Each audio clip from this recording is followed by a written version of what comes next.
We make it. You should name it. I know.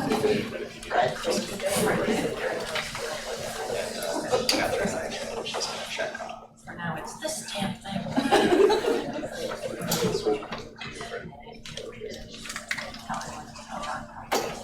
Yeah. Yeah.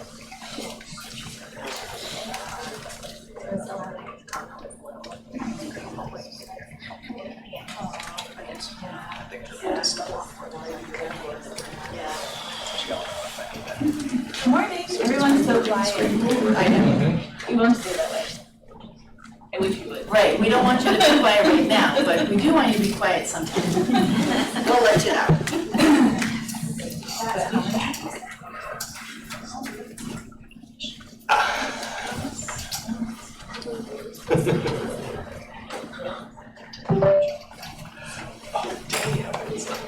So good morning, GCC. Practical Nursing Certificate Program Class of 2027. Congratulations on making it this far. This is hard to get to, so not everybody can do it. So you've done it. We'll start with some introductions. You'll hear more about the first four of us up there, but we have Professor Krista Klein. We've got, oh, that's me. I'm Professor Rebecca Wolf. We have Professor Rachel Porter, Professor Lisa Janowski. Then we have Melissa, our wonderful administrative assistant who we can do nothing without. Please remember her name. If you see her name on an email, check it, get back to her. Even if it is to say, I received this email, so she knows you got the email. Okay, things like CPR. I can just sign in right there,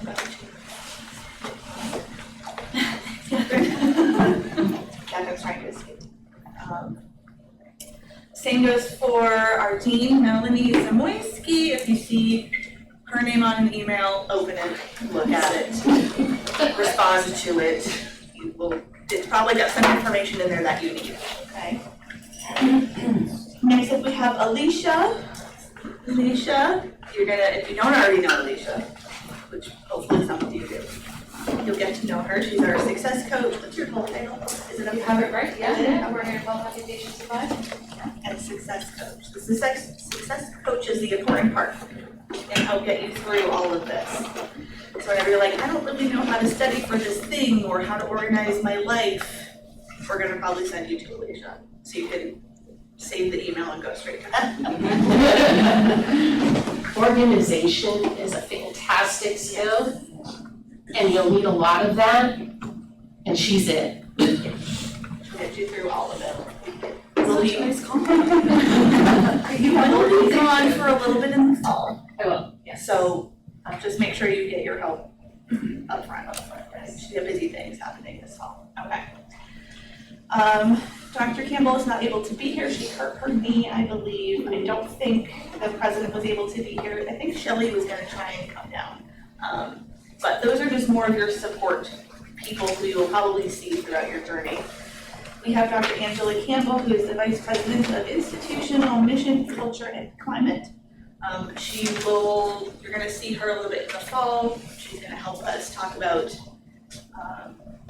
instability, things like nonviolent communication. So she is up there, important building, but will also be down here to talk to you guys as well about some pretty useful things, I think.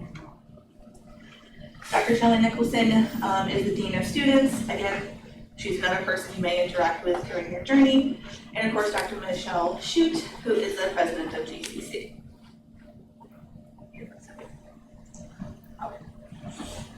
Any words of wisdom before we let you go? You can certainly linger, but Alicia has half sheet. Because I'm so organized, because I am organization. So Becca, or Professor Wolf, sorry, gave a good breakdown of kind of what my role is as a success coach. But I did make these half sheets for you guys just to kind of break down like what a success coach does. And also has my office hours. So my office is actually attached to the classroom right there. So for the most part during class, I obviously have that door shut and locked, so you don't have to hear me in my meetings. And I don't have to hear about blood and gore and all that kind of stuff that you're learning about. But I am right next door. So it has my office hours are Monday and Wednesday. I'm here from 8 to 4. And you can schedule an appointment with me at any time. I have this little QR code thing here. I also have it on my door. But all of you will get access to this portal called Navigate if you haven't already. You probably haven't gotten an email about it, but that's where you can make appointments with like your advisor, check like your GPA and things like that. It's a new system that we rolled out, so you can always make an appointment through there with me too. Which, when the semester starts, I'll kind of walk through that with you guys as well. But I did want to hand out these half sheets. And yes, as Becca had mentioned, I will be out for a period in the fall semester. I'm having a baby, so I will be here for the start of you guys and then out for a little bit, and then hopefully back in early winter. So yes, all the supports that you need to get going. I'm really gonna bug you guys a lot in September and beginning of October, so then I can know everyone is all set while I am out. Sound good? All right, so I am gonna actually just pass these around. Just take one and pass them around if you'd like. Yeah, that's all I got. So big takeaway from this is that we are a team, you are part of the team. We are on the same team, I promise. There will be days where it doesn't feel like that, but we are on the same team. We all have the same goal, right, to get you all through nursing school. Okay? So, go team. I would like to welcome you all to GCC, those who are new students, those who are current students and coming into the program. It's a difficult program to get into. You are just 32 of 218 applications we received for this program. Clap, that deserves a clap.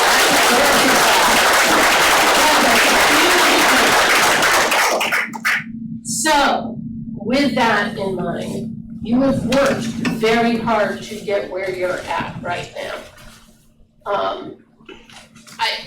There is work yet to be done. I want you to enjoy the summer, but be ready to come in September and it's going to be work. And there's going to be times where you're going to cry, and there's going to be laughter, and there's probably going to be some fun thrown in for good measure. Once a semester, though. Don't get it yet. Don't get excited, yeah. You'll know it when it happens. We'll tell you you're having fun. That will be that. Yeah, there you go. They'll go over schedules and things like that. It's going to be a busy 10 months. But you get through, and we've got one of the best pass rates in the state. Okay? What else did you learn? We are also ranked as the 3rd best PN program in the state. Okay. Brand new. Came out yesterday. We are ranked as number 3. I'm gonna have to do something to those other 2 schools.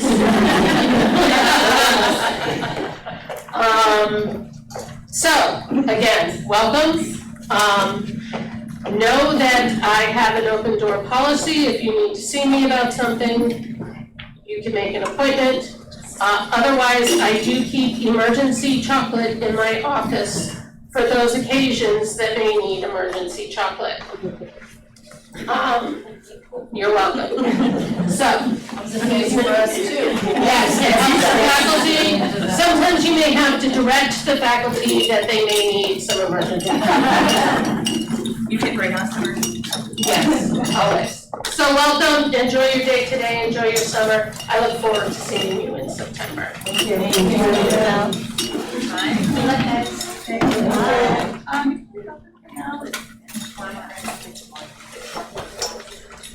This will be your classroom moving forward, so if you're gonna do something, don't take it.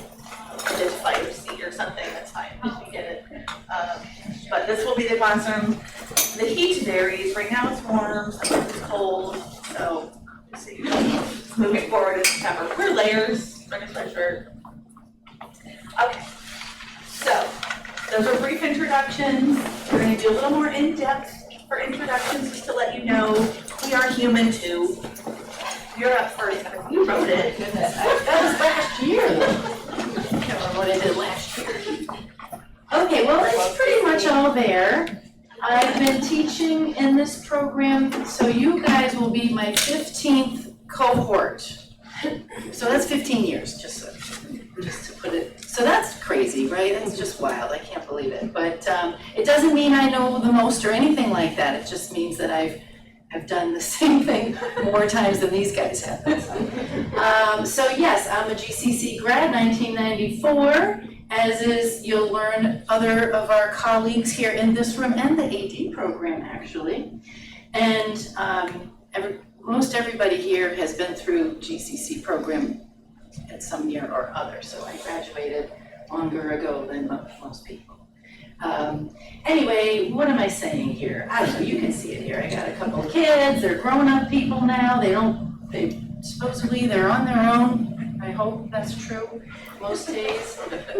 Anyway, and yes, you don't know what you don't know. So be humble, be curious, be willing to learn, as are we. We know we are learning and growing all the time too. So, like Becca was saying, we're part of a team.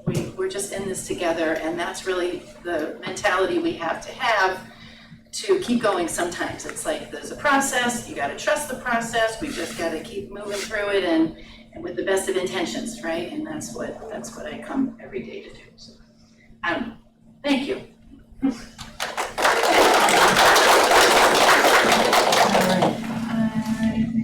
Next, so I am me. I'm me. Professor Rebecca Wolf. I am a program coordinator and a professor of nursing here for the PN program. All program coordinator means nothing special. It means I do a lot of the organization. So I'll just leave it at that. You'll learn more about that later. I have no power. It's just a fancier title. Like Krista is the Sim Lab coordinator, so she gets to organize all of that. That's all it means. I graduated from the Associate's Nursing degree in 2015. I also got my Associate's in Healing Arts at the same time. I don't recommend two at once, but it can be done. I got my BSN at SNHU in 2017 and figured grad school wasn't that far off, so I got my MSN in 2023. My experience is in assisted living. I was a visiting nurse. Krista did beginning work as well. Primarily it's been med-surg and progressive care. I work at Brattleboro Memorial Hospital, which is one of our clinical sites. So come with me there, it's fun. I do live on a 60-acre homestead. I have a husband, 2 kids, 2 dogs, 6 chickens, 2 geese, 2 pigs. And if you are ever wondering why I look the way I do, it's because this was the other day. This was a chicken. I took that picture. I was like, oh, I know where that's going. That's my life. Okay, so yes, sometimes I have pig snot on my pants. Just go, you can tell me it's there. I probably know it's there, but it's polite to point it out. And my words of advice are to trust the process. There's going to be a lot of processes. There's going to be the whole process that is nursing school. There's going to be the nursing process. We're going to ask you to trust that clinical judgment model process. Trust the process. Whatever it is there for a reason. They're tried and true. We wiggle our process a little bit for every cohort depending on what you guys bring forward, and we work with you. But there is a process that happens. And you'll hear me say this more.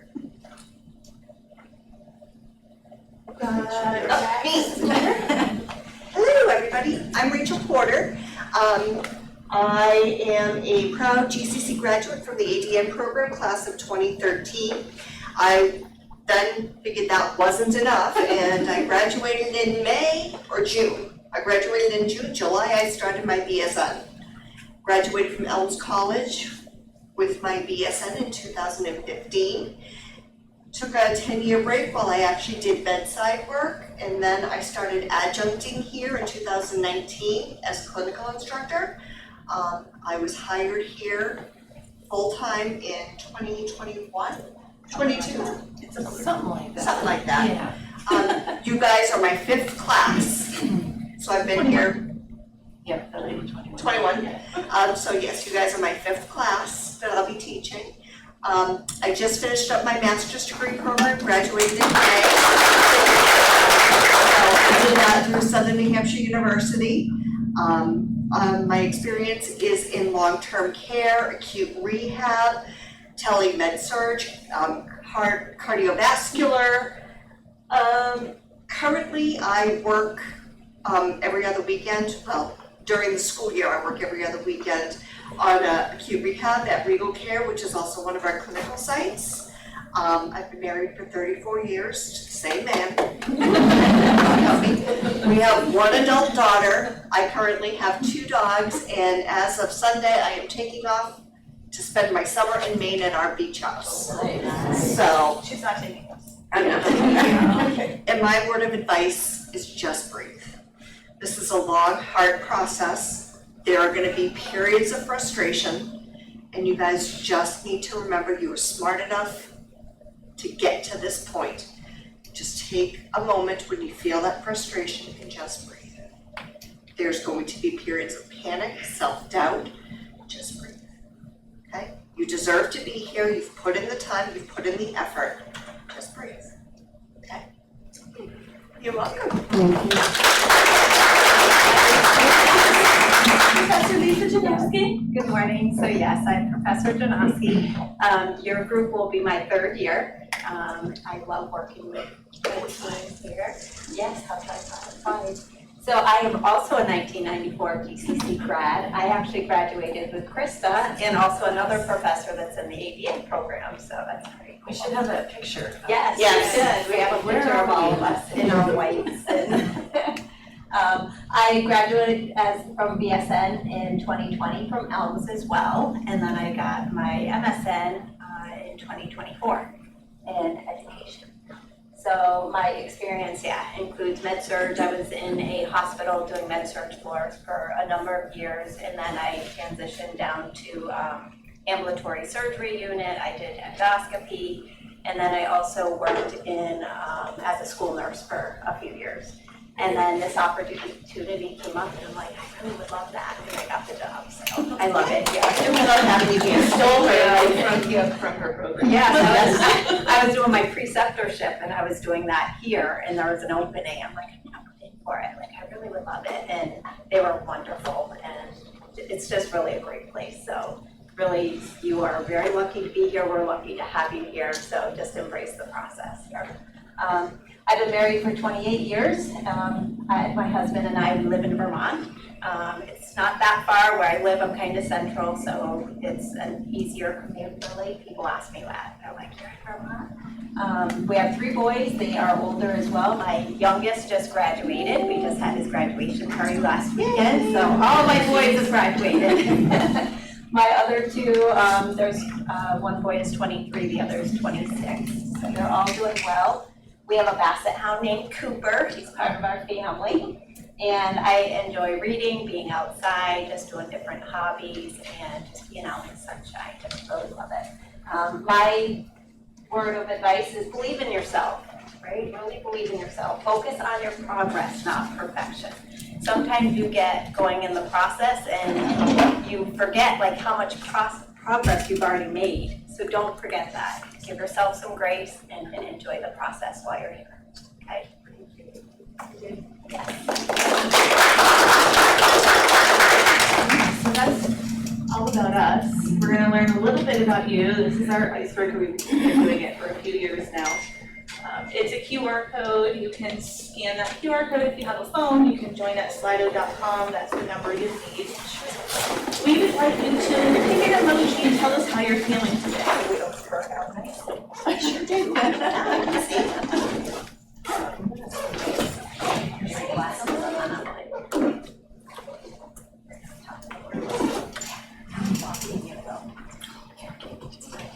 You might need to log into the Wi-Fi. The Wi-Fi here is Wonky. its own animal. Yeah, it is.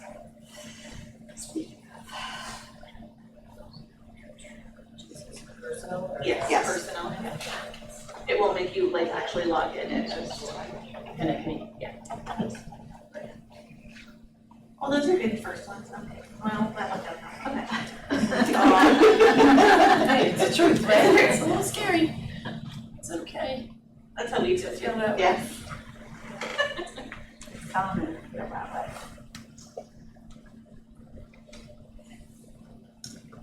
Hopefully after today, you'll be feeling a little less Or more. intimidated. You'll feel different. One way or the other. The little one in the end.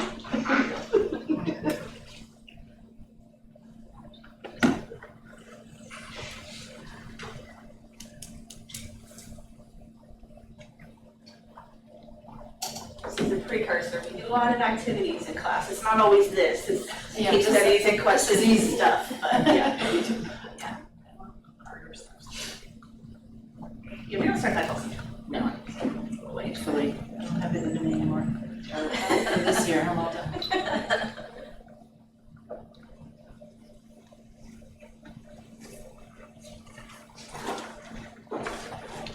Anybody want to, we've still got a couple more like rolling in, which is fine, we'll take them. Anybody want to qualify their emoji or their word that they put up there? You don't have to. It's See, nervous. Anybody want to talk about why they're nervous? Certainly not us.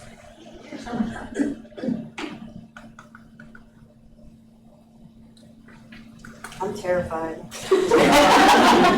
Tell us more. I hear there's a lot of reading, and There's a lot of I read really slow, Okay. and have a tendency to fall asleep when I read. We'll talk more about our resources. I don't know. Once I get it, it's just the getting through it part, the reading part, but. More on like opening day, we'll talk a little bit more about probably how to manage the work. There is a fair amount of reading. The book package we have right now is not what it used to be. It's not as bad as it used to. There is still a lot of reading. There's just not gonna be any way around that. But there are other ways to learn it too, so. And sometimes, you know, it's a skill, right, to learn, and I'm sure you're not the only one that feels that way, like that's just how am I gonna get through all of that, you know? But there are other resources at the college, like the peer tutors. I know when I was in nursing school, and you know, we are going back some, but it was all book, there was nothing online, of course. And I had a similar issue where I just was not, you know, comprehending, I was reading it, but I wasn't remembering anything, that's comprehension, I think. So the peer tutors were really helpful in helping me kind of like be able to scan and then look a little deeper. And there's like, it's just a skill set like anything else. So if you know that about yourself already, that's something that you could maybe be looking at over the summer. How can I help myself a little bit? So hopefully as we go through today, maybe something would trigger like, oh, I think that's gonna be hard for me. That's good information, right? They That's do have information. awesome accommodations where because it's hard for me, they have this program that they can download into your laptop and they can download your books Okay, yeah. so that it's easier for me to hear it while I'm reading it. Yeah, sure, so it And reads it to you. then, like, I don't know, some people, like, you have to, like, use a piece of paper to, like, go down and read line by line. This thing highlights as much as you want. So if you wanna just highlight one line and scroll, it'll do that for you. Yeah, So that's a great. they have really good tools. Great, yeah, so things like that, hopefully we'll be able to kind of sort those things out. That's why we do orientation so early, is because it gives you some information to go away with, to kind of make a plan, you know what I mean? Because we really do need you to be able to kind of hit the ground running in September. So hopefully, you know, you've got a little lead time here. GCC has really great resources. We hear this like year after year. People who have done pre-rec somewhere else or they started nursing school somewhere else and they couldn't do it there, they come here, they start here. The resources here are next level. We have so many, the library is fantastic. There's the math studio, Yeah. there's the writing center, Alicia, like who else has a built-in success coach just for you guys? Like we made it, that's her job. She's fantastic. And she loves it. She loves it. Like, She's she really good loves at it. interacting with students. She really, really, really wants to hear from you. Yeah. It's not just for show, you know, like that's her passion, you know, she wants to help students succeed. So really utilize her, you know, as, even if you don't think you need her, just make an appointment. Yep, just Go say hi. over stuff. You never know. You never know. And she's a really good resource person. If she can't help you with something, she can knows probably where- get you somewhere. Absolutely. Yep. Yeah, that's true too. All right, so I think it takes care of nervous and terrified probably, and like you said, you're not alone. More than one person wrote that, right? So, for sure. All right, anybody else want to qualify anything? I put excited. All right. I did too. Yeah. I'm so excited, just, now I'm like, woo! Healthy. That's why I'm enjoying it now. It'll fade by the end of today. Because you'll change. What are you excited about? Anything in particular, or? Just that I'm here. Yeah. Starting on the Yeah. journey. How about you? What are you excited about? I've been trying to do this for years, but life just kind of got in the way, family. So I'm kind of really excited. I'm at a place in my life where I can actually fulfill this and do this. I've been a CNA for too long. Probably a lot older than most people in this room, but I'm going on 12 years. I'm done. I'm gonna do something different. That's excellent. Okay, yeah, so ready to move on, do something, healthcare related, but different, have more of an impact. How many CNAs are in the room, or PCTs? Oh, wow. Wow. Well, thank you for that. We, the CNAs, I mean, the backbone, right? Like, you Yes. guys really work hard and we really appreciate that, but, we do need more people to be nurses too, so we're glad you're here. Okay, how many people have done inventory control for most of their life? Nobody? Okay. Right, I'm gonna pick your brain about it. Yeah, you'll be like, oh my God, what are you guys doing? How many people in the room have had no medical experience at all? I was one of those people, don't worry, you can do this. I was too, I guess. It seems like so long ago you forget. It wasn't that long ago for me, I remember. So the program is designed just for people who have no experience, so, okay? So, I mean, I don't know if we need to give this spiel quite yet, but, you'll notice in the fall, the fundamentals curriculum is really built from the foundational, like, we do mobility, we do transfers, we do hygiene and bed baths and all of that. So for those of you who are CNAs, PCTs, a long time, yes, you have to sit through that content. Yes, you have to come to the labs because that's just the way the program is built. But it'll be, so you'll be a little bit of like, oh my gosh, I do this at work all the time. Sorry. But we're it's also fine. gonna teach you what the nursing responsibility is while you're doing During those the tasks. process, that's Because it's just not a case of toileting, bed baths. We're gonna teach you how to assess skin in the middle of that activity. We're gonna teach you to look at the elimination piece of it if they're toileting. Are they constipated? Is their urine dark and tea colored, or is it clear? Are What does they, that mean? What do you do as the nurse? exactly. What do you do as the CNA when you're bathing a patient and you find something that looks like a pressure injury? Guess what? Yeah. Now you're the nurse. Yeah. So what are you gonna do as the nurse? So it's that Yeah, next it's level. all the- So those skills are nursing useful. care. But there's not gonna be, I need to tell the nurse. That's I am the nurse, which is difficult. Yeah, Yes. exactly, yeah, so it is a little bit, it feels a little bit like redundant at first, but then we build on it, of course, so we move past it pretty quickly, but in order to get everybody ready for clinical, that's like the first month or so of school is just these kind of foundational things, so, yeah. Yeah, we do, yeah, and that's why you just gotta trust the process. Yes. And enjoy it while it lasts, if you're doing something you feel like you're comfortable with, that's great. Just, like I said, it's probably not gonna last forever, so, just realize, recognize that. Nursing school gets hard for everybody at some point. Sometimes it's quick, sometimes it's the very end, but it happens, yeah. So I'm gonna be completely honest here, and so I was very excited about this, and then I saw this come through, and I saw dosages and calculations, and I'm terrified now. Okay. So You're probably not alone. you're gonna go from like basic Oh, yeah. with this, okay? Good question. In fact, I don't know, I'm sure you have this in here, but there is a tutorial on exactly what we expect you to be able to do that you Have can all do over summer. the summer. And we teach it to you as well in the fall. So we do go, but you're not alone in that anxiety, that math anxiety. So yeah, just try not to overthink it right now. Look over the materials, and then again, we'll do it in the fall as well. This is Part where of the my like curriculum. pearl of wisdom comes in, just breathe. Yeah. Just Trust the breathe. process. Yes. So we got, Believe in yourself. yourself. It's funny, because we. You don't know what you don't know, that's all about. Exactly. That's it. And we do struggle with, how much information is too much information, right? We don't want to scare anybody away, all right? But at the same time, I think most students do feel that it's helpful to have some of this information earlier than later. So, that's why we're giving it to you. But again, the curriculum is built that, it starts from September. Yeah, so. We give you a couple little things that we think might help kind of boost you at the end of today.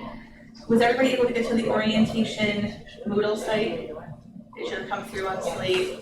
Check your Slate. So check your, maybe Check your start what? with your email. Slate, it should be a push notification that came from CCC. I didn't Like, So if you got your today, you got it. folders. Yeah. There will be stuff in that Moodle. I can check in with Kim about So another It would email. have gone to their, whatever email that they're Whatever using email or for text, I don't communications with remember. the college, right? So whatever personal email you've been using. If you But it got might an have gone to your email spam folder, so. however you there. were told about today, check that. Yeah. It will have a link, yes. I actually was not told about today. I kind of found the orientation on accident 2 days ago.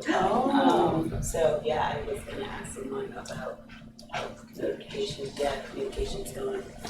They have a new process this year, it's called Slate, it's a program that's supposed to do like these push notifications, and when you are officially accepted to the program, it's supposed to send you stuff. So maybe there's something people need to do I haven't to gotten allow anything. push notifications. How did you know about today? I got an email from Greenville Community College just letting me know about the practical nursing, thing, but I don't have anything else from anywhere else. Okay. I found it when I logged in, but I didn't get a notification. It's whatever email you when I logged on the program, on the practical nursing application. Yes, Where I logged in. that's right. You gotta be careful, sometimes it glitches. I got an email about a month ago that I was accepted into the program. It was 2:00 in the morning. I was jumping up and down. I couldn't wait till 5 to reach out to Laura, and then it was a lie. I ended up getting accepted anyway because I had a very low number, but the system glitches a lot, so I got the just same verify. thing. We'll follow up with the people who run Slate and make sure every one of you gets a notification about this Moodle site that we're talking about. So once you're there, on Moodle, and I also have, I think, everybody's email, so I can follow up if they can't get it to you. So this is good that we know this, because we can fix it, Does it switch it from your personal email? I have no idea, we have nothing to do with it. Because I have right now both. I have the one that says visit our Moodle course site ahead of time. Yeah. And it says what to expect during orientation. Yeah, that's what we wanted everyone When to did you know. get that email? I got that on June 23rd. Yeah. What was that, yesterday? Yeah, that was Oh, just that was us. 24th. I did Yeah. too, I got it. So we'll follow up, it's a new system, so maybe it's not working, you're not missing anything, I promise, about being here today. So we will make sure that you all have access to the Moodle site. On the Moodle site is something we're calling virtual bootcamp. It's gonna go over a tutorial on math. It's gonna have a tutorial or information about medical terminology, abbreviations. There's gonna be something from Alicia, there's something from the library. So it's a lot of these little resources that you can pick away at throughout the summer. They're not open yet, so if you can't get on Moodle, don't worry, it's not there. All right, we'll make sure everyone, I already took the whole medical terminology class. that will help, that will help. But all right, good information, we'll make sure I'll get in touch with Kim and let her know that we want to get these stuff. All right. Moving on, anything else? Most people are here, I'll take it. Okay, so this is a model we adopted a few years ago. What is said here stays here. What is learned here leaves here. So what that means is you're allowed to make mistakes. You're allowed to make mistakes. You're allowed to ask silly questions, you're allowed to get answers wrong here. That's why you're in nursing school, right? What you learn from those mistakes, what you learn from those questions, what you learn here, you take with you. That's our ask of you. Okay? So just make sure, when you're like, well, I have this question, probably somebody else has it. We have mechanisms that are anonymous. You can put on their anonymous parking lot, ask a silly question, and we'll give you a silly answer, right? Because if you have a question, probably somebody else does too. Okay? We recognize that there are students in here who may feel like there's a leg up. I don't personally think it always works that way, because you do have to switch your brain from CNA to nurse now. So if you're feeling that way, don't, I should have all this knowledge, you don't need it. We have it, we'll give it to you. But we just ask you to keep this in mind as we move forward, right? What's said here stays here. So if somebody makes a mistake in class, just leave it here, right? Leave it in this room, leave it in lab, leave it at clinical, learn from it and take what you learned with you as you go forward. I think the one thing that you can really do for each other is to be compassionate and patient and tolerant. It goes a long, long way, you know, and so that would be, you know, just something to keep in mind as we move forward, because people have good days and bad days, you know what I mean? We all do. And so just recognizing that we're all human, you know. It's really, And everybody's going through something like this. Joining has not been easy for any of you, I promise. You wake up one day and you're like, I know, I wouldn't be a nurse. And you just apply and you're here now, right? The journey here has been hard, the journey forward will also be hard, so just be kind to each other. Please. On penalty of death. Kind to each other, right? Alright. So, really probably what you've all been waiting for is what these next 10 months are gonna look like. This is an old picture, but it's the uniform has changed. The uniform's changed, but it's a good We one. should probably get a new picture. Maybe we'll get one this year. So what are the 10 months really gonna look like? Right, that's probably what you wanna know. So we want you to, on your mark, get set, go, but go slow. We want you to go slow, we want you to go steady. No one's gonna be able to make these big jumps, okay? You need to take things one day at a time, one class at a time, one module at a time. You need to take those itty bitty steps in order to get to the end, otherwise you're gonna be this guy down at the bottom, you can't even get to the first bit. This was something that I think they showed me in grad school, because You're like, now you tell me. well, I looked at all the work I had to do in my capstone and was like, no, Rachel went I through the same remember one. that. I not remember you were doing it. just like, I don't know, I don't think I can do that. Seriously, it was so many things, and it was so overwhelming to think I have to get to the end with that. But they showed us this and like, just do one thing. Yeah, but what about, no, just do the one thing in front of you, right? Just take that next quiz, read that next chapter, do that next assignment, and before you know it, you're halfway there. Yes, we've hopefully got, the outgoing class is gonna come in at the end of the day and talk to you a little bit, and they can hopefully remind you of some of this stuff. Because it does matter, your perception matters, just start and keep going. So again, trust that process. Anyone's gonna be overwhelmed looking at that great big picture of the next 10 months of nursing school. Really it's a year because we're starting early right now, but the program is 10 months, straight through. So your reminder, focus on those small steps, one day at a time, one assignment at a time. There's really no other way to do it. So just keep picking away and you get to the end, I promise. What we do want you to know about the practical nursing program is it's not just an LPN program. We've already said all the reasons why you're lucky to be here, right? It's a great school, it's a great program. We have really good outcomes for our students. Our students do well.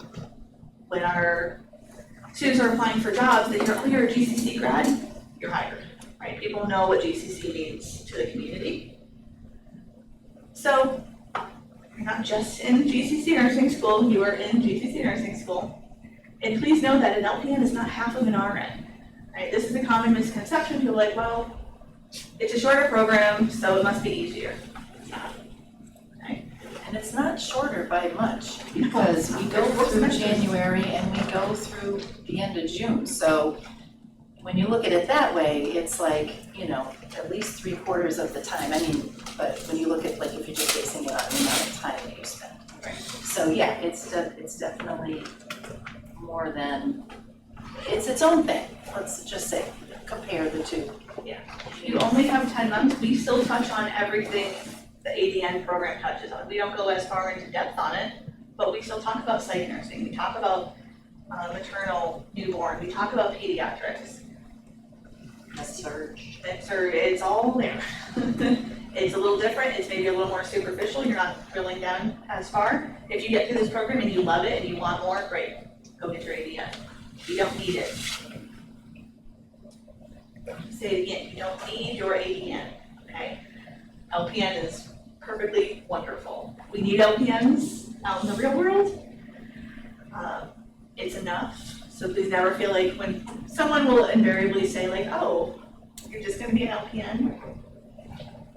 It irritates us. It's just lack of knowledge of what PNs really do. There's a lot of misconception in the world and the community, and even within healthcare.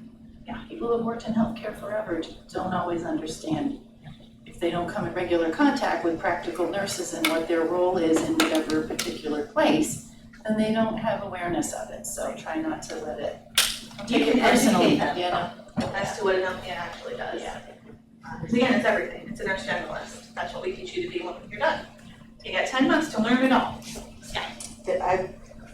2 years ago, I quit corporate and I started working for ServiceNet, in the mental health side of it, working with adults with, some pretty heavy mental health diagnosis, and I was already in the process of taking my prereqs, and I used to want to do hospice until I started this job, and now I want to work on the mental health side with the aging population that don't get enough attention when they're living in group homes and they have medical issues. And I found out that they only hire RNs and not LPNs, and I went to the director of this area's DMH, and I sat with him for an hour because he had asked me to help with a woman that was in the hospital to support her. And he was like, you know, just praising how I was supporting her with the medical stuff that she was going through. And I was like, you're coming up for request for renewal, and I said, you need to push for LPNs to be able to work. And he was like, why? And I said, well, you like what I'm doing, imagine what I could do when I'm a nurse and I have a peer ethics background. And he was like, that's true, and he giggled, and I was like, I'm dead serious. And he turned his head and he was like, you're right, and I was like, tell me what I need to do to push for this. Because I could do just as much as a nurse can. I could go into a group home and change a bandage and do all of those things and still support somebody with peer ethics and change the system from the inside out. Sure, good for you. I work at CHA, which is also mental health, and they do hire. They do? Yes.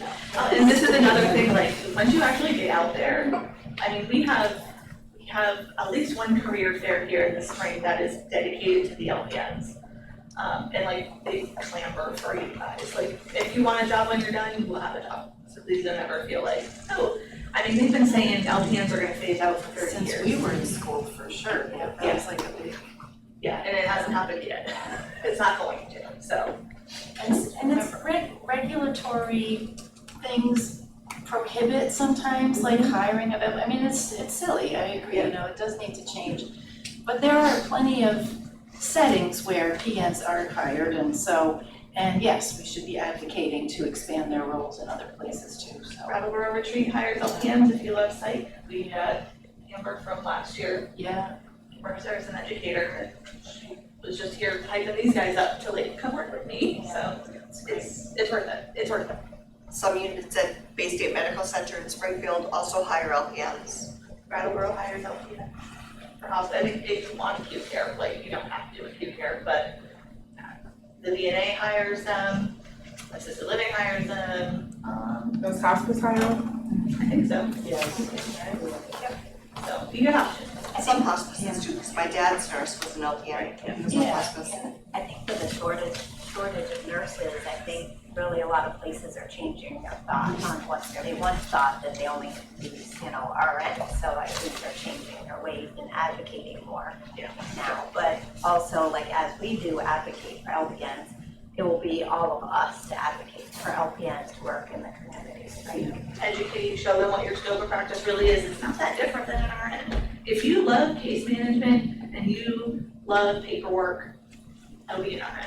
Right. If you like patients, doing hands-on things, LPN is where it's at. So again, LPN's not half of an RN. This work is not any easier. Sure, it's a little shorter, it's more condensed, though. You're not really that far off from an APM degree at the end of all this. We do want to make sure that you all understand that this program is full-time. This program is full-time, this program is full-time. We'll look a little bit at that, what that means here, but it's the first time you're hearing it, maybe. It's a full-time program. What we want you to know about the GCC-PXC program, classroom and class spaces are here. So this again is going to be your classroom, East 106. There is a lab, there's a couple labs down the hallway, which I think we're going to have time to show you later this afternoon. But this is where all that stuff will be. We have occasional things in the main building or in the library or something like that, but mostly this is going to be your home. These chairs don't get more comfortable. The space doesn't get bigger. The space doesn't get bigger, you don't get more tables. This is it. This was a gym. So it was a gym and we took it over and so Alex and AD and IT had to do a lot of work to make it functional, so thank you, Alex.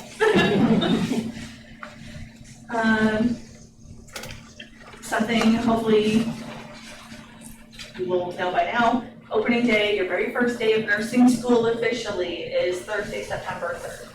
Okay. This is opening day. I believe this will be in Stinchfield. This will be up across from the library.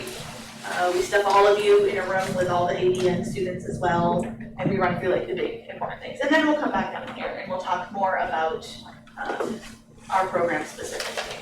So mark that down, it's all day. The rest of the program looks something like this. Right? Nursing 103 is your fall semester, that's fundamentals, it's 13 credits. It's one class. January intercession, yes, we go through intercession, it is 2 credits, it is all clinical. No class. So sometimes people end up needing a Psych 217 or something and they pretty successfully take it in January intercession. Yeah. Because you don't have exams or reading or anything like that from us in this class. 107 is the spring semester, that is medical surgical nursing, for lack of a better term, it's 15 credits. Okay. 10 is lecture, 5 is clinicals and simulation. And then our May-June is 5 to 6 weeks depending on dates. Advanced concepts in practical nursing, it's 7 credits. Okay. So 5 of that is didactic, which includes the ATI and NCLEX review. So if you don't know this already, at the end of all this, you're still not a nurse.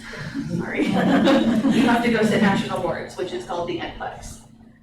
So you hear us talk a lot about NCLEX, what that means. The outgoing group is actually in a room down the hallway doing their review. They're on day 3, so they're a little loopy, but they're doing it. We give that to you so that you can leave here as fully prepared as possible to go past your course. And there's also 2 credits of clinical. And then that's it, end of June, you're done. This time next year, you'll be in your live review. You'll be coming in to say hi to our next group of victims. And then you're gonna leave. You get pinned and you go on and clean your car out. Because your car's gonna be broken. Catch up on all the housework that you had. Yeah, eat it, cook something, do your family, yeah, take a shower. Tell us a little bit about NCLEX. Tell us a little bit about NCLEX. A little bit about NCLEX. Just a little bit. Like what? I dissociated for mine, I don't remember any of it. You guys prepare us for that, like just, yeah? Yeah. Alright. All we do is prepare you to take that board. Like literally from Day one. today. Okay. Today is the start of preparing you to pass that licensing exam. Alright. Yes. We talk about all the things that are on the board, exam, I can show you the test blueprint. You can find it online if you really want to. no, I mean, maybe not, don't look at it. Don't.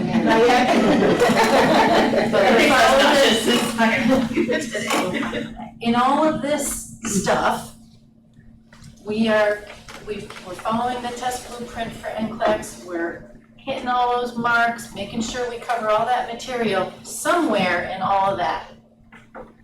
Yeah, Okay. so yeah, that's what we're doing here, because we wouldn't be very successful if we didn't. You wouldn't be third. Yeah, because that's how I mean, to be very honest, our success of our program is due in large part to whether or not you guys can pass that licensing exam. So we wouldn't be able to stay in business if we didn't pass, students from our program didn't pass the exam. Yeah, the state The board of board nursing would shut us down, Alright, yeah, so they're not gonna let us take your money. Yeah. And then not give you, what you came for, right? Alright. Number 3, rating based on the NCLEX pass rate. There's a lot I of think things it's that based on a few things. it's like support systems and how long. Student happiness, just like your perception of how, you feel the program, so it's a few things, but definitely pass rates are part of that, absolutely, yeah. Yeah, so. Okay. So I have to work also by doing this. How far in advance, will we know, what our schedule is? Yes. So you've got in your, we'll look at, at least the first month today Okay. of nursing school. And then, I would say at least a month out before any upcoming class starts, you will have the calendar. Okay. You might not know exactly what modules we're doing on the calendar, but you'll know where you're supposed to be and when. What time? Yeah. Okay. Are clinicals always during the day? Are we ever No. gonna have to do night clinicals? There are evening clinicals, 105 is evening, so 1 to 9 p.m. But it'll never be overnight. No. We're not so far in subject to change, but no, I don't think that'll happen. And there's Sometimes weekends. placements are challenging, finding the days and times that we need, that facilities have available can be a little challenging, but so far so good as far as overnights. I wouldn't be able to do that, I don't know who's gonna do that. But no, so We're not 9 o'clock is the latest we've had to go. We're not the only ones using the facilities, so we have to coordinate with other programs when we, So our schedules will be based on this month to month. You will get a whole fall semester closer to fall. This is just, we want you to be kind of aware that's what it's gonna look like for the first month. Wednesdays are empty, that means no school or? That means no school, that means studying. We'll talk, yeah. We'll talk about Because I also have a So- work schedule, Yes. so they're willing to work with me, so. Yeah, so those days that you have, that first month, that's pretty much the days that you're gonna expect it to be somewhere at some point. So that won't change for the fall semester. Now, January will change, but for that course, that's pretty much it right there. I have a rough idea of coming up. Now, we're facility specific, that comes later, so whether you're going to Brattleboro or whether you're going to, I don't know, wherever else, that will be later though. Can I have a packet? I'm sorry. Yeah, you can grab any of the empty ones. Oh, sorry.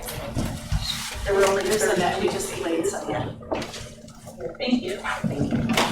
In January, clinical practicum, how many weeks is it? It's 2.5. I think it's 12 days. So so that is 4 days a week. So that will let you know again, as well enough ahead of time as we possibly can, what day, because for those of you who work, of course, that is gonna probably necessitate a change in some of that, so, yeah.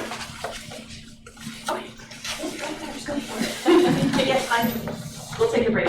Yeah. All right, we'll go more into detail about what these look like. And really, this is to show you, this is a lot of credits all the time.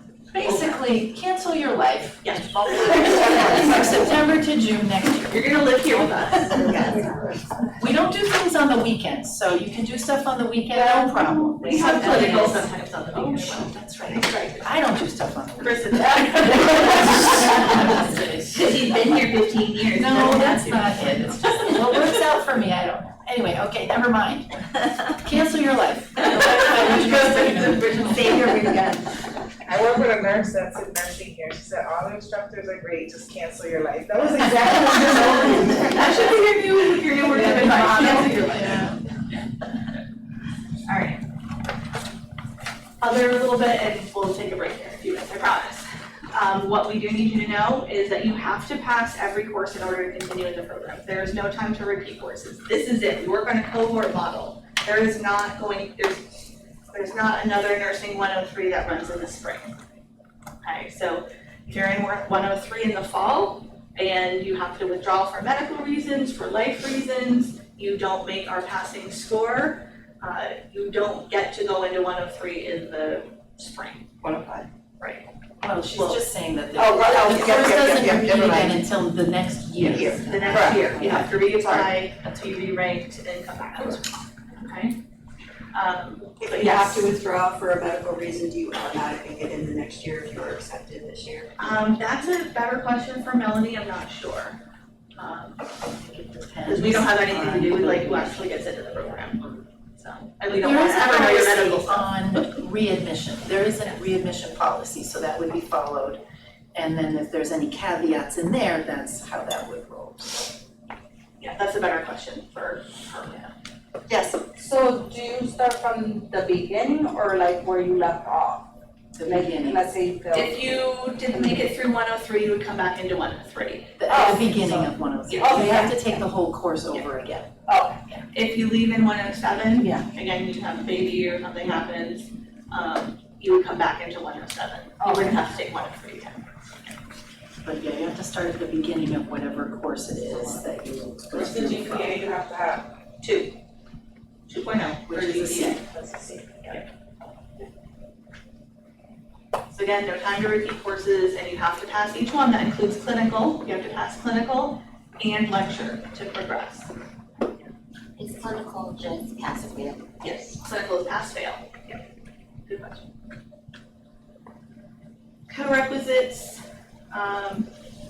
hopefully most or some of you have taken at least some of these, right? These are the things that all need to be done in order to pass all of it and get your certificate at the end. You need Psych 101. You need Psych 101 before you can take Psych 217. So if you have neither right now, get into Psych 101 over the summer or in the fall. Psych 217 has to be completed by the end of the spring semester. So the program is designed, you could do everything in 10 months. We don't recommend it. It's really busy unless you are absolutely canceling your life. Right, that's. Literally. It is designed so you could theoretically take Psych 101 and Bio in the fall, and then Psych 217 in the spring, but you'll be taking it with nursing classes, so we don't recommend that. We don't need you to do that.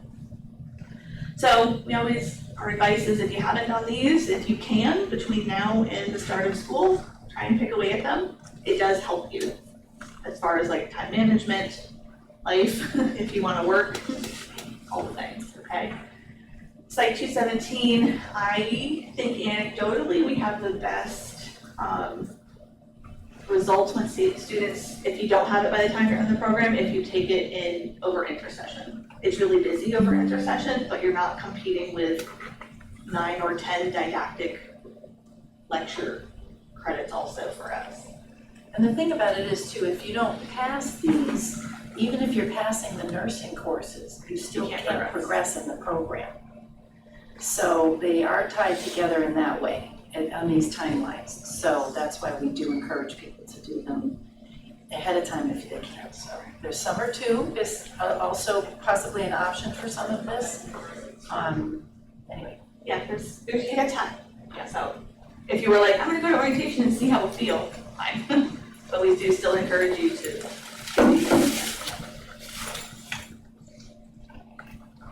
All right.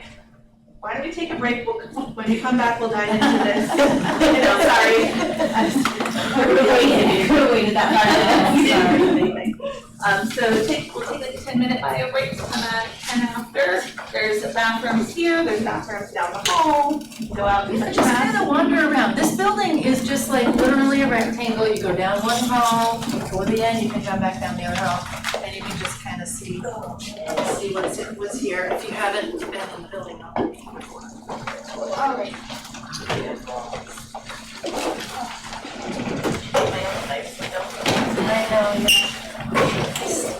Able to find the bathrooms. You don't usually, it's nice now that we're down this end, we have, we're out to the bathrooms. There's not many that size though, there's more down here. So we left off talking about the Nursing 103 schedule. We talked about co-requisites, now we're gonna talk about specific to Nursing 103. Alright, and you have a draft of that first month course of 103 in your folder. It will also be available online once I get you to Moodle. I did email Kim, she's gonna follow up about the Moodle push notification issue. So for 103, lecture is going to be on Mondays and Tuesdays, 9 to 4. 9 to 2. 9 to 2. That's longer.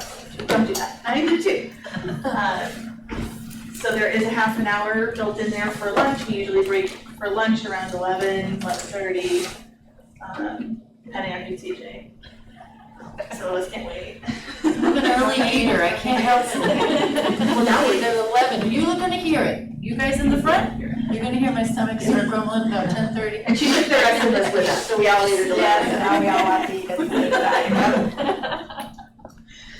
So plan for Mondays and Tuesdays unless there's a Monday holiday, right? Or Tuesday holiday, I suppose. Do we have, if there's a holiday that's on a Monday, do we have to pick it up on a Wednesday to make sure we get it done? Okay. No, we don't follow that. You see those emails, if a class is up, no, we don't do that. We just, And that's usually because most like Monday classes are also on Wednesdays, so it's weird. Yeah, we don't do that.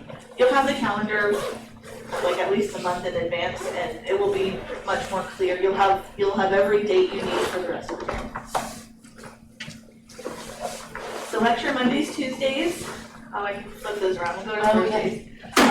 We had clinical on Wednesdays last year. Skills lab will be on Thursdays. So depending on where you're placed for clinical, you will either be in the morning group from 9 to noon or in the afternoon group from 1 to 4. And then clinical will be on Fridays. Fridays tend to be there from 7 to about 2:30. And again, that will be more clear as you get a finalized calendar, but make this note, tell your family, warn them now. You're not gonna see you these days. A little more about the course calendar, it's given out at the beginning of each course in advance, but by the beginning. What you don't have on the calendars in front of you is what you will get closer to when you have the full calendar. It's going to, if the calendar is going to indicate what topic we're covering for lecture that day. So physical assessment, elimination. I know, like, what do I teach? I don't want to dive in the brain.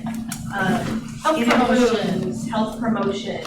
So you will be able to see on the calendar, okay, we're learning about health promotion across the lifespan on Monday. From there, we expect you to be able to go to Moodle and find the outline for that module. You do have in your folders, there is an outline for today. This is usually what the format's going to look like for our outlines. So you will see on one side, it will say, pre-class activities, there's none for today, but there will be when you have class. There will be things like reading, prep work, we'll talk more about that. Any other things we're gonna ask you to do before you come to class. Then you'll have the things we're gonna talk about in class, the activities we're gonna do, and anything you need to do after class. It's all there, but you start with the calendar always. So always look at the calendar, where am I supposed to be on this day? What am I supposed to do? Find it on the calendar, find the module in Moodle. It will tell you what to do, where to be, what to wear. Okay. One thing about the outlines, please read them in their entirety. Go to the end of them. Yes, we have had students in the past that have not realized that on some outlines, there's like lists of medications that they need to know for the tests, or lists of disease processes that they should be able to identify. And when it's pointed out to them, they're like, oh, I didn't get that far. Nothing makes me crazier. Read the outline in its entirety, please. That information is not for us. We know what we're gonna talk about, that's just for you guys, okay? So please, that will help you. So again, you find the topic, you find it on Moodle, it tells you what to do, where to be. The course calendar will include any dates for exams, quizzes, other big assignments, or pediatric assignment, or quality improvement assignment, any of those things will be on the calendar. Color code. It is color coded, but we are told color coding doesn't work anymore. It's usually color coded. I'm green, so if you're looking at it and see health promotion across the lifespan, and it's in green, you can know that it is my content. If you have a question about it, you should contact me. Don't contact Rachel, she's not gonna probably be able to help you very much. Yeah, just because color's not technically ADA compliant. So, Lovely. so We need another way to identify it. We'll work on that. that's what I'm supposed to use colors to distinguish things. But you will be able to look at the calendar and know who is supposed to be teaching that stuff. So if you have a specific question about the inquiry worksheet or the post work or whatever it is, you can ask that person instead of someone who's not teaching it. All right, so what you have is that fall calendar draft, right? It's a sample. It could change, I don't think it will. The only thing that you will see updated when you get the new one is the actual module names on there. This is more or less what you should have. So you can see on there, opening day, right? That's that Thursday. It's got a time and a place to be. Everybody's gonna be here in Stinchfield. Is that the library? It's probably a silly question, is that the library? It's down the hall from, it's the big auditorium, Okay. yeah, with really terrible chairs. Sorry. The chairs that have been there since I took it out in physiology in that room, right? Yeah. Same color. Yeah. And then you will see, we are gonna start Friday with a workshop, it's gonna be a physical assessment, yes, but for all you need to know now. You're gonna get to play with your stethoscopes and blood pressure cuffs and all that fun stuff. Yeah. You get your kind of lab kits and stuff On that very, so like I said, we really hit the ground running, like we don't have any time to waste, so we're not gonna waste it. You'll see that Monday is a holiday, so there's no class, and we do not go to that Wednesday. Lecture is on there, your first lab is on here. Or we have a lot of workshops in the beginning, because we gotta get you through dementia training, clinical concepts, sort of all those things. Moving forward, it will be, Fridays will be clinical, which I think you see at the end. You'll see a clinical. We do our orientation that very first day, CCP, you'll learn more about this, you'll learn more about the quizzes and remediations and the exams and all that, okay? But in general, this is what it'll look like. There might be some color coding, and there will be more details about things. The topics. The topics, yeah.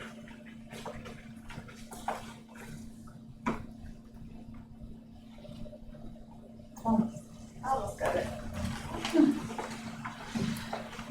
All right, so that's the calendar. Just a note about that first month, it's not usually like this, just fundamentals is kinky. There are some clinical days that are scheduled to be on campus, so just make sure when you're looking at it, you know where you're gonna be, and if you don't know, what are you gonna do? Don't go to the wrong place. If you don't know, we have mechanisms, you can email us, you can put it on the parking lot. We do ask in general that you try and ask a classmate before you ask us, and they are just as smart as you, and sometimes us. Smarter.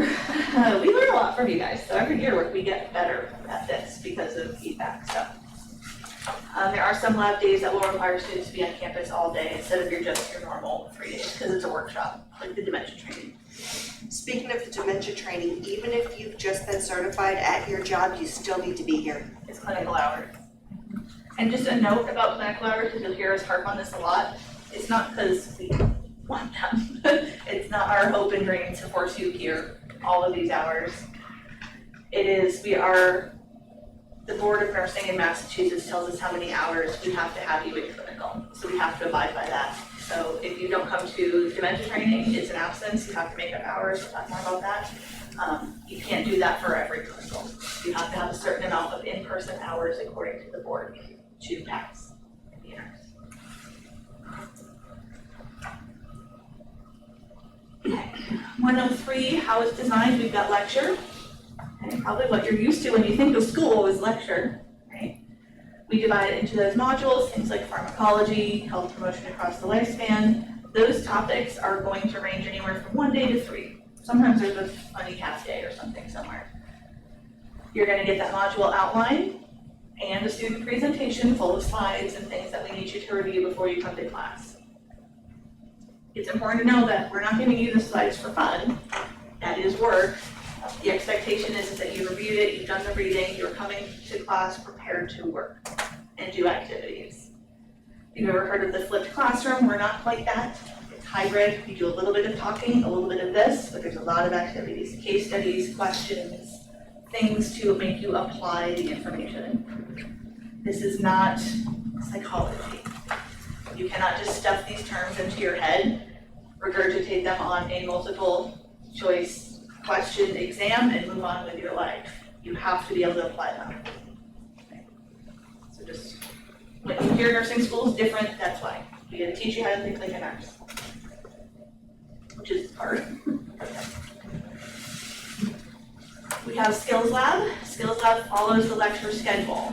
So you're not going to be expected to do a Foley catheter in lab or in clinical until we've taught you about it in lecture. Okay.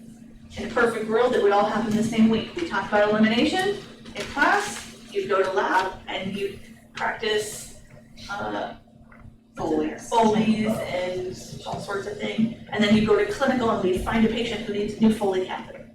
Never happens that way. We try. But that is how it's supposed to be paced. You're not expected to do anything in lab or in clinical that we haven't taught you.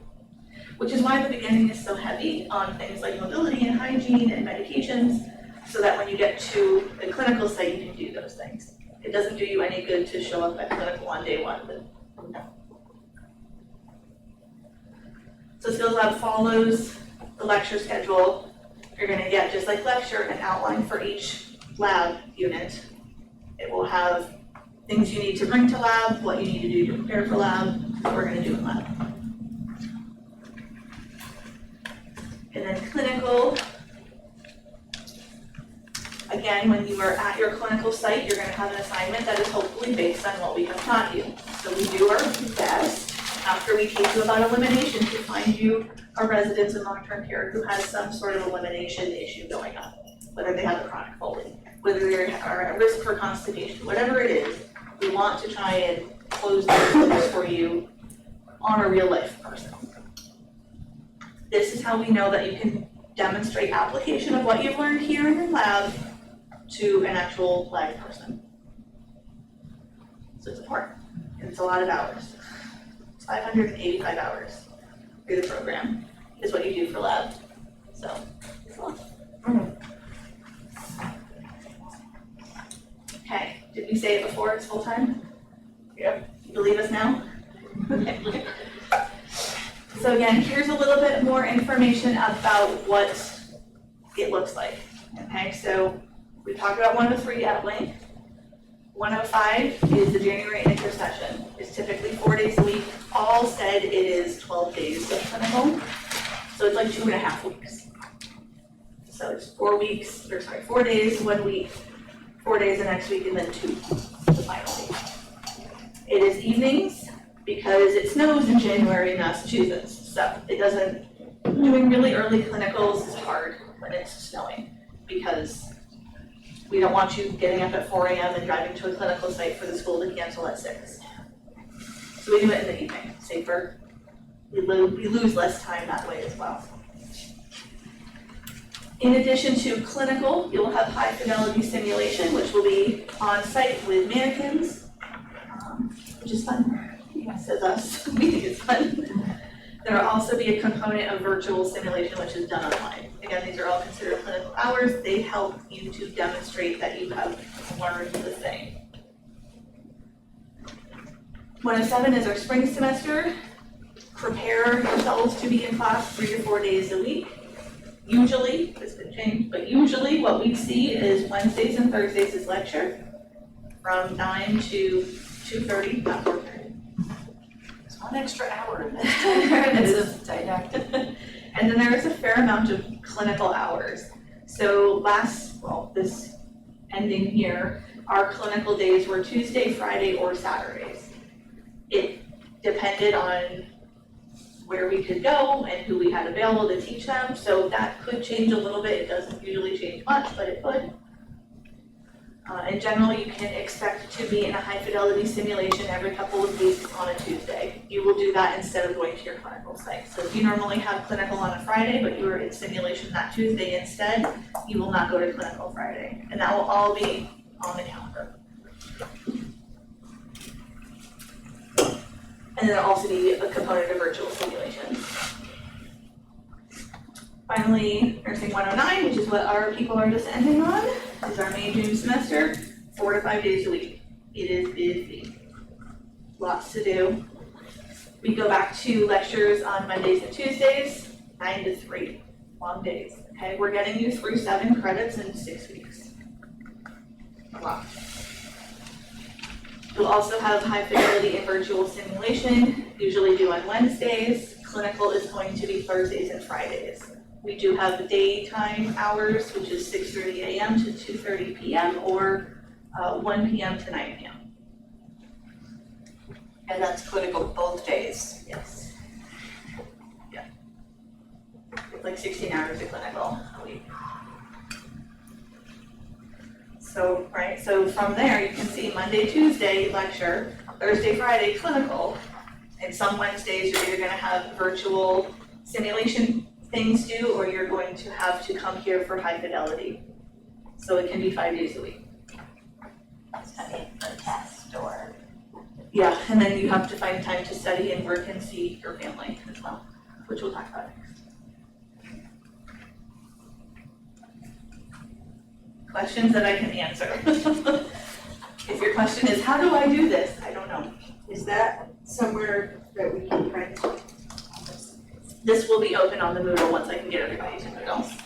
Again, it's just a sample, it could change, so don't like quit your job based on that yet. Oh, I've already given notice for August. Then put your job there. So for the lab sections A and B, Yes. are those like consistent, like wherever you're at? Yes, so depending on where you end up for clinical, your whole clinical group will go either to day or morning or afternoon. It'll be consistent, yeah. And when we get to it, like one of my recommendations for the calendar is to make yourself a copy of it and cross out everything that's not yours. So when you get there, if you're in the morning lab group, delete the afternoon one. Don't even look at it, right? Because you'll confuse yourself. That will be really helpful in 107 when you're like, well, wait, am I in clinical? There's this Tuesday, there's Thursday, there's like all these dates. Delete what is not you. It will help your brain. All right, I think we hand it off to Rachel. Oh, yes. She can tell us all about what it's like. Give you the tips. So you guys have been just given a little bit of a brief snapshot of what the overall program looks like. Well, I'm going to narrow it down a little bit to a little bit more finite situation of what you can actually expect a week in your life as an LPN nursing student to look like. So this program is full-time. Have we mentioned that before? There is some assignment, some test, some quiz, some paperwork, something due every day that you have lab or lecture. There's paperwork due in clinical as well. College students are expected to spend about an hour per credit per class of studying. So if you have a 3-credit class, you are expected to study for 3 hours per week on this topic. However, you're in class, lab, or clinical for 20 hours a week. For a, 13 credit? 7 credit? 13 credit? You do the math, that's a lot of hours that you need to spend studying to be successful. It's about 32 hours a week, which is why we call it a full-time program. And that's just study, that's not including your time here. Okay. It's a lot. So what does a day in the life look like? Well, you're gonna wake up early, caffeinate, in some size or do your exercises, whatever. You are going to get ready, shower, all that sweat after exercising, commute, then you're in class for the hours that have been identified. You're gonna attend whatever classes are on your calendar for that particular day. And at the end of lecture lab, you're gonna go home. The first thing that you guys are gonna wanna do is rewrite whatever notes while they're still fresh in your brain. Okay, rewriting your notes, handwriting them, we have found there's evidence that links to handwriting something to it sticking in your brain. So you wanna handwrite as much of this class as you can, and you will find that a lot of our assignments are required to be handwritten. So once you've handwritten your notes, you want to review your class materials, what's gone over, review whatever readings that need to be done. Then you need to write down any questions that you may have and try and answer those questions. You don't have to go home. We have a fantastic library. Yes, we do. We always recommend, like, if you're already on campus, try and stay on campus for another, you can sit in this room usually for half an hour, 40 minutes. Yep. Rewrite your stuff here before you go. It's really hard to get home and like, not turn your brain off. Or get caught up in domestic chores, dishes, cooking meals, kids climbing all over you, demands of the dog, The old dog, right? the house, yep. You're gonna find that you need a support system, because this is your full-time job. You're gonna, if you're one of those people whose house needs to be spotless, get over it. Seriously, get over it. Or hire a maid. Yep, Or find one room or one corner of a room that you can keep spotless and be okay with that. Yep. Don't look anywhere else. so realistically, on Mondays, you're gonna come to class, you're gonna have lunch, come back to class. Once class ends, you're gonna go home and study. You're gonna have dinner, then you're gonna study and go to bed. Same thing on Tuesdays. Wednesdays is your day to be free-ish. Not here. I was gonna say catch up. Yep. I feel like But yeah. prepared for lab. So again, you're gonna study, have breakfast, study some more, have lunch, study, have dinner, spend a little time with your family, and then head to bed. Thursdays are gonna be lab, then you're gonna go home from lab, you're gonna study some more, have dinner, study some more. So too, on Thursdays, your family doesn't know that you only have to be here for 3 hours. So That'd be a you great could day. come here, whether you're morning or afternoon lab, plan on spending the opposite time in the library or something, try to get space. I think the biggest problem that most people have is it's hard to do these things in your home space because there's all kinds of distractions in your home space. So as much of this as you can do outside of the house, probably better, right? So Friday is clinical, you're gonna go home, you're gonna have dinner, study, and then head to bed. Do you see a theme here, right? Study every day. And study, I don't know what that means to you exactly, but literally all of these things that we are asking, the prep sheets, rewriting your notes, that's all, in my mind, study time. That's all the stuff that you're doing to prepare for exams and stuff. So yeah, just like the more you turn the material over, like you're in the garden, and you just turn over the soil, the more you get out of it. So Rachel's not wrong about the handwritten stuff does stick better. And so as much as possible, write out your notes and things because that'll help you. And it is nice to do it right away because it's fresh, you know, yeah. so you can go home and kind of piece it together so it makes sense to you. So it'll make it easier when you're studying for that test. And if it doesn't make sense, that's when you reach out and say, you know, I had a question about this, whatever we talked about. And we'll talk more about resources, but you'll have access to peer and program tutors as well. So there's plenty of people to ask. And studying looks different to every person, so if you're like, I don't know what studying is, ask Alicia. Yeah. She's a great resource, talk to the tutors. We have free tutoring here, free tutoring. Free tutoring for you by people who have just completed the program. It's free. Did I say it's free? It's free. Like, there's no good reason not to do it. They're available, they're here for you, they want you to succeed just as much as we do. Take advantage, even if it's just like, how do I get started? Use that. It doesn't have to be nursing content. It can be, how do I get started? How do I organize? What did you do? Show me what your calendar looked like. Right. Like, use those resources. It's different. Every person in here is a little different. So you really have to kind of pull together what's gonna work. So studying doesn't mean a marathon session, right? Do it in little bursts. Do an hour here, get up, go do something else, come back to it. Because evidence has shown that cramming or long-term marathon studyings doesn't work. Short little bursts with frequent breaks work best to maintaining information, okay?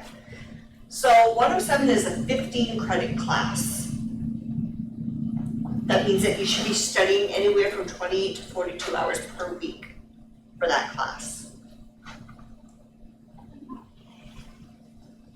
So we all have families, right? When do you see your family? Well, you can still see your family, but that time is going to look a little bit differently. So you want to make sure that you're scheduling time to see them and spend time with them. Saturdays or Sundays were my days to spend time with family when I was in nursing school. My husband swore, and still to this day swears he could pass the NCLEX, because my spending time with him meant he helped me study. He would run through flashcards with me. He would quiz me. He would be my patient as I practiced my skills with the stethoscope, with the blood pressure cuff. Even during my master's program, he was my patient and allowed me to practice on him. So it is gonna look a little bit different. Kiss your social life goodbye, right? Going out to clubs, dinners with friends, hanging out, gone for 10 months. If your friends truly wanna see you, have them come over, help you study. You can still see them, it's just gonna look a little different, right? Have them run through flashcards, have them take one of your ATI books and quiz you on a topic that you learned in class. It's just gonna be different, and it's short term, it's only 10 months. If they ask how to support you, have them bring a meal. Have it, take the kids so I can study. Create a casserole I can throw in my freezer for a quick meal so I don't have to cook. Everybody says, I'm here for you, what can I do to help? These are things that you can have them do to help. Clean my house, scrub my toilet for me. Accept the help. That's a good Yes. friend. That's a good friend though. Yes, You're gonna owe them something. you know? They'll get you back. They're like, is this a mold that I need to go to the doctor for you? Yes, it will come back. Yep. So meal prep for the week, Saturdays was my time with family, Sundays was my meal prep. I wound up finding a little like recipe book that had casseroles. So I would do Sunday and prep all my casseroles, throw some in the fridge, throw some in the freezer, so when I got home from school, all I had to do was throw the oven on and throw one in. It got to the point where my husband got sick of casseroles that he started taking over cooking meals when I was in school. Okay? That's one way to do it. And I let him. That's the hard part. You have to let people do things their way. For me, it was laundry. I hated the way he folded clothes. And I had to learn to live with it because it was one thing off my plate so I could focus on studying. Most nursing students work on weekends. However, that being said, we recommend strongly that you do not work the weekends before an exam. Use that time to study and review your notes. You need to be realistic about the amount of time that you're working. We have had some students be successful working full-time overnights. It is not recommended that you do that. We recommend that people work about 20 hours a week at a maximum. Studies have shown that those students that work less than 20 hours are more successful in the program because they have more time dedicated to their studies. For me personally, I could not work. I was so overwhelmed with nursing school, I told my husband, I'm like, you have to take this. Because if you want me to be successful, this is what I need to do. It's only 2 years, because I went through the AD program. I was like, so you've got the insurance, you've got the bills, you've got everything, well, this is my full-time job. We struggled, but we made it work. Remember, you want to start by taking small steps. If you look at the overall big picture, you're gonna get overwhelmed and you're gonna be like, oh my gosh, what did I get myself into? Can I do this? You can't. I'm already asking myself. You are not alone. You're not alone. You can do this. You made it this far. And you'll hopefully find like some friends here too. You can trade, like if you take my kids Saturday, so I can do whatever, maybe I can take yours. Like you're gonna build friendships, you'll build relationships in the program. And nobody's gonna understand it like you people. Yep. You guys are right now sitting in a group as strangers. By the time you leave, you're gonna be family. I say that every year and everybody laughs. And then at the end, you're like, you were right. The level of dysfunction Better in for worse, family right. is different every You year. can't choose your family, you know what I'm Yeah. saying? Like, it's, you guys are stuck with each other. Yeah. So, if you're a procrastinator, get over it. If you're a perfectionist, get over it. Sometimes you just need to pass, and that's okay. Yeah, I was gonna say that a lot of you, nursing students in general, are very good students, and you're getting A's, you're prereqs, and you're doing all these things, and you're and then you get to nursing school, and all of a sudden you're pulling B's, and you're like, well, I usually, and it like stresses you out, right, because this is not your norm. But that's sort of what happens, and it's okay. You don't have to be an A student to be a good nurse. You just have to pass, right? So you do have to kind of get rid of some of that, a little bit of baggage if you have it. I don't know if you all do, but that perfectionism thing, you can't be that way. You have to cut yourself some slack and just move on. And sometimes passing is good enough. No one's ever gonna ask you your GPA in an interview, right? So you wanna make sure that you are preparing your schedules, schedule everything. Grab a planner, literally write down your assignments that are due, use your phone if you have it. Write down your times, use the calendar, pin it up, put multiple copies everywhere. So you can actually see your schedule as you're looking at it. Put in your lecture times, your lab times, your work times, schedule time with family. Scheduling time to study is huge. Block off time in your day. This is my study hour from 4 to 5, I am studying. And everybody needs to be on board in your household that says, do not bother me during this time I am studying. Go find something else to do. Unless you're bleeding or dead, don't bother me, right? You've got to put in time for work, time for meals, time for family, sleep. You can sleep when you're done with nursing school. You can sleep when you're done. I'm gonna say that,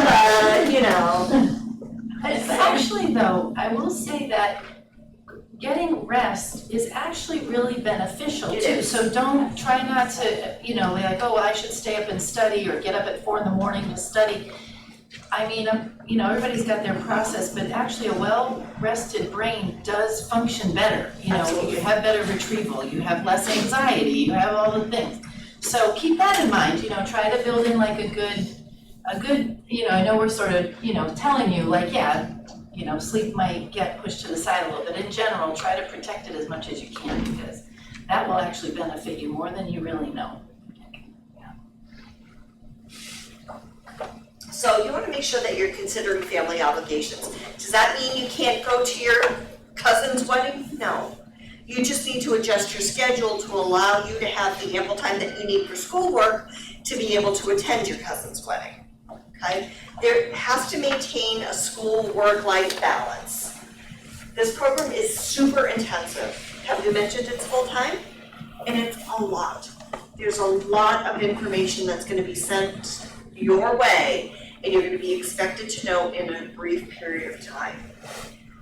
Big thing is stay motivated. Write down inspirational quotes or something that you say to yourself every day, self-affirmations. Find a buddy, I'm not feeling it today, find somebody to help boost you up. You know, it's a long 10 months, but it's gonna go by super fast. You guys are gonna be done before you even blink.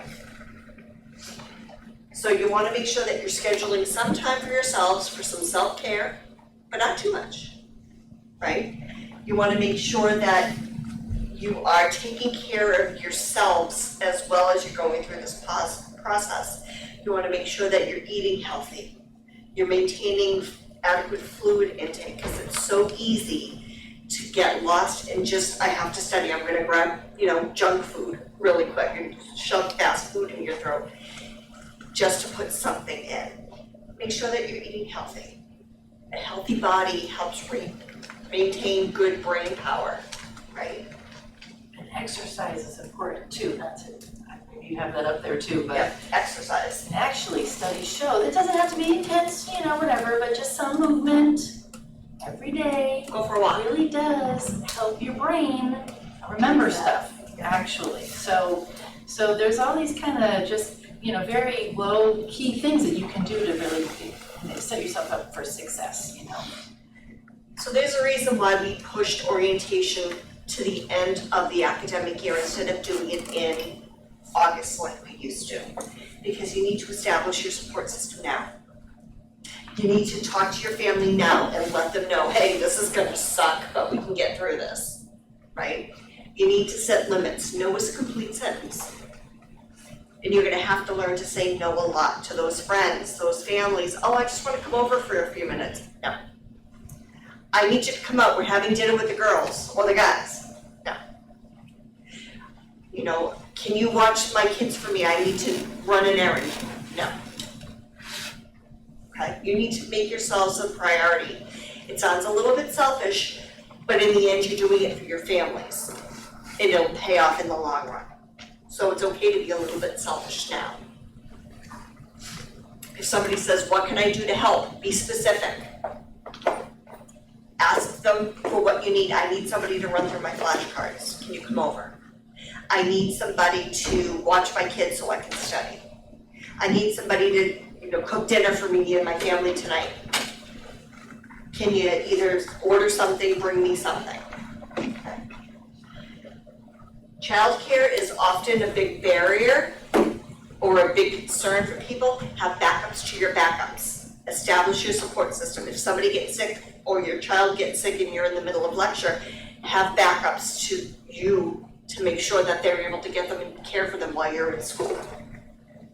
You want to make plans now for carpooling, especially to some longer distance clinical sites like Brattleboro.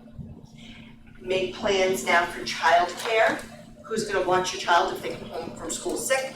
If there's an early dismissal, you want to make sure that you're trading off with other students.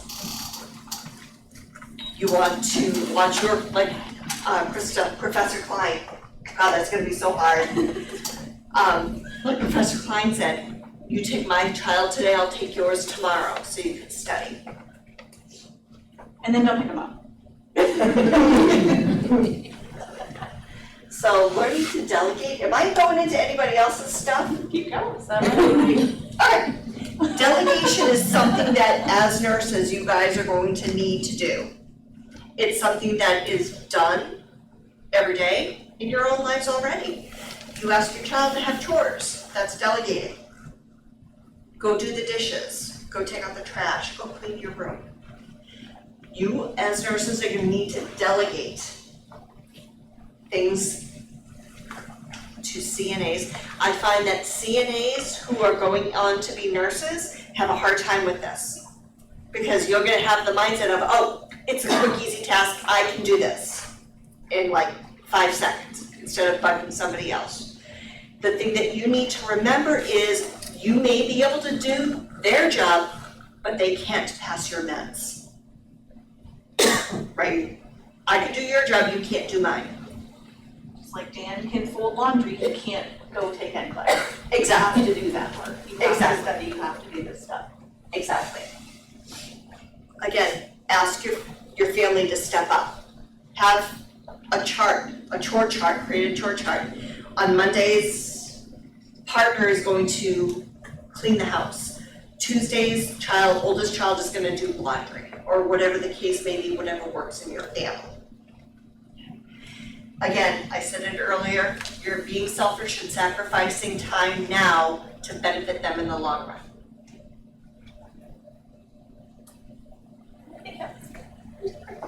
Yes? Are we allowed to record lecture, to use to study and to better? With an accommodation. Yeah, so head up to disability services, they'll probably give you an accommodation. Yeah, and usually they can provide you with like a recorder or software for your phone to do it like the right way. Yeah, so like taking a video. They have a notebook that you can use and it has millions of microdots on it with a pen that records. So as you're taking notes, it's recording, and if you stop, because you get lost in what's being said, it's recording. And then later on, you can go back and put your pen on the spot where you stopped, and it'll play the recording from wherever on the page that you put your pen. You do need an accommodation to record Yes. anything though. That's quite a piece of technology. It's so awesome. It's so awesome. Didn't have that one. No, same.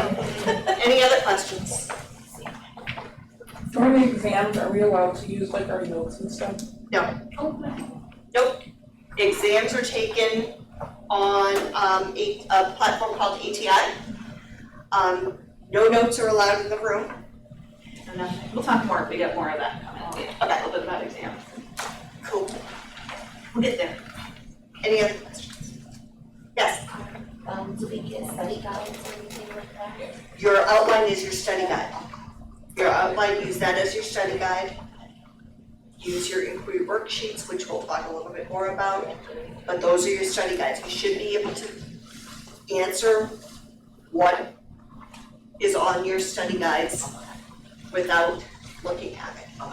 I'm assuming we need to go to like the bookstore and order our books, is that correct? No, we don't. You're with words, we'll talk about that in a little bit. Oh, sorry. That's okay. It's good news, your books are free and included. We'll talk more about it after, but if that lessons learned for anybody's brain right now.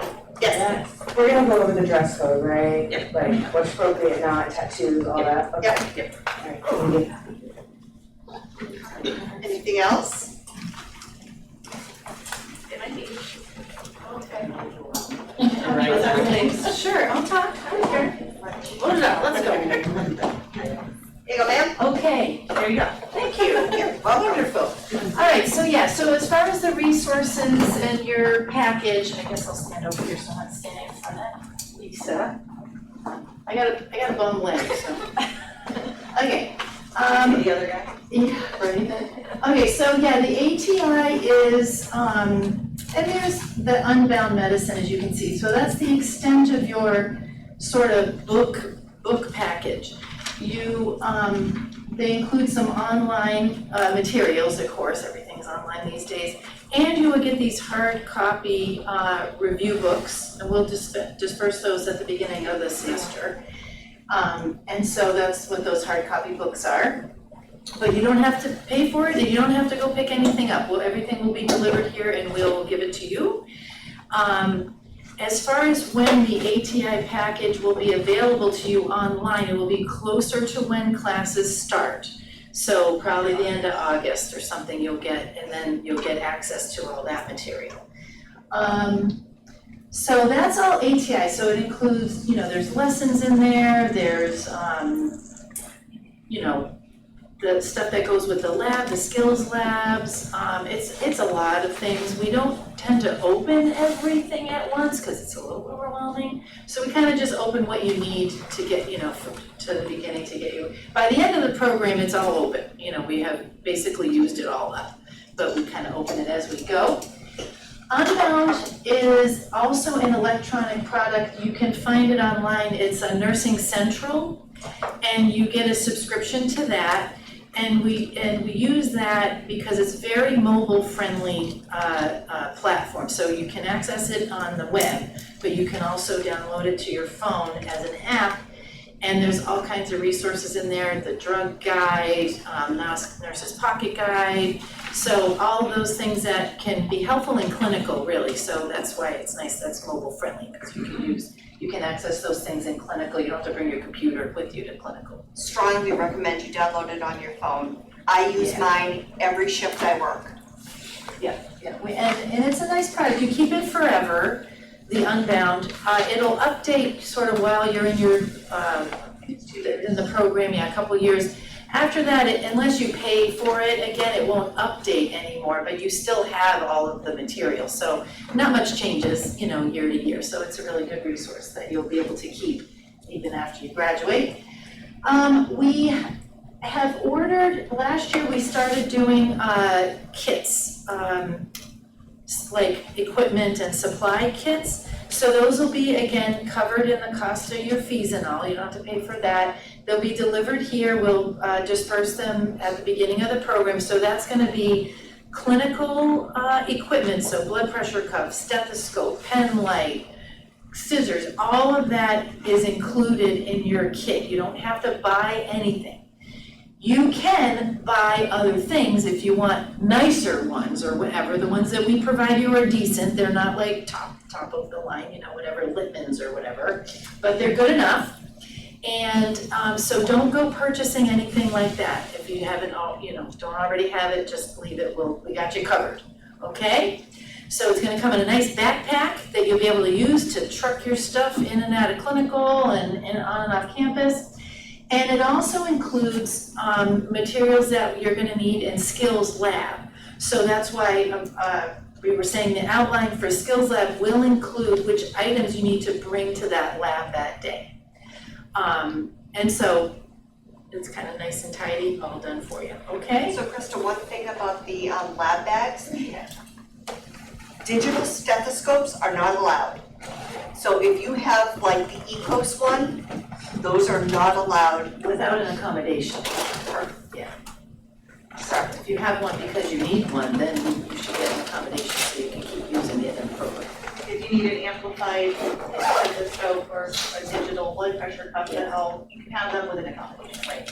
And they are available in the college. If you have an accommodation, the college is supposed to get you one, so if you don't already have one, we would get it for you. Okay. So the end of August, in terms of how to access ATI and Unbound, and the clinical and lab bags will be on campus, and we'll give those to you. And it's looking like really like the second day of class, because we're gonna play with stuff that's in that kit, so that'll be fun, right? All right, other resources. So My GCC, probably something you're already familiar with. That's where like all your transcripts go, and I don't know, find your GPA in there and all kinds of stuff, right? I don't even know what, from the student side, I don't really remember what's in there. What you're registered for. So right now, it doesn't show that, I don't believe it shows you're registered for any nursing courses yet. That will come later, right? Okay. GCC email. So once you are accepted to the college and enrolled in a course, so some of you may already have a GCC email address because you've already taken courses. If you haven't taking courses on campus yet, once you get enrolled in the nursing course, then you will have a GCC email. And all of our program communications are gonna go to that email. So if you're using a personal address right now, like to communicate about orientation, that will change. And so you'll have to start paying attention to your GCC account. We recommend that you get your email on your phone or whatever thing you look at most. so you don't miss anything, because emails will come from Melissa, maybe come from Becca, maybe even Melanie, who knows who, and you need to be able to see it in a timely way and respond, okay? So once you get that set up, and if you need help setting that up, IT could help you with that. Most of us have our emails go to our phones these days, but not everybody. So if it's something that you want to do and need help, we can hook you up. You have a question? Sorry. Do you guys prefer to use iPads or laptops for this program? It does seem to be that laptops just work better with the ATI products. Not that iPads or tablets don't work, but they don't seem to always support all of the stuff underneath. I don't even know what it is. I'm not a technology person, but yeah. So sometimes you don't see the whole screen on the iTablet or whatever. So, I mean, but students have made it work. It's just a little more fussy, I think, is what you might miss something inadvertently. But yeah, laptops. And then we do have in the handbook, we have the computer requirements for the program, and it's not anything extra than what most computers have. But if you have an older computer that, sometimes like the ATI applications in there, like there's virtual simulations and different things that may not run if your computer is too old, even though it works for other stuff, so. You can, if you have financial aid, you can get a laptop through the bookstore, the online bookstore, using financial aid, and the library also has loaners. Yes, that's So they'll lend you a laptop for a term. Are we supposed to bring them with us every day with our laptops? Or is that like a bad thing? You don't have to. Most students do. You have to connect to the Wi-Fi. It's much better than it used to be, but there are glitches, so you can't always rely on it if, to do things that you need it to do on any given day. We try and communicate if you yeah. have to bring it. Some of the labs you'll have to bring it. We try and So we'll tell you specifically on a day that you have to have it, and we try not to, because we sometimes use a computer lab to do things that we really need you to do, like testing a course is done in the computer lab, and so on, so yeah, we'll let you know. Moodle is the learning management system that the college uses, so again, if you've already been, a student here, you're familiar with Moodle, or maybe even other campuses also use Moodle. So navigating Moodle, I guess, can be a little tricky at times, the way that each course is set up. You'll see how we use the tile system. I don't know if, so we have these, what's called a tile devoted to each module. So you should be able to find things pretty easily in there. If you can't, you'll let us know. Sometimes we forget to open the eye on something and it's not visible to anybody. So, please let us know if there's anything that you feel like you're supposed to be able to see and you can't. Maybe we need to just click a button, okay? Same is true of ATI. We open the eye as if it were on ATI as well. We also send a course announcements through Moodle that actually do go to your GCC email. So that's why, sometimes you'll get a direct email from somebody, or it'll be through the GCC, Moodle system. Either which way, it all ends up to your GCC email address. And so that's why you need to be able to get at that on a regular basis. So there's lots of other resources, and as we've said before, GCC is routinely regarded as one of the most supportive colleges in the Commonwealth in terms of access and to support services and resources. So the Academic Advising Center, Alicia is part of advising up there. She has office hours down here. She is devoted to our program, but she's part of the wider advising center as an academic advisor. You will also be assigned to one of us as your faculty advisor, so we just kind of split the class into, even sections, and you get, just kind of randomly assigned. So we would also be available to you for advising. Peer tutoring, so that is on the main campus, and maybe some of you have used peer tutors before for writing, for math, for study skills and organization. I'm telling you, they can really be helpful. Even just one visit can really be a difference maker. It doesn't have to be this protracted, every week, you gotta work it into your schedule or anything like that. And the professional nursing tutor, so that's what we alluded to earlier. So every year, we, a few of the graduating students come on as what we call program tutors. So these people are a little more knowledgeable about the actual content. The peer tutors are knowledgeable about more general things, which can also be very helpful. But the program tutors have nursing knowledge, and they can be a little more, valuable in that way. So between the two different tutoring mechanisms, you should be able to get your needs met. So we will generate a list of the program tutors at the beginning of the semester, and it'll live on Moodle and with all the contact information to set up appointments with them. They'll do individual, sometimes they try to do little group sessions as well, depending on their schedules, but between all of that, you should be able to find something that suits your needs as well. There's the disability and accessibility services, so that's where you're gonna go if you feel like you need an accommodation. So you look at the website, I think we have the links to some of these in the presentation when we open this for you. You make an appointment, talk about what your needs are, they'll tell you what you need to provide to demonstrate the need for that, and they'll, give you an accommodation. Now that accommodation, we'll talk, I'm sure, more, but that needs to go to the program coordinator. So you don't get your accommodation just by going up there and visiting with them and them doing it. You then have to get it to us and to the coordinator, okay? So they can help you with things like that. The library, one of the librarians is gonna come this afternoon and introduce herself and library services, so she'll talk a little bit more.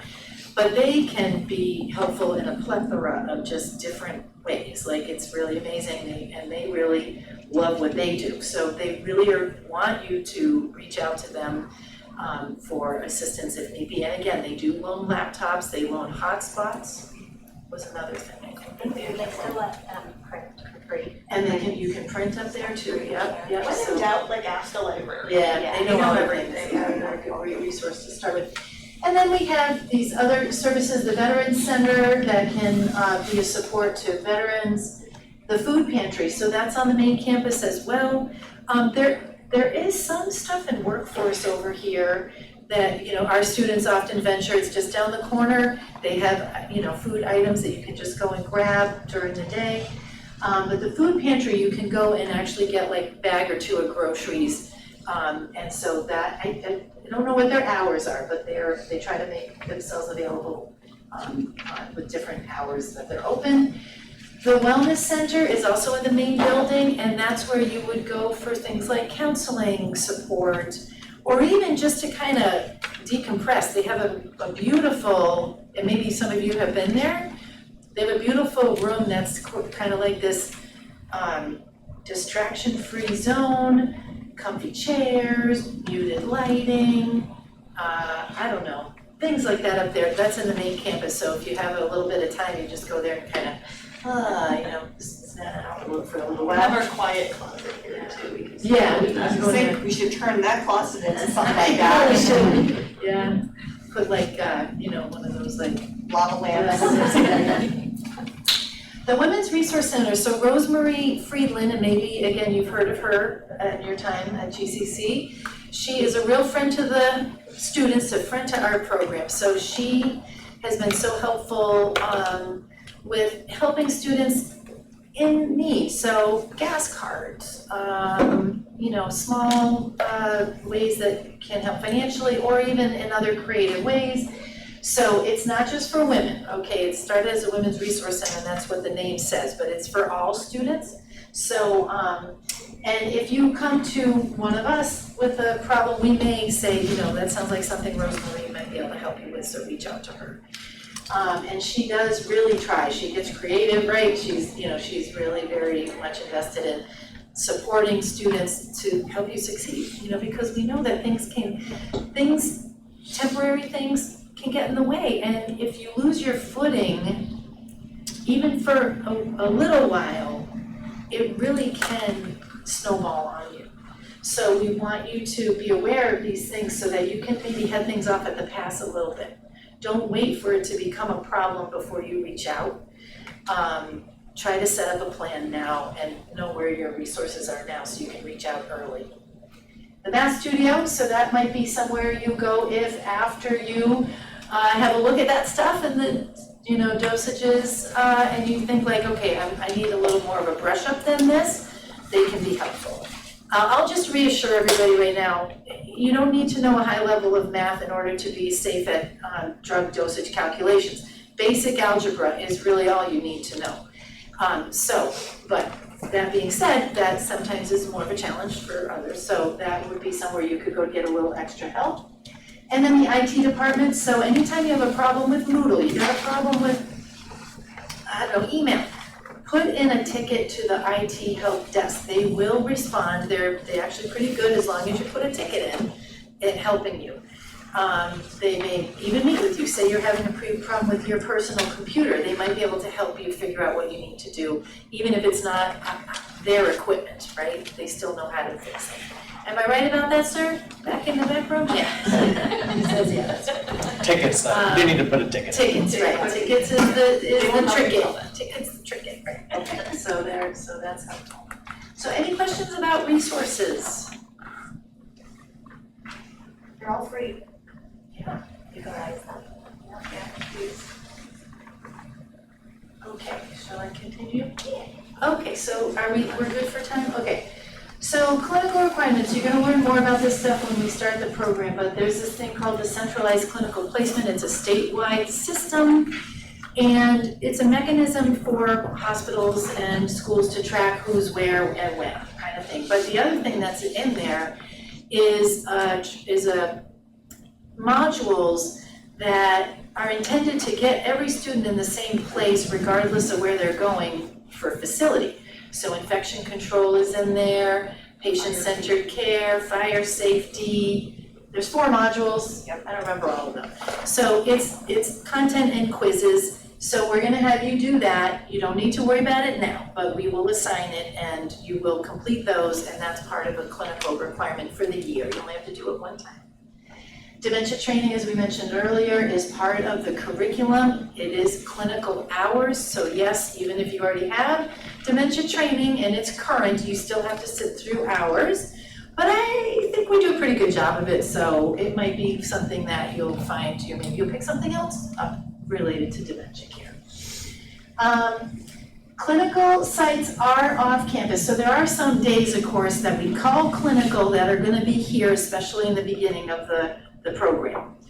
But after that, all clinical hours that aren't simulation hours are at off-site.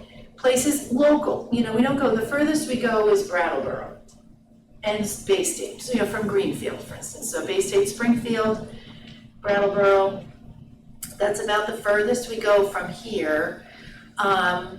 There will be a form to get a little bit of information about places that maybe, places that we know we use, that maybe you're like, yeah, I shouldn't go there for X reason, and it can't be because of distance. That's the only thing. We can't guarantee that, I apologize. We wish we could, it just, it tends to work out okay, but, we just can't guarantee that you might not have to drive a bit to get where you need to be. And when you get your assignment and you're like, well, this is too far, this is gonna cost me a lot of gas, reach out to Rosemarie. She might be able to help you out with a gas card at least. We can't help you with the time, but we can maybe help you with that, so. All right, drug screen is another requirement. That is gonna need to be done by a certain date early in the fall. Yep, you get more information, we Yeah. have nothing to do with it, we don't Right. see it, we just Right. know it exists. Right, So so if you have keep, questions, again, ask Melanie. keep your eye on your emails, because everything will be coming through that system soon, okay? All right, and then other requirements are, I was just gonna back up, like, you have to, now you already have to have this stuff like, immunizations, that's all part of the admissions process. This is like from now until. But flu shots, flu shot is gonna be part of it as well. And so there's other little things before you get going into the facility itself. I guess that's maybe the only other thing. Okay. And that's all health record stuff, like we don't ever want to know, I can't get my flu shot because, don't tell me. Yeah, we really don't. Your nurse is not yours, Yeah. so don't tell us It's hard, that. because, but, yeah, try not to overshare health information with us, because because we don't really have any control over it anyway. Okay, questions about those requirements at least, okay? We will get more into the uniform, I think. This is just a funny video, I don't actually know if it's gonna work with everything else. It should, want me to see if it'll, oh, you got it. I just don't know how loud it's gonna be. I'm so excited, it's our first nursing class. I hope it's easy, I mean, like, it's our first class, like, they can't be that hard on us. Oh my god, I got so hard so fast, and she's talking so fast, I like, can't even keep up with all the notes. Oh my gosh, I don't know what I signed up for. Okay, I think I'm getting a study group like ASAP. Do you have any openings in your study group? This isn't like high school. That exam was so hard, there were so many select all apply questions. Excuse me, what is ATI? She's fundus? What's a fundus? You think she's gonna make us watch like one of those working videos? You think we're gonna be able to see babies get born in clinical? You think we're gonna actually like hold and birth a baby? I mean like adults like totally I can handle, but like little babies? Well, I have a quick question. So OB, it's like we really have like 2 patients instead of 1. Did you even think about that? Like it just hit me out. I just like thought of that. So like basically we have to memorize like this whole textbook. This is crazy. I can't even say like half of the medication names in here. Do we have to know the brand name and like the generic name? What about all the side effects? Excuse me, are we gonna be able to use calculators on the exam? And then are we gonna have to memorize the conversions or are those gonna be listed on our exam? I didn't realize nursing school was gonna be this much math. So we have to memorize all the side effects, the indications, the contraindications. I mean, they want us to memorize everything, the drug interactions and the dosages. I'm like, we have to memorize like all the important stuff, and we have to highlight like every freaking page on it. Did you say head to toe assessment? What's that? That sounds like it takes a really, really long time. Oh my gosh, I'm gonna have to like practice skills on like all my friends, like all my family, like doing the whole head to toe assessment. I'll have to pretend like I'm gonna try and do an IV insertion on them too. But I'll listen to their lung sounds and their heartbeat with the, what is it called? Oh, the stethoscope, oh my gosh. Oh, what was that other thing we learned about? Sphygmometer? What is it? What was it? Sphygmometer? Yeah. Are we going to spell that? You know, I'm just going to call it a blood pressure. Are you trying to feel your pulse? Okay, let me do it too. Can you guys keep it down? We're trying to feel our pulse. I can't feel anything. Community health, this should be an easy class. This should be like, that's good because I need a break. Nursing school's been like so hard. A windshield survey? What's a windshield survey? Excuse me, what's a windshield survey? Because that sounds like group work. Oh, it is. You guys gonna be in my group? Well, for the windshield survey, we can't take my car because it is a mess. My car is a hot mess ever since I started nursing school. And just like I thought, like pharmacology was the hardest class, and then I thought OB was the hardest class, and PEDS is the hardest class, and it's like, it's not just one thing, it's like everything, like it's like trying to remember the milestones, and I forget the age, like, when they have to stack like 4 bricks, like I can't remember if that's like a 12-month-old or a 24-month-old. And then it's like just the vaccination schedule is like ridiculous, and then the Erickson's whatever development stages, and I just really I want this class to be over. Sorry, I just had these like little mini meltdowns. That's our laughter. To be fair, we don't make you memorize the immunization schedules. Oh, that is true. Yes. And, you know, you will have, we do try and build on what you already have. So, for A&P, anatomy and physiology, we're not gonna cover anatomy and physiology. The expectation is you already took that class, we don't need to talk about it more. You have to have a working understanding of how the heart works to understand what happens when it's not working like it's supposed to and you have the disease process. The same with abnormal, or human growth and development for psychology. They already talk about Erickson's and Piaget and all that stuff. So we'll talk about it, but it's expected to kind of already be in your brain because you've already had that stuff. Okay, so for lunch, please come back for lunchtime. We'll division, trust the process, okay? We'll go to lunch. We will have you come back in an hour, so 20 after 12. There is this this is the clinical form we were talking about. This is going to ask for conflicts. So if you're gonna be going to Charlie Manor, if you have family who's a resident at Charlie Manor, we don't want you to go to Charlie Manor. If you currently work at or have previously worked at one of the hospitals you might go to, we don't want you to go there for clinic, we want you to be able to come fresh to locations, okay? So if you scan that, it doesn't have to be done today, so if this doesn't work, we'll get it to you. I'm not making clinical assignments today. But this is just to gather data, okay? And then I do try and look at where you live. I can see your addresses and I try and get you close to home. It doesn't always work because we have sites in Brattleboro, and if everybody here lives in Springfield, well, someone's gonna have to live in Brattleboro. But we'll do our best, okay? And like we said, distance is not a reason to say I can't go to Brattleboro. We have really fun at Brattleboro. They're gonna come tell you later. I told them they had to come tell you how much fun we have at Brattleboro. And we can't go where we work, right? We don't You'll get more out of it if you I think it's better don't. if you don't, just because, you run into people that know you, it's easy to get stuck into the role that you do when you're working there, and a little harder to transition to the, you know what I mean? So it's a little more challenging. And you just, in that list, just list places you can't go, like you have a conflict at. We don't need to know the conflict. Right, that's true. Okay. We don't need to know the conflict, just places you can't. And if you don't have any conflicts, then you don't put anything down. Yes, that makes my life very easy, please, yeah. All right, so we'll take lunch, I'll leave this up while everybody's at lunch and we'll come back at 20 after. The dining commons, I'm pretty sure is open. So go get lunch.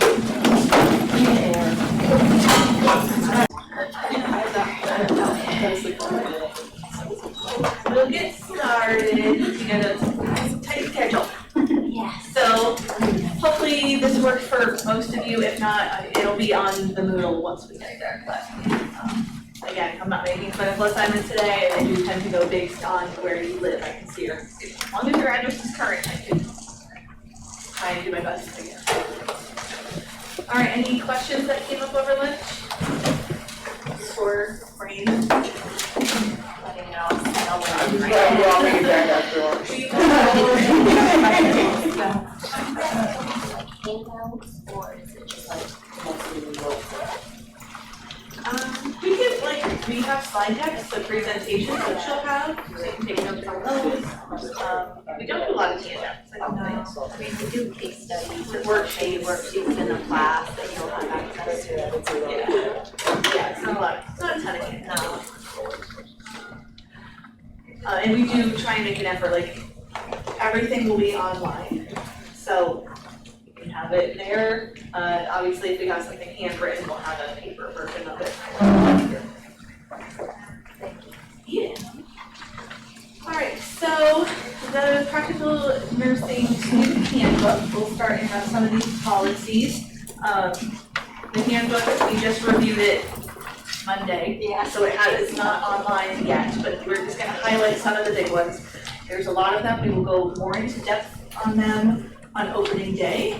But just in general, stuff we want you to be aware of, policy-wise. First up, what everybody wants to know is the uniforms. So when you're at clinical, when you're at lab, or at simulation, unless we tell you otherwise, for any of those things, which we won't, you are expected to be in your uniform. So the uniform is scrubs. You can get these through the online bookstore using financial aid. They're fine to buy anywhere. They do just have to be hunter green. So just make sure you keep an eye on what hunter green really is. It's like this. It's not olive green. So they were working on the ADs were working on a policy that said here are the recommended vendors like Cherokee or Wonder Wing or whoever, is giving you a few options that definitely have hunter green, it's the color of your folder. Yes, It's not like it's olivey or it's not mint green. But that is the color. If you're in olive or something, we're gonna ask you to get your scrubs. Up front, try and find the right ones. So the uniform is the hunter green scrub top and bottom, has to be bottoms, has to be a scrub shirt. You can wear a scrub jacket, should be hunter green. We always tell people like, we recommend you wear layers, because some places are hot, some are cold, and you never know which way it's gonna go. You should wear white or black closed-toed shoes. You can wear a white, black, or hunter green short or long sleeve shirt underneath your scrub top, but you have to wear a scrub top on top of it. So you can't just wear like a white t-shirt. That's not a uniform. Or a white t-shirt with a hunter green jacket over it, that's our uniform. Yeah. You have to wear your top. And then the other big thing is gonna be a watch with a second hand. So either a analog, right, as long as it's got a sweep, because you need to be able to count seconds when you're taking respirations or a heart rate or something. The lab clinical kit that Professor Klein talked about earlier, you're gonna get from us the kit with a stethoscope, a black stethoscope. If you have your heart set on hot pink, fine, you can get that. Just know you are gonna have one, you don't have to go buy a stethoscope. Blood pressure cuff will have scissors, a clamp for you, a pen light, oxygen monitor, and a thermometer. There's probably some other things in there that I couldn't remember. We will give all that to you on your first day, so you don't have to go buy any of that yourself. And then your official college ID badge, which we'll work on later today as well. That is your uniform, okay? We'll go into more details, but any questions about, like, is pink white? No, white is white, black is black, hunter green is hunter green. Those are your options. And if you're not dressed appropriately, we'll be sending you home. Please make sure that your scrubs fit you appropriately. I don't wanna see somebody bending over to take somebody's blood pressure and I see pink or white at your lower back. They need to be long enough to cover your midriff and your lower back. If you're bent, like, in the course of any clinical duties. So that means like squatting down to empty a Foley catheter, your shirt shouldn't ride up. If you bend over to help move somebody, your shirt shouldn't ride up. Your pants shouldn't fall down when you're just walking down the hallway. They shouldn't drag on the ground. They should be at an appropriate weight. We're thinking of things like infection control here too, not just professionalism, we love, but also infection control, right? We don't want like wet pants because you trudged through snow. You will be sent Or home, urine, and then it's or an vomit. absence, right? Or So you vomit. have to make it up, so. There are, if you're even sitting here and you're like, I still don't know what hunter green is, the opposite corner from this room, way down there is the professional studies lounge. There is usually a box full of like leftover scrubs from last year's class. A lot of them in that right now. Yeah, they get rid of them pretty quick. So you can go grab one of those if you take them, they're free. And if you need something, please do. Again, you can't get them through the bookstore using financial aid, but they're fine to buy anywhere. We don't have a particular brand that you have to use. We just have recommended brands that we know are hunter green. Because sometimes you type in hunter green and it gives you olive green. And then you just look silly, because everybody else is in hunter green. The ones down there, if you do happen to grab one, they may have a patch on them, right? Yeah, that's, So that they can. you can take the patch off, yeah. AD sometimes the patch is on their shoulders. You don't need a patch. Yeah, you can take it off. Some more about the uniform as far as grooming and hygiene. So fingernails need to be short, less than 1/4 of an inch long. You can wear nail polish. It needs to be clear, nude, or pale pink, and it has to be intact. So if you show up with long nails or they are chipped, we're gonna send you home, okay? You cannot wear gel polish, acrylic extensions, any of that. Needs to be natural nails. Intact nail polish is okay. Please don't make us send you home for nail polish. We It's don't all wanna do that. infection control, right? If your nails are chipping or if your artificial nail is falling off, like that's all infection control. And so if you do come in with them, you will be sent home. So it's just infection control, it's for safety. Yep, and we just updated our policies to go along with our clinical affiliates, so this isn't all coming from us. If you have long hair, it should be tied back so that it won't fall in your face or over the shoulders. That may mean it needs to be up in a clip, it might need to be curled up in a bun, but it shouldn't drop over your shoulder and into poop. Let's be real, that's the big problem. Somebody's moved You don't want a patient grabbing a hold of it, there's a lot of reasons. So long hair should be pulled back off the collar if it's able to be pulled up off the collar, but it can't be in your face or drape over your shoulder. If you have facial hair, it should be neatly trimmed. We don't allow any false facial hair, things like eyelash and extensions are included in that. Again, we don't need them falling off into wounds or poop.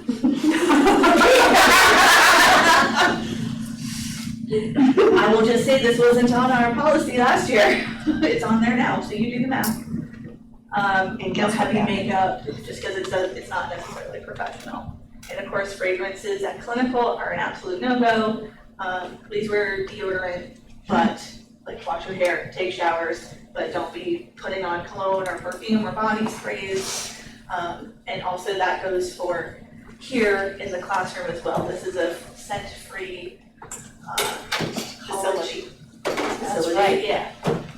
Classroom. Please. Campus thing. I'm like, it's not, it's for that facility, it's chiller, it sounds like, yeah. So, no fragrances and no strong odors. So if you're a smoker, find something else to wear, okay?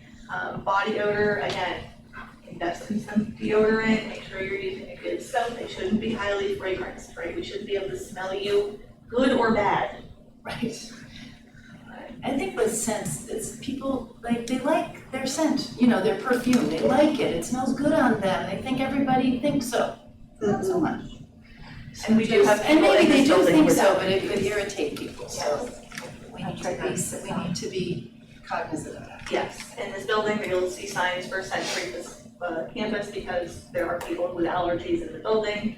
I know at Brattleboro, we had a nurse who was like intubated and shipped out because of fragrances. So like, we're not just saying it because we don't like smells. It's a real thing. Jewelry, no, nothing dangling. You can wear it, like if you have a wedding ring, you can wear a watch, stud earrings. If you have beads, you should have a flat plug in there. Any facial piercings should be a simple stud or like a plain ring. Okay, and then a watch. That can be Grabbed, hold, or fall out, or fall out. Tattoos, I know there was a question about tattoos earlier. In general, they're fine. You may be asked, depending on the facility you're in, to wear like a long sleeve shirt or something. But in general, if they are not offensive, it's no longer a big deal. I had to wear Band-Aids often in nursing school, so I'm glad we don't do that. And then again, the enforcement, if you arrive at clinical or lab violating the dress code, any of the things, okay? Fingernail extensions, hair that is not able to be tied up, eyelash extensions, out of uniform, and you're all in uniform, we're gonna send you home, okay? If we send you home, it is an absence. We'll talk about that coming up, about absences. Questions on that? The actual handbook will go into much more depth, but those are the highlights of the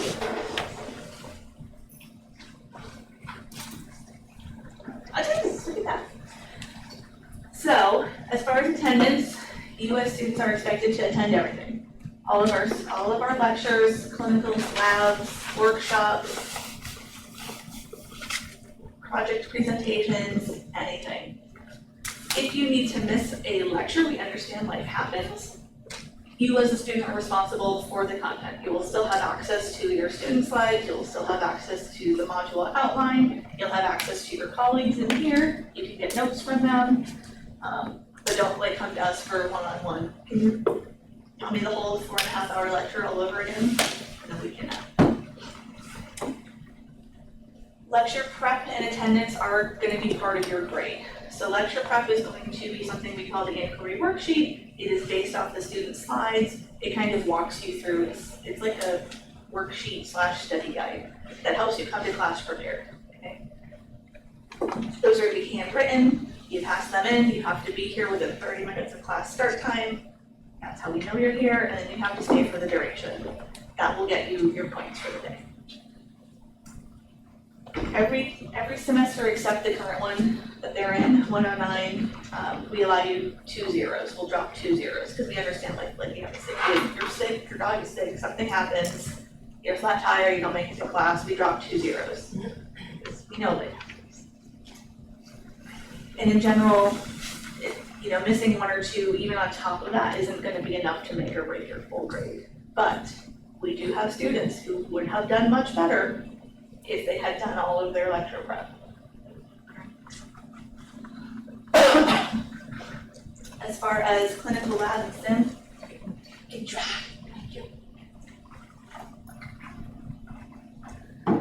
All clinical hours we talked about earlier have to be made up, right? We're beholden to the Board of Nursing, they tell us how many hours we can do. So if you miss clinical, lab, or simulation, the time has to be made up.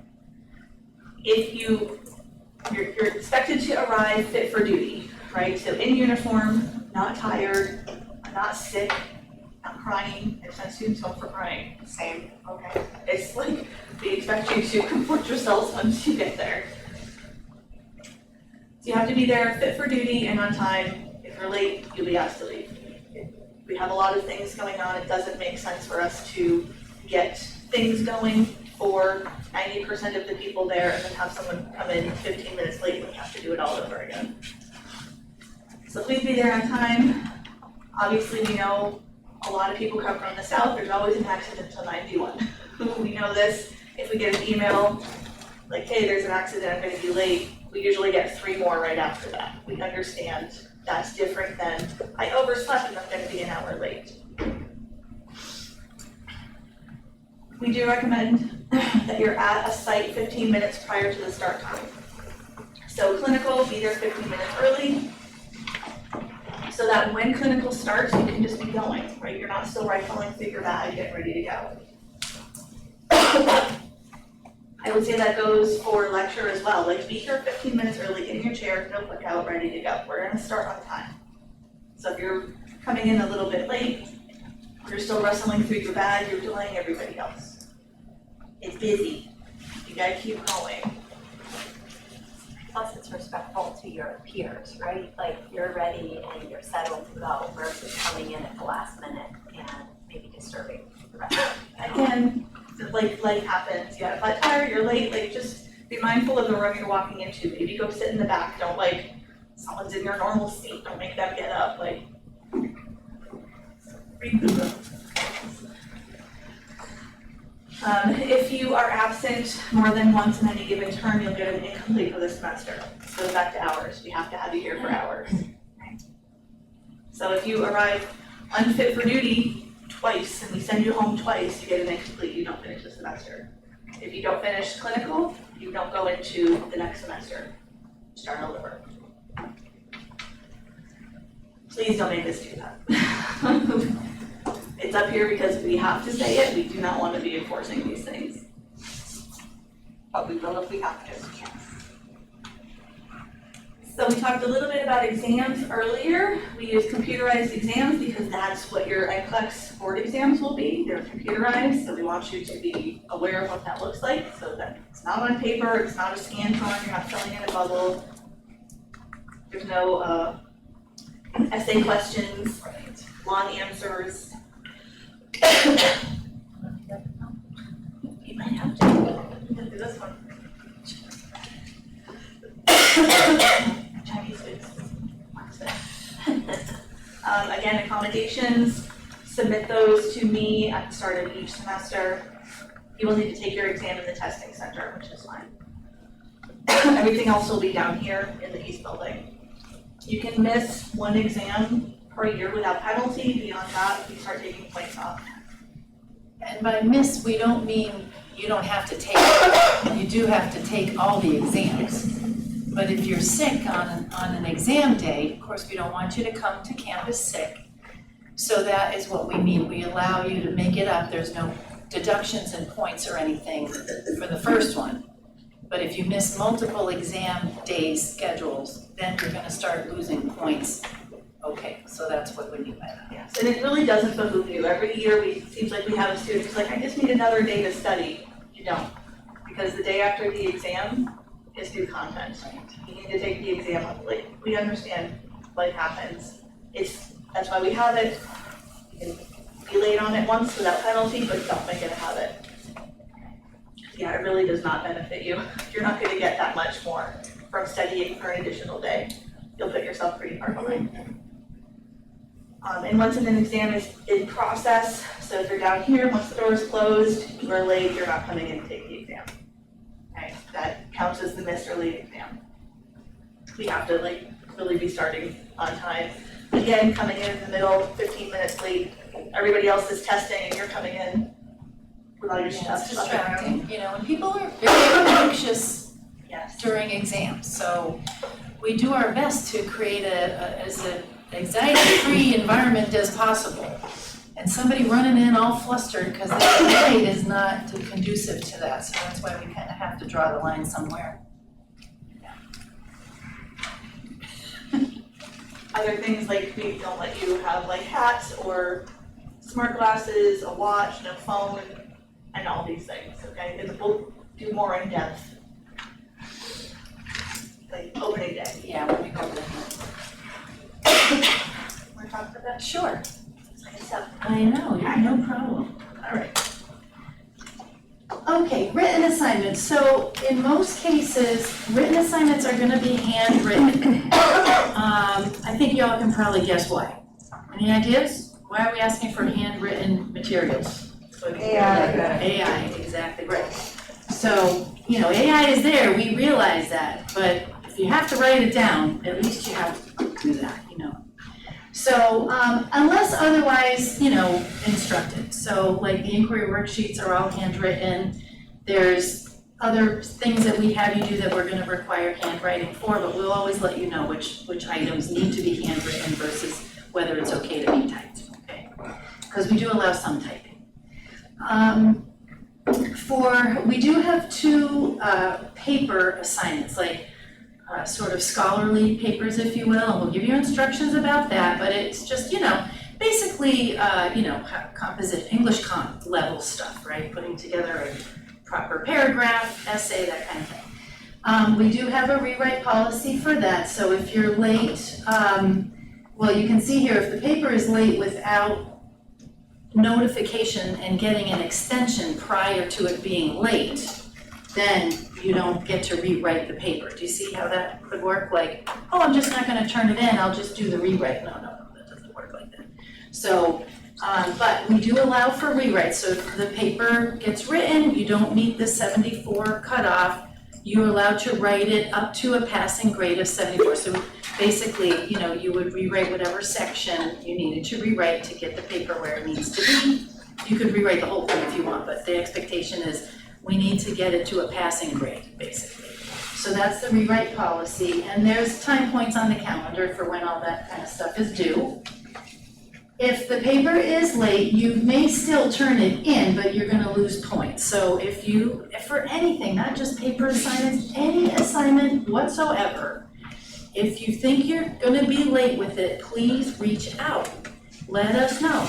Let us give you an extension if we can. Don't just not communicate, because then you put us in a bind too. We wanna be helpful. We wanna help you get through this, but you have to reach out. So the paper is an example of that. Yeah. Do not reach out at like 10 o'clock. Right, that's true too, yeah. I think Or the we day have- of. Yeah. I think we put in the syllabus at least 24 hours notice for lateness, so you've got a time frame there. But yeah, not a break 2 minutes before midnight is due, and oh, I'm gonna be late. Okay, so if an assignment is related to a course outcome, and we will let you know which assignments those are, but for instance, this paper that you're gonna write is tied to course outcomes, learning outcomes. You must complete and pass those assignments, so you can't decide you're not gonna write the paper, and you don't need those points, you take a 0. You can't do that, you have to do the assignment, okay? So, it doesn't happen often, but we have had occasion where somebody just decides like, oh, I'm just not gonna do that, and we're like, well, so this is why you can't, because now it's written in that you must complete the assignment. It's like, you know, half of these policies come out because sometimes somebody did this, and we were like, We talked about eyelashes. yeah, okay, right, so this is where a lot of this, you can thank your predecessors who sit in these seats over the years for a lot of this stuff. It's all their fault. Blame them, not us. And so even, you know, regardless of your academic standing, so again, you could have a great test average, and you don't need that paper grade to pass the course, but yes, you do. You must complete it, so that's why we're kind of drawing the line in the sand there. And then plagiarism, so turning in work that is not your own, including AI-generated work, is against academic integrity, and you probably have heard this before, so I'm not telling you anything you don't know. We have an AI policy, and we'll give it to you in more, detail. We're not saying you can't ever use AI, but you can't use it to generate assignments, and that's why we've got this handwriting embedded in a lot of assignments now. It doesn't help you, right? Yeah, and it's against the student code of conduct, which you'll see in its entirety, and is grounds for dismissal. So, again, that gets kicked up the chain. And you're gonna be dealing with the dean and the dean of students and all those people, and you know what I'm saying, like, just don't do it. If you need help writing or whatever, get help. It doesn't have to be a perfect paper. It just has to be a passing paper, right? Or whatever assignment we're talking about. So don't go down that rabbit hole with trying to get something perfect and then you make a mistake and, you do something inappropriate with it. Right, if AI is generating your paper, what are you learning from that, right? Like, you're not having that critical thinking yourself, so we need you to do that critical thinking, right? So appropriate uses for AI would include uploading your paper saying, please check this for grammar and spelling, or I don't understand this concept, please explain to me what this is asking for.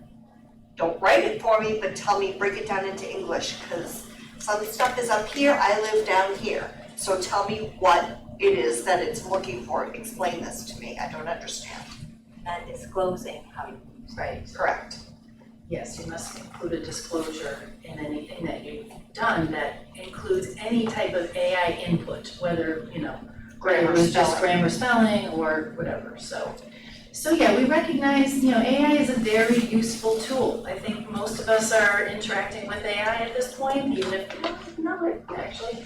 So we have to be realistic about that, but we want you to, create your own work and learn from it, so. Questions about that?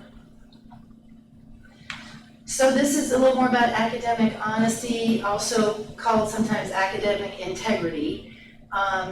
So you have to give credit to the creators of, work that is done, and that's why we're saying if you use AI for anything at all, you must disclose that you have used it. And we also don't want you using other people's work as your own either, obviously, that's plagiarism. So if you're not really sure exactly what is an appropriate use of AI, let's talk about it. We can talk it through.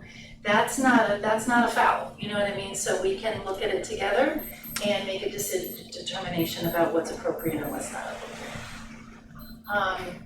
So any instance of this in the academic or clinical setting will result in disciplinary action again. So we just really need to be strong in this because it's creeping in, and we sort of feel like we need to figure out a way to hold it back a little bit to help you, not to make it harder for you, but to really help you learn the material so that you can pass that licensing exam. Like, cheating your way through nursing school isn't gonna help you pass a licensing exam, and the certificate that you're gonna earn isn't worth anything without that license. You're not gonna be able to do anything with the certificate, you know what I'm saying? So it's important that you learn it as you go. Okay, so GCC Library can be helpful for all things related to, writing, and also resources and use of citations. And so, as I said, somebody's coming from the library today to introduce even just the library website. I don't know if anybody has interacted with the library website, there's a lot of good information there. And not to go backward, but the Peer Tutoring Center website is also very robust. It's got a lot of stuff on there, so you may not even have to make anything. You can get what you need just off of the website. With the library, they are super helpful. We've had students, like, they can't maybe meet them in person, like they might be able to do a Zoom. They're very accommodating and helpful, so reach out as you need to. If we have like a peer tutor over a paper with us before we submit it? Absolutely. We would love that. Yeah. Yes, please. Because we don't want to read a terrible paper, just as much as you don't want to handle it. And what was I gonna say? I was gonna gonna say, that brought something else, that the peer tutors can read it through. Oh, we give the peer tutoring center and the library each assignment, so they should also have a copy of what the expectation is. So that's also helpful when they're reading it through, so that's good. They help a lot with coloring stuff too. Yeah, do they, that's good, yeah. Yeah, there's gonna be some pieces in the boot camp that like walks you through how to do a citation, how to avoid plagiarism and like how to find scholarly work. So we don't have to teach that. We don't have time for that. And, we can be available for questions, of course, but we're just trying to give you a little bit of a, leg up on some of this stuff. But it's definitely things that can be dealt with, as the semester goes on too. You don't have to necessarily. We want you to look at it before you start, but, yeah. All right, consequences of cheating. So, The ATI, okay, so why is it important, I guess, not to cheat is the thing? Well, having actual knowledge that you would use on an exam or a test could actually save somebody's life when you get out into practice. So, if you cheat to get that answer, you're not really, you probably won't be able to do that when it comes down to real life. Memorizing answers won't help you in the long run, and there is not a lot of there is some memorization. For those of you who are good at memorizing, you can keep doing that to some extent. Like terminology and definitions and things like that. Dosage calcs. Like formulas for and conversions, memorizing that stuff. So it certainly won't hurt you to memorize, but you can't memorize how to take care of somebody with these specific information. You've got to be able to use that information and then come up with an answer. So in most cases, it's not memorization, it won't help you that much. And you won't pass the NCLEX if you don't know it. And you will be expelled for using illegal study resources or otherwise, illegally using resources like during exams or whatever. That's why we've had to add smart classes to our list of things that you can't bring into the testing room. Yeah. Speaking of, we reserve the right to inspect glasses. Yeah. Thankfully it wasn't in our program, but we've heard tell of other programs having issues with people with SmartGap taking pictures of the exam, and then they find their exam up on Course Hero or something, Tony Stark? Huh? Tony, that's a real thing? Yeah. Yes, it's a real thing, I know. I thought too, I was like, what? Anyway, so just don't go there. If you have prescription glasses that are in a smart glass frame, you're gonna need to change that because we're not gonna let you wear your glasses into the exam.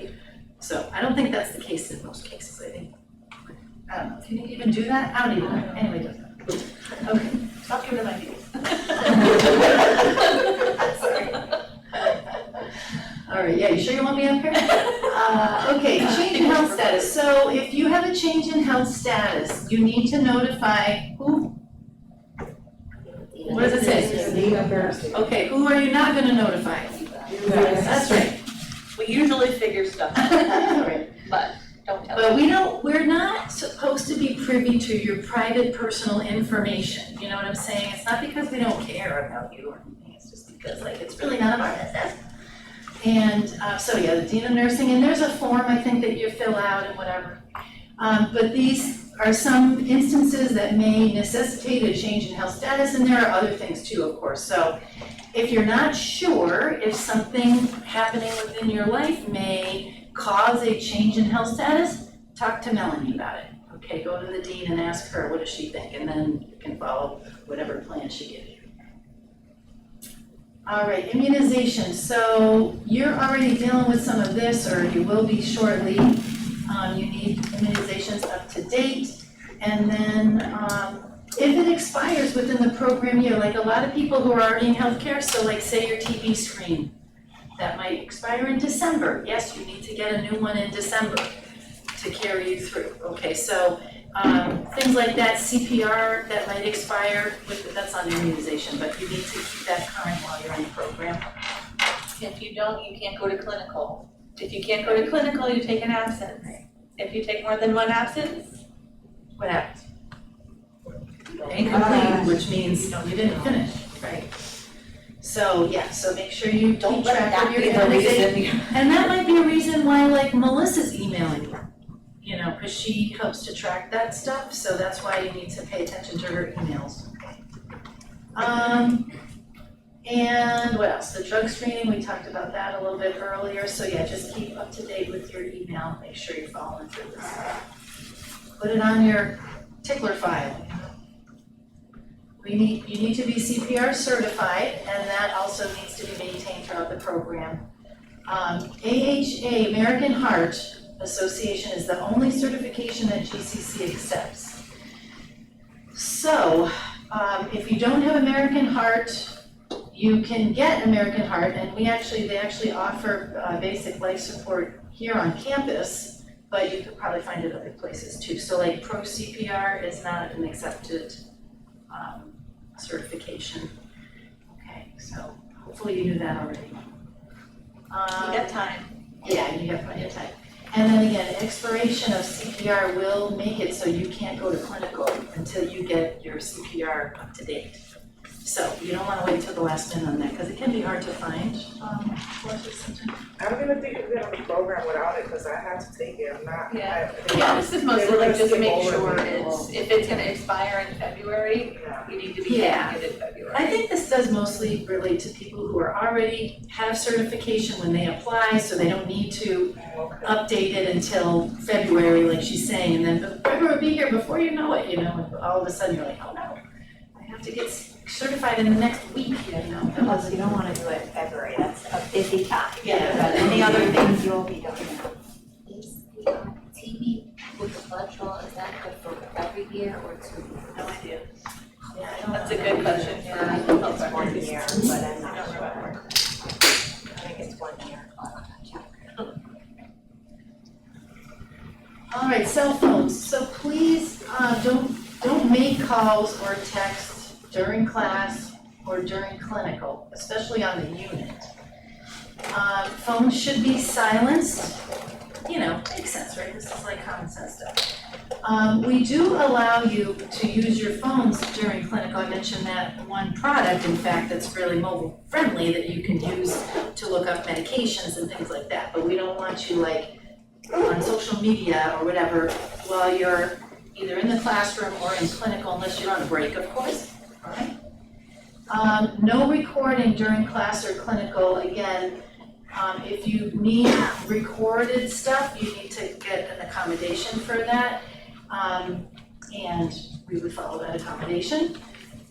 Please leave the room to take emergency calls or texts. And then related more to cell phone and a little bit maybe social media, but you shouldn't be taking pictures, especially at clinical sites, but even in the classroom, you just never know if you got permission from whoever is around to use their likeness somewhere. A lot of things end up on social media, so just don't take any photos. And then clinical faculty will reiterate that as far as the photos and use of your phone while you're at the facility. And as I said, Unbound Medicine is something that we let you use while you're at clinical, so it's very helpful for you to be able to have something to use while you're there. Social media, so this is a lot of text, but you can kind of read it through here. So don't disclose or use confidential information about patients, faculty, staff, clinical sites, or other individuals.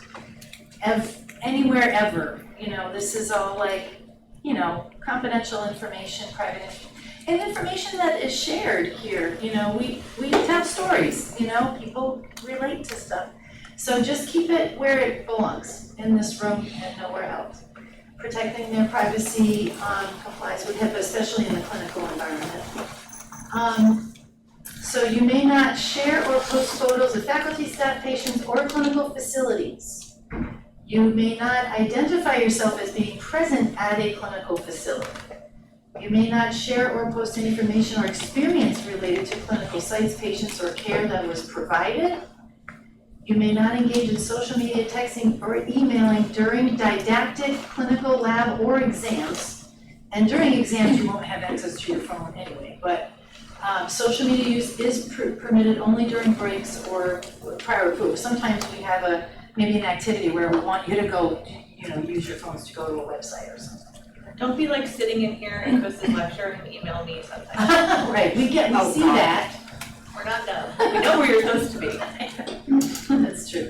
Please don't do that. Don't email me from clinical when I know you're supposed to be at clinical. Exactly. Okay, academic honesty and integrity, all forms of communication, including social media, proper use of AI, must comply with our program's academic honesty, integrity, and confidentiality policies, which are more delineated in the handbook.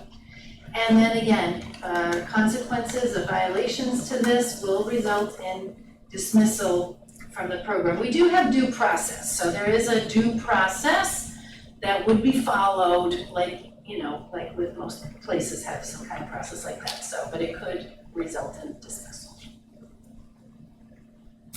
Computer literacy, so you must have a proficient level of computer and technology literacy. You need to be able to get on the internet, you need to be able to log into ATI, you need to be able to log into Moodle, you need to be able to send emails. It's not common that we come across people who don't have information and technology literacy to that extent, but sometimes it happens.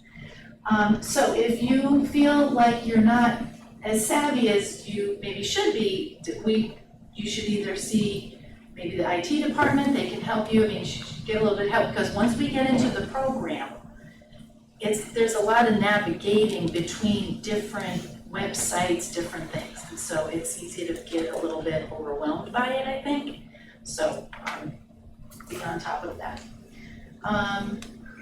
Keep a track of your passwords somehow. It's a challenge for everybody, right? But you come into testing, you're gonna need to log into a different computer to get into your ATI to take your exam, right? So you're gonna need to remember that. you can write down your username and password and bring that in, and then we have you put it away when you're done logging in. So you don't have to necessarily memorize it, but have some mechanism to not forget it. And if you change your password, make sure you update it. Right, that's true too. Because nothing causes more stress than not being able to log in and it's test time and you know what I mean? So we do a dry run with the exam leading up to the first exam. So we'll have y'all in the computer lab logging in and doing like a mock exam just to get you familiar with that. So we do that at least.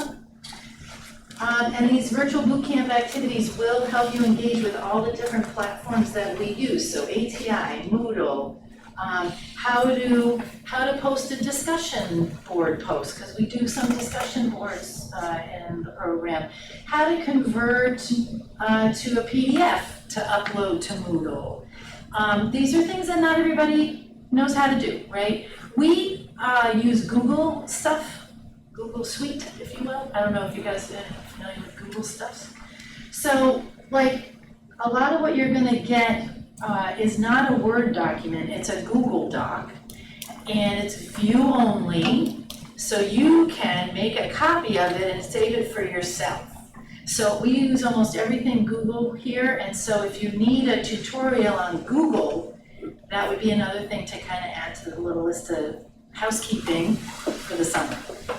And the library can help you with that, and I think they actually have a Google tutorial on that. We can ask her, because we might be able to post that up too for you. What else do? Being able to upload things, download things. Uploading like images, so some of you probably know how to scan something with your phone. It turns it into a PDF, and then you can go there. But there's all these different steps, and anyway, so there's stuff like that you will, if you don't know how to do it now, you will. Questions about computer stuff? And as I said, in the handbook or somewhere, maybe even in your welcome packet, I think there's a thing about computer, requirements, yeah. Okay. For a little bit. Huh? You want me to take over for a little bit? Sure. We can probably start kind of place out. Okay, yeah, go for it. I'll go sit down. Oh, I hear me yammering on her. So, program communication. So all email communication with the nursing program and faculty is required to be through the GCC email system, as it officially means for student communications. Okay, so through the GCC, once you get your GCC email. Students are expected to check their GCC student email on a frequent basis. Daily is recommended. And this is true because what if we are seeing that there may be an incomplete assignment or something? You know, we might be reaching out to you and then saying it has a due date, you know, in 4 days or something. And if that's the case and you only check it, you know, 5 days later, you've already missed that deadline, right? So check your email frequently. The program will only use this system and the GCC Moodle platform for student contact. So we're not gonna be like responding with personal emails or texting, you know, that kind of thing. So GCC email, especially like if you're gonna be maybe missing a clinical day or something, like you're gonna be doing it by GCC email, okay? Depending on the group, it may be another, what do I want to say, like fast access, like, you know, for text possibly if that group does that, but you need to follow it up with an email, okay? Please use proper etiquette when emailing, and that includes being respectful of the person you are emailing, use professional language in full sentences, be specific, do not use slang or abbreviations, sign with your full name, provide contact information for feedback, be respectful of faculty boundaries. We will likely not respond to emails outside of work hours, Monday to Friday, 8 to 4, you can email us. I'm gonna try to be better with this myself, like if it's weekend or outside of those hours, like I'm also gonna try to be better with that, okay? So emails during times when we can get back to you. Failure to prepare on your behalf does not constitute emergencies on our behalf.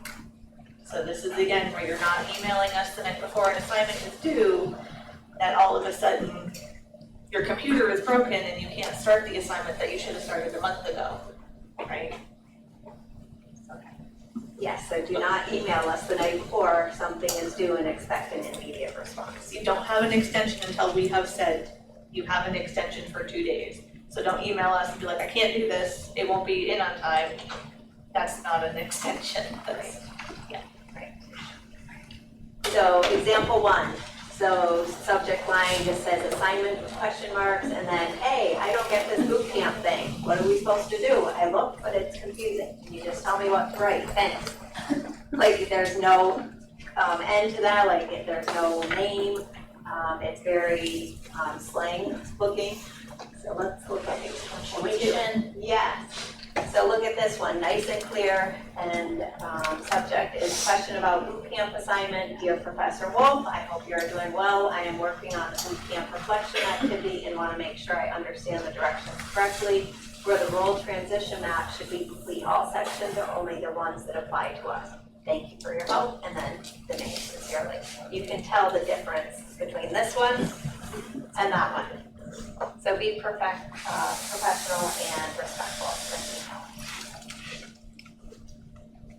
So we kind of explained some of those, but what differences do you notice in the tone, clarity, greeting, subject line, and the type of help being requested? Okay, so I think you're able to capture some of that. Can't tell you how many times we get emails and they're like, what did they ask you? Right, like, I don't even know what they need. What do you mean? It may be clear in your mind, Right. but make sure it's clear for us as well. And you can see, like this one, they specifically were saying what section or what part of that assignment they were looking for, you know, so that helped clear it up for us.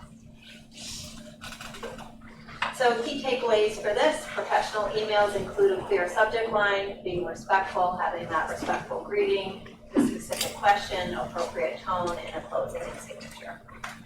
this is true too if you're emailing Melanie or Melissa with something, they don't know your name, right? They have 100 students they're tracking, so make sure you say from the practical nursing program, please give them some help to look at what you're looking at. We'll probably eventually know who you are. Yeah, it does take a takes some minute. time. Yes, it does take a little bit. I'll ask you to wear your badges the first month or so, yeah. We use the name That's cards on the true, yes, table, yeah. that's really helpful, that's what we do. All right, so now transitioning into the professional expectations. So professionalism, this refers to the conduct, skills, and behaviors expected in a work setting, but also not only in a work setting, it's in the classroom, it's here on the campus as well, right? You're representing GCC, right? We want you to act in a professional, respectful manner. So it includes the qualities of competence, responsibility, respect, and ethical behavior, and demonstrating a commitment to high standards and achieving positive outcomes. And that doesn't only mean including respectful professional behavior towards us, it also means being respectful and professional towards each other.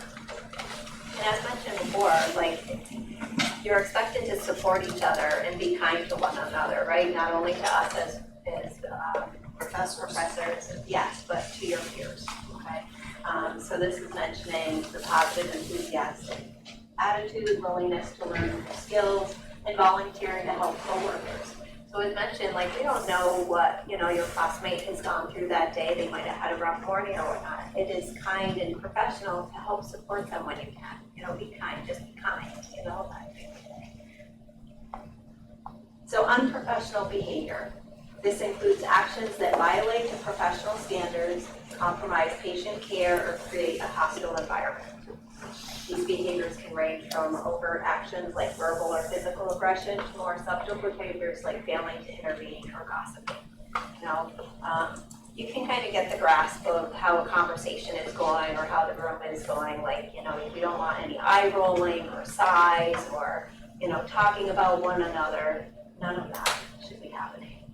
And they can have serious consequences for the individual, the patient, and or the overall health environment, okay? Confidentiality is also a big thing, like we respect that as well.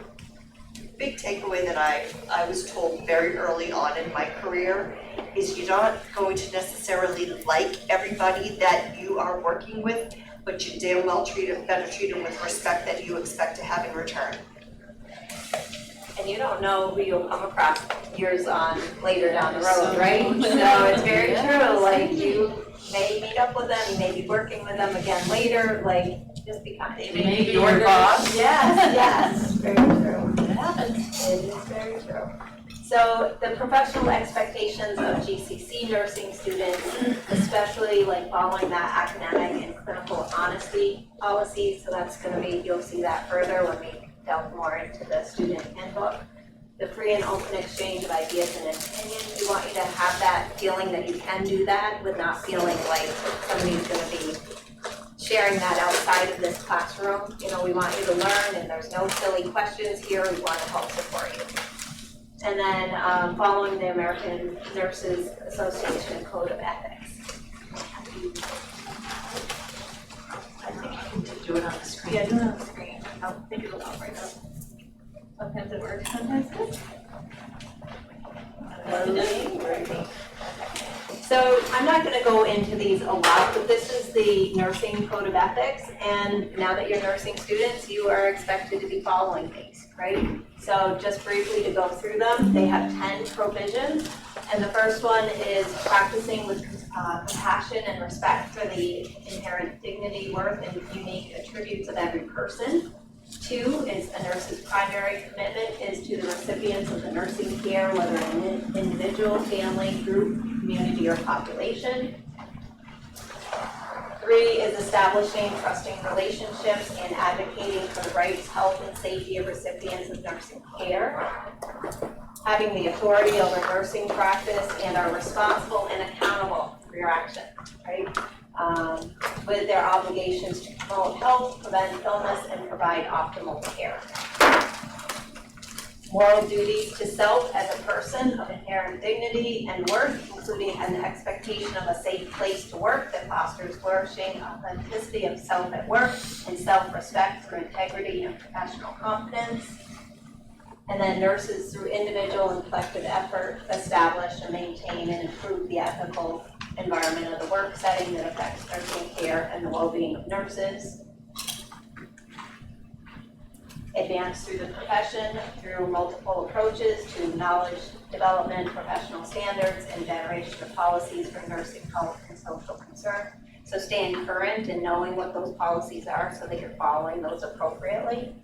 And then building collaborative relationships and networks with nurses, other healthcare and non-healthcare disciplines, and to the public to achieve greater ends. We're working well with each other, whether that be in the classroom or at the clinical site with other nurses.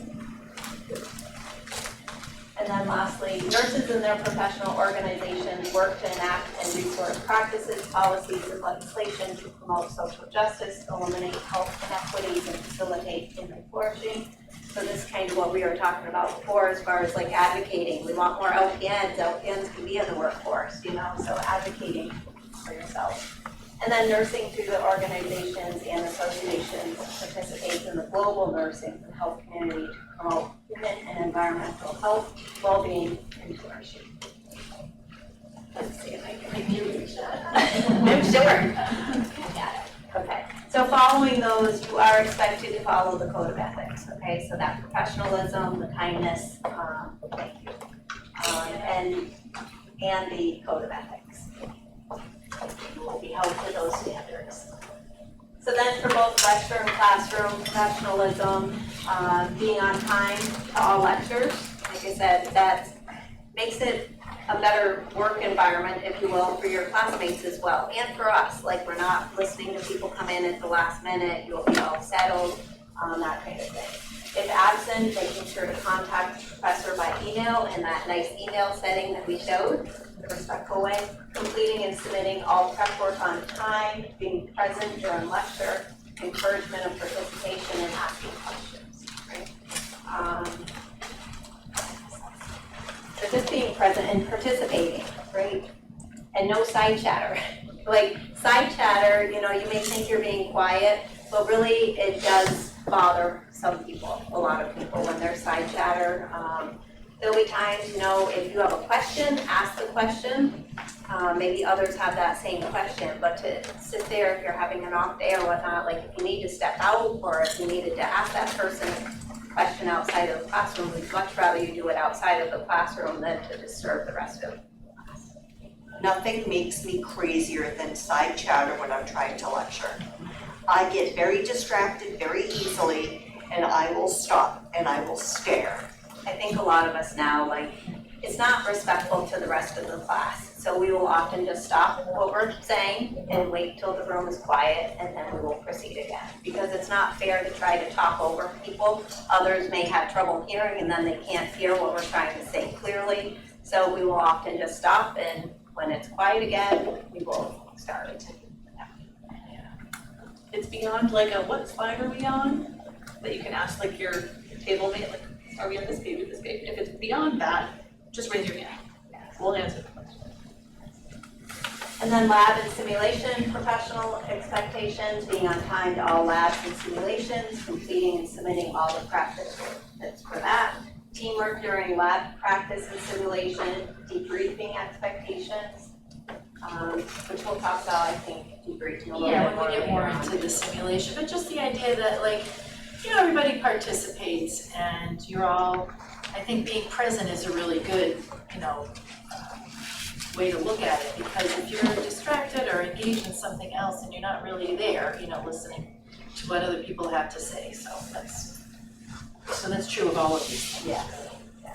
And then once again, that email communication for faculty, it's gonna be tardy or absent. Remember, if you're past that 15-minute mark, the doors are gonna be shut and, you know, you're gonna be absent. Must make up all missed labs and simulations and communicate with lab faculty for makeups. And then for clinical professionalism and expectations, be prepared, being on time at clinical site. Remember to factor in time to park, time to get to the conference room, you know, those kind of stuff away. Go to the Yes. refrigerator or whatever. Yes, go to the bathroom if you need to, like, you're gonna be there 15 minutes before, that's what we're asking. So you're settled, you're ready to go. Okay. So when we go to Bay State, we have to take in time that we park off-site at Bay State and we shuttle in. So you've got to take into account that 20 minutes to get on from the shuttle to the hospital, then get to the unit. So don't show up in the parking lot 15 minutes before. That means be in our meeting space 15 minutes before. Yeah, so being on time to the clinical site and then knowing those absences for clinical and what that means, because if you miss that more than one, it could mean you're not progressing in the program. Right? You need to pass clinical to keep progressing through the program. And knowing that clinical absentee policy, being respectful not only of your peers, but of the people that you're working with on the floor. We are their guests there, so we want to represent GCC well. As mentioned about the phones, we want you to use the phones in the right place, to use that Unbound as your resource. But if you're using it, use it in the right setting. Like you're not, the patient may feel that you're just on your phone using social media. They may not know that you're looking up a medication or whatnot, right? So it's important to do that in the right space. And they often, most of the places I think have a, either outside of the room or behind the desk, they have areas where you can do that respectfully. So it's not being looked at as you're on your phone, type of thing. But being respectful of their site, the patient, the resident, the physical space, the site employees, the facility, and the supplies. Okay. And we have a thing that's called 5 Ps, and I'll show that to you next year. So each time you're in the clinical site, and also whether it be simulation or whatnot, that's counted as a clinical day, right? So we're gonna be looking at these things. So the first one, professional appearance. Are your hairs, nails, shoes, cleanliness, and all the uniform guidelines as designated in the handbook? Are you following all of that? Professional behavior, character, attitude, professional communication, and demeanor as per the student handbook and clinical evaluation tool. Preparedness, supplies, equipment, assignments completed, medication preparation reviews as per the student handbook and clinical evaluation tool. So if we're asking you to do meds that day, which we'll tell you in pre-conference, oftentimes you'll be given a medication sheet to look up the meds. We will often do more than one student per day to do meds, and we need you to be ready to do meds and know what that med is given for. So we're gonna ask you to be doing these medication sheets and knowing what that is, or the preparation, so at least you know what the med is for, so that we can keep moving along in a nice pace, okay? Having your stethoscope, having your watch, being dressed appropriately as mentioned for the appearance. Punctuality, unexcused tardiness or clinical absence without prior notification for the student handbook and clinical evaluation tool. Being on time, being respectful, not being repeatedly tardy. And then performance, meeting the standards of safety and clinical expectations as per the course and program requirements as per the student handbook and clinical evaluation tool. So also that is including like practicing safely, right? Like as we go through, you've already had these things that we're gonna be allowing you to do in lab. So we're expecting you to be following those kind of things. For instance, when we're getting somebody up out of bed, you've already done the mobility training or whatnot, and we're expecting that you know that if they're a fall risk, they need their socks on for fall risk. You know, you're gonna be following all the things. So keep in mind too, those of you who are CNAs currently, if we have not done the mobility lab, you are not responsible for transferring patients until we teach it to you. So that's something that you guys need to remember, is if we haven't taught it, you're not to do it. So then on here, we date it and we go down through and we will mark an S for either satisfactory for that day or a U, okay? If you are showing up and you're only with the undergarment shirt on with no scrub top, or dressing sloppily and not for the uniform guidelines, you're gonna get a U for that day. You will also be going home for that day. Actually, it's gonna be converted to an absence because we would be sending you home, okay? Let me bring it down to another one. They might not send them home. Another one we might. So assignments. So say you have a simulation lab or whatnot and you did not complete your assignment on time. You're gonna get a U here, okay? The first U, you're gonna get a verbal warning, okay? Like this assignment is missing, you didn't do it, we'll give you a timeline when to do it. But then if you come in the next simulation lab and it's not completed, then that's the second U, Okay, the second time a student receives a U in the same category, you're gonna be required to submit a clinical improvement plan. So this is us writing what we're seeing and then you responding why you think this is happening and how you can do, what you can do to improve it. Okay? And then if it continues to happen for like a third time, then you have to meet with a dean. So professional commitments, as a nursing student, you're making a commitment to yourself, to the profession of nursing, present a positive and professional image of nursing and GCC, and uphold an established code of ethics. So think about how you're gonna honor all these commitments. So the key takeaways, timely communication by way of email to your professors, following those 5 Ps, and I think those 5 Ps can pretty much apply in the classroom as well, right? You wanna be punctual, you wanna be arriving on time, you wanna have your assignments done, being respectful and behavior-wise. And then the academic and clinical honesty that we have followed and discussed. Any questions about that? Oh, you can. Easy peasy, right? Yeah, No we problem. Okay, I won't talk about that. I don't know any about that. Next up at 2, we've got people coming in to talk about student finances. But in the meantime, what are your questions? Concerns? We did the emoji test again. Anybody's emoji changed?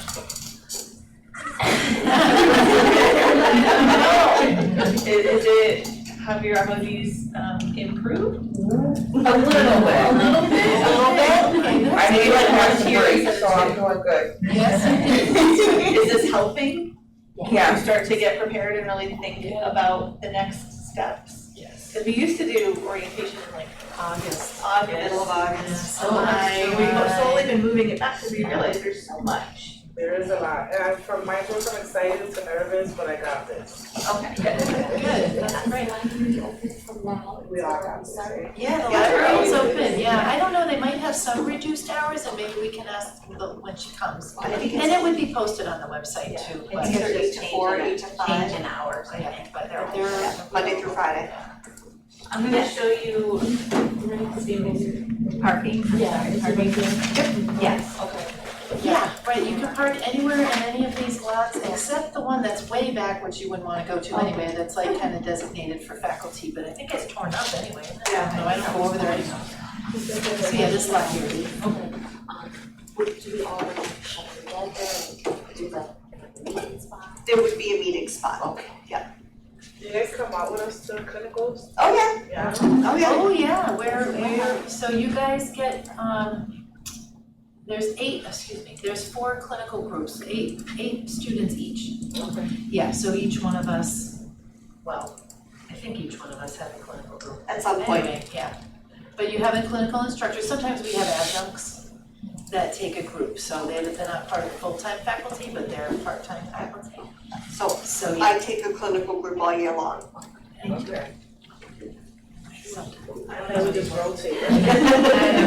But anyway, you'll have your instructor with you. And I will say, all of our adjuncts are amazing.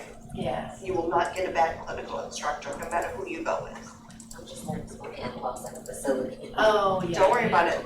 And it might be worthwhile to travel, like once you learn where you're gonna be, to take a dry run at it and just travel and see how long it's gonna take you to get there, how is the parking, things like that. I think I can speak for all of us, is the first day of clinical at any new facility, we select a general meeting point.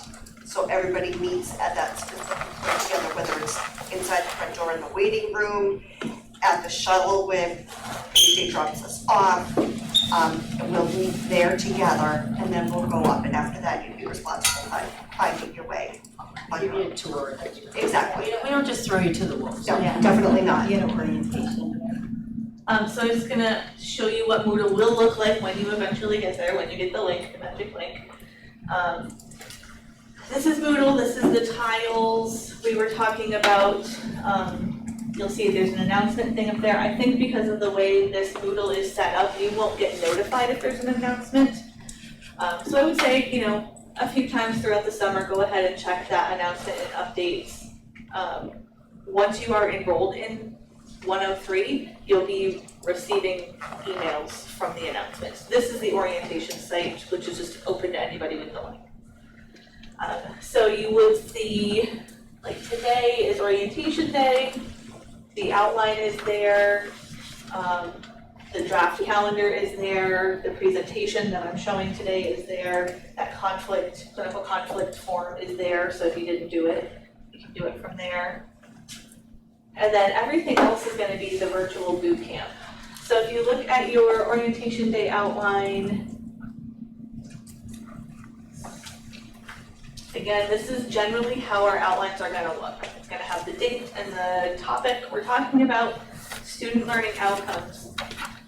This is what we refer to as like the study guide. So when you're asking us if there's a study guide, this is the study guide, right? So can you go through and answer these questions, right? So after all this is done, can I identify areas of review for my own math skills? Yes, what are they?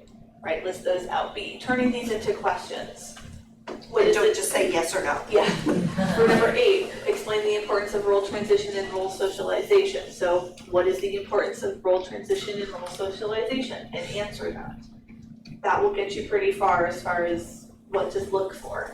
This is fluffy stuff. This isn't disease process or anything, but, can I correctly round to the nearest hundredth? Yes, no, maybe, right? But you have to assess that for yourself. And then again, this is pretty much what these will look like.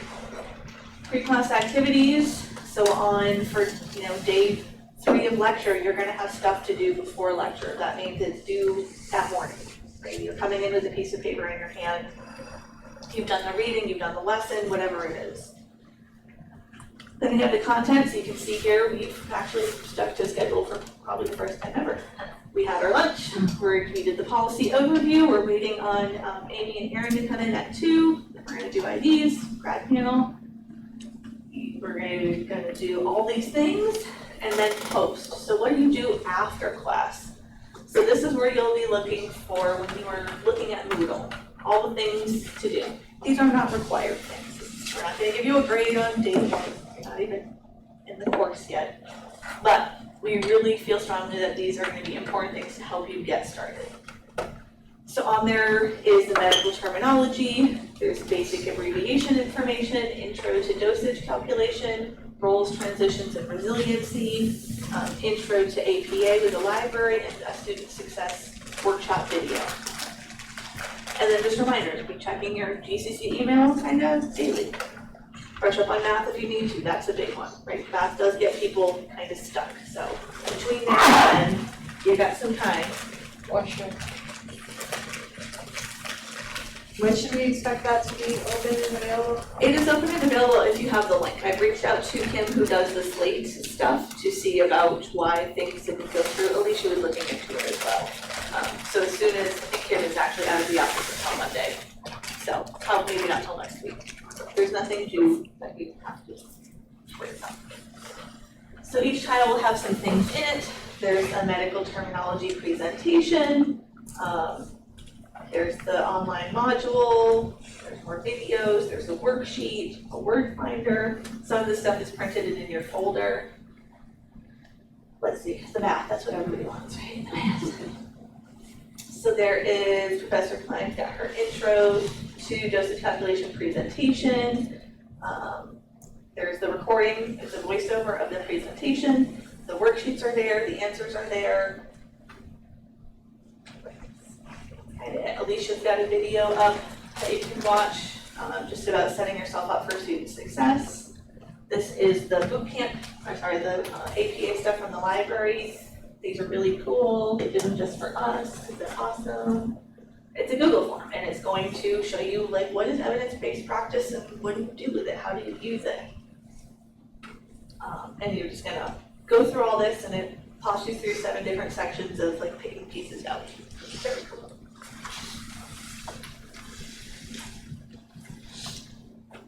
I just wanted to give you. Eventually, you'll be looking for this. Right? This is when we're saying like the virtual bootcamp stuff from the outline. This is what we're talking about. None of it is required.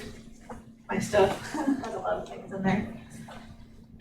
But this is what your Moodle site is gonna look like with the tiles, how each module is set up, named, and you can look to see what you're due for on your outline or on your calendar, and then you can go here and find the tile.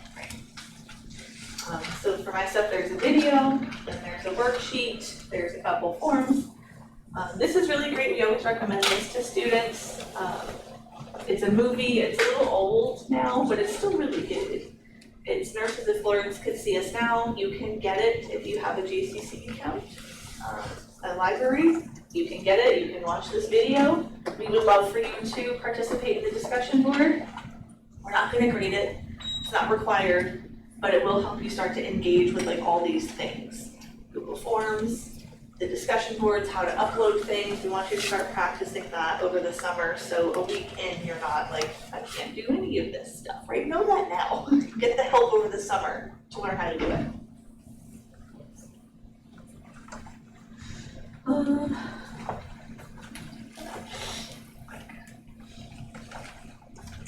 Alright, and then yes, eventually you will have 103 Moodle, which will look a lot like this. You'll still have tiles and things.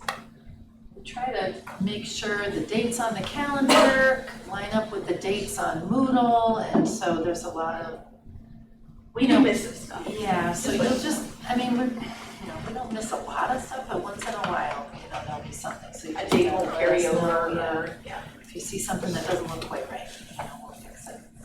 You can't find it. Yeah, I can't find it all. So these are just to practice? Yeah, just practice to get you through. We definitely recommend, like the abbreviations is good to know. Just moving forward, the first day you get report on a patient and they have all these acronyms and abbreviations and you're like, who in the what now? This person, who are they, where are they? It helps. Okay.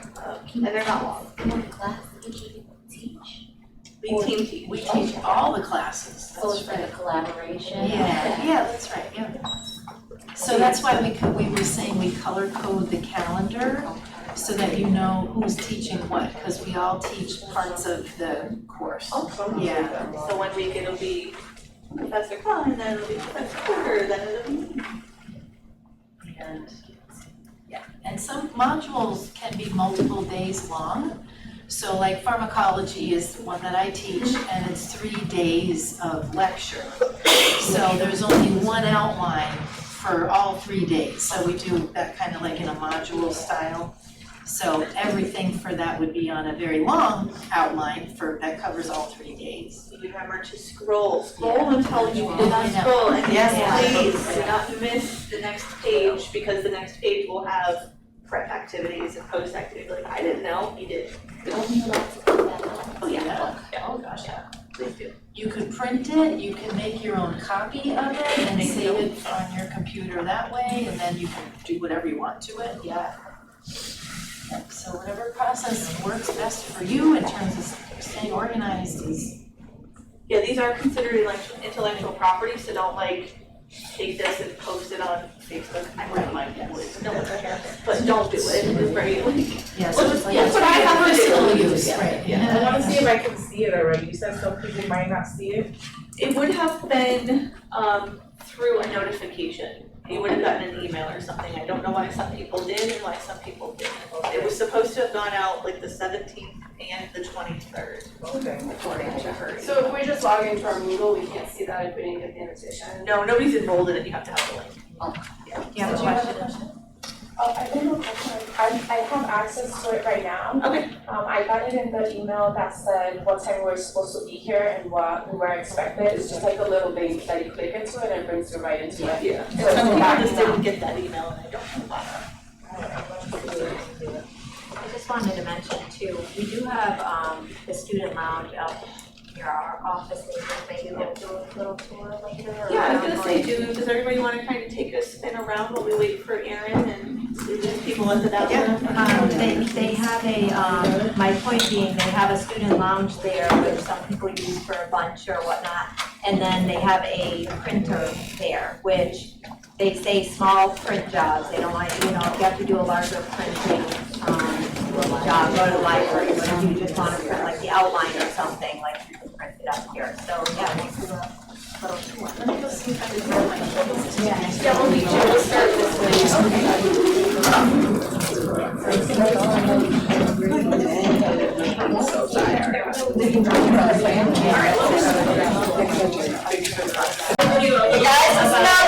Student services, specifically like the TOPS program, because we don't know anything about. And then we have Amy, who some of you probably already know, if I not was looking for by some familiar sight, by faces. email. I don't see anyone that'd be like, oh, I know that person.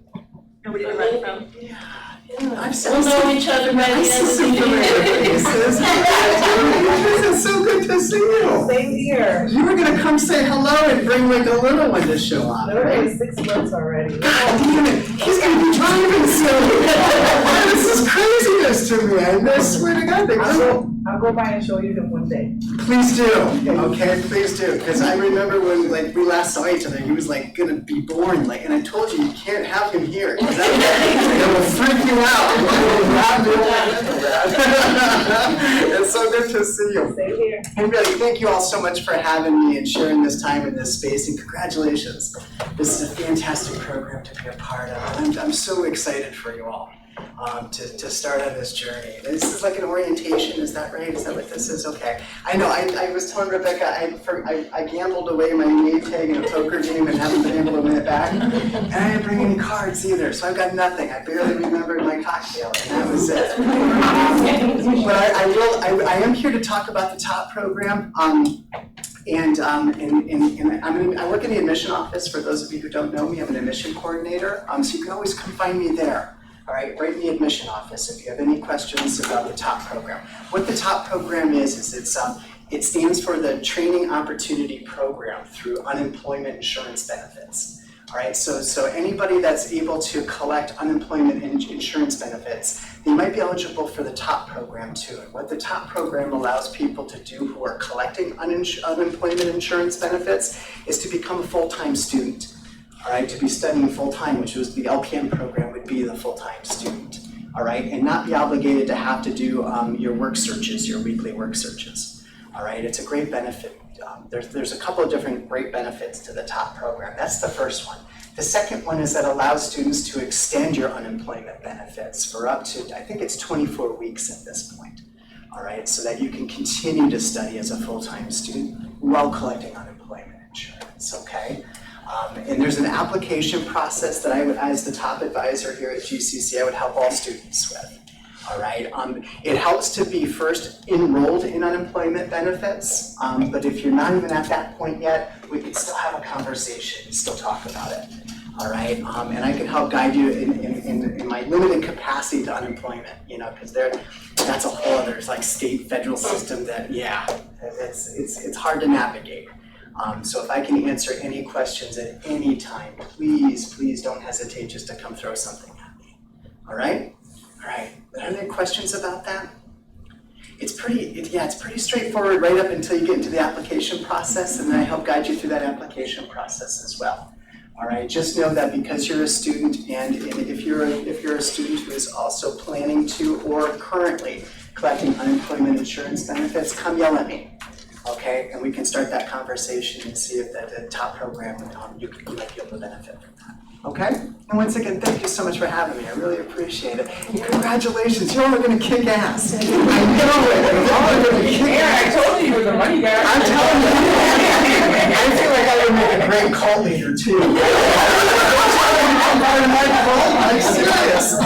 I just have to find out like what is the focal point. But you're absolutely right. I'm not the money guy. You all take care. Be good to each other. All right. That's what cohort means in Latin, is be good to each other. All right. I'm making that part up, so don't go with me. But just be good to each other. You're going to be a strong support for each other, and it's hard. This is a hard thing that you all are doing, and it's really hard out there too. All right, so be good to each other. I have a question. Right. Oh yeah, sure, Idris. Can you work part-time if you're in the TOP program? No. No? Nope, you cannot be working. Part-time either? I don't think so. Okay, all right. But we can also test that. You know? Okay. I mean, they don't tell you no until they tell you no. Okay. All right. I'm writing your name down. Yeah, please do. So if you quit, so I'm working now and I plan on quitting my job, can we collect unemployment? I don't think so, but I don't know that for sure. I encourage you to seek out assistance through unemployment insurance benefits that way, okay?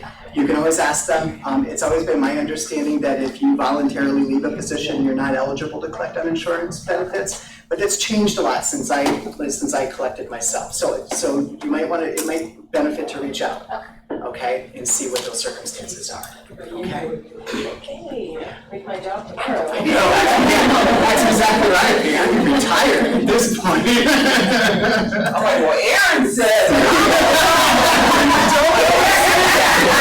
Aaron said, that'll get you in so much trouble out there in the world, right? Don't say, especially that part about Cobra being Latin for anything. Don't repeat that stuff. That stuff is just, that's just. I've already asked, you gotta know, just so you know. Want to say it again? I've already asked, you gotta know. Oh, okay, all right. See, I know, I thought that was the case, but like I said. Well, I wasn't sure if you quit to go to school, if that was a different thing. Yeah. It's not, unfortunately. Yeah, it's not, unfortunately.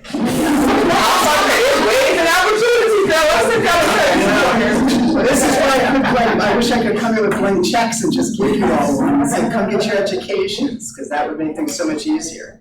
In my position, it would be the best job ever. But until I dismantle capitalism, that's not gonna happen. All right, and I promise you, I'm working on it. I'm gonna dismantle it at some point, it's just not gonna happen anytime soon. All right? Again, thank you all so much for having me here, I really appreciate it. Bye, Erin. Y'all take care of yourselves. Hang around till they answer any questions or. Sure, yeah, if there are any other questions. I can't top that. I'm Amy, I'm from financial aid, I'm the only Amy in financial aid, so you can just not worry about the last name. I'll be the 3 Ball in a Row club, nobody wants to be in that club. So on Saturday, this past Saturday, the 20th, was my 16-year anniversary at GCC. Right?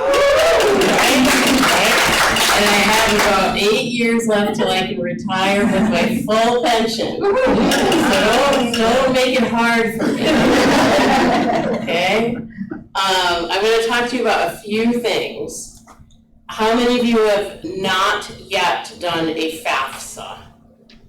One here, and one over there who's like, I don't know if I want to raise my hand for this or not. Is it because you know you're not eligible for financial aid? No, I just got an email about it the other day. You didn't know you should do one? I haven't been enrolled since last year. It's been a long time since you did a FAFSA, okay. And back here, what about you? I have the one for 2026. You did that one, but not the, every year that you're in school, do your FAFSA. And when you're finishing up this program, a year from now, it was like a year last week, right? Like it was last week they finished, right? They're finishing. Right now. So yeah, a year from now, when you finish this program, if you're not sure if you're gonna take more classes in 27, 28, do a FAFSA anyway, because you know what happens if you do a FAFSA and you don't use it? Absolutely nothing. You just get more practice doing a FAFSA, okay? It is a federal application, it's the only application that we use for financial aid. What that means is they process, you do their application, you use their rules, you do it, it's all online, and they process it and they send it to the schools that you tell them to send it to, so you can tell them to send it to us. We offer assistance in our office with all aspects of FAFSA filing. So you haven't done a FAFSA in a year, you don't remember your password, we'll help with that. You speak Spanish at home and you're not really comfortable doing the FAFSA on your own, come in and we'll help you in our office. We don't speak Spanish either. We can actually do a FAFSA in Spanish. We've got pretty good at that. And we will help you and we'll find someone else to help you if we need to. And you don't need an appointment ever to come to our office. Please don't email and say, can I get an appointment? Just email and tell us what your question is, or come in or call and ask your question. 99% of the time or more, you don't need an appointment to get the help that you need from our office. And in fact, we want to be able to help you. We don't want you to have to wait about anything related to our processes because they do take so long. So just come in, get your questions answered. We communicate with you on your MyGCC account, okay? So if you don't know how to log into that yet, that's gonna be where you start. And if you don't act on your MyGCC stuff, every 30 days we send you an email that says, hey, please check your MyGCC, you got stuff we're waiting on. And until everything's complete, we don't do your financial aid award, that's the money we're gonna give you. And when we're talking about financial aid awards, we're using that FAFSA to determine what you're eligible for from basically 3 categories. We've got the Pell Grant or federal grants. When it's got the word grant in it, that's free money. It generally does not need to be repaid. We've a Free Community College, which I'm sure you've heard of, is a grant that comes from the state of Massachusetts. Pell Grant, which you may have also heard of, is a grant that comes from the federal government. But the process and the application for all of them is the same. So grants are free money. And then we're also talking about work study. Most students in your program don't have time for work study. You work a job on campus or off that's work study eligible, you collect a paycheck from working hours in that job, but generally that's not something that is feasible for you folks. But if you think you want a work study job, most of our students are eligible. If they've done a FAFSA, you should come and talk to us and we'll see if we can make you eligible for work study. And then the final thing is student loans. Student loans have to be repaid. Oh, Lord. I know it's the afternoon, I know we're talking about financial aid and it's so boring, but I want to know that you know, do student loans have to be repaid? Yes, they do. Yes, they do. We will, in most cases, if you do a FAFSA and we are able to award you financial aid, we will offer you a loan because this program is one of our most expensive programs. And even if you've got Free Community College paying your tuition and your fee bill, life and college are both expensive, right? We all know that. So we will offer you a loan if you're eligible. Why might you not be eligible? You haven't done a FAFSA. You gotta do the FAFSA first. You might have already borrowed your limit of loans at another school. Does that happen with our LPN students? Unfortunately, it does, and it happens more with LPN students than RN students, which I don't even like to say out loud.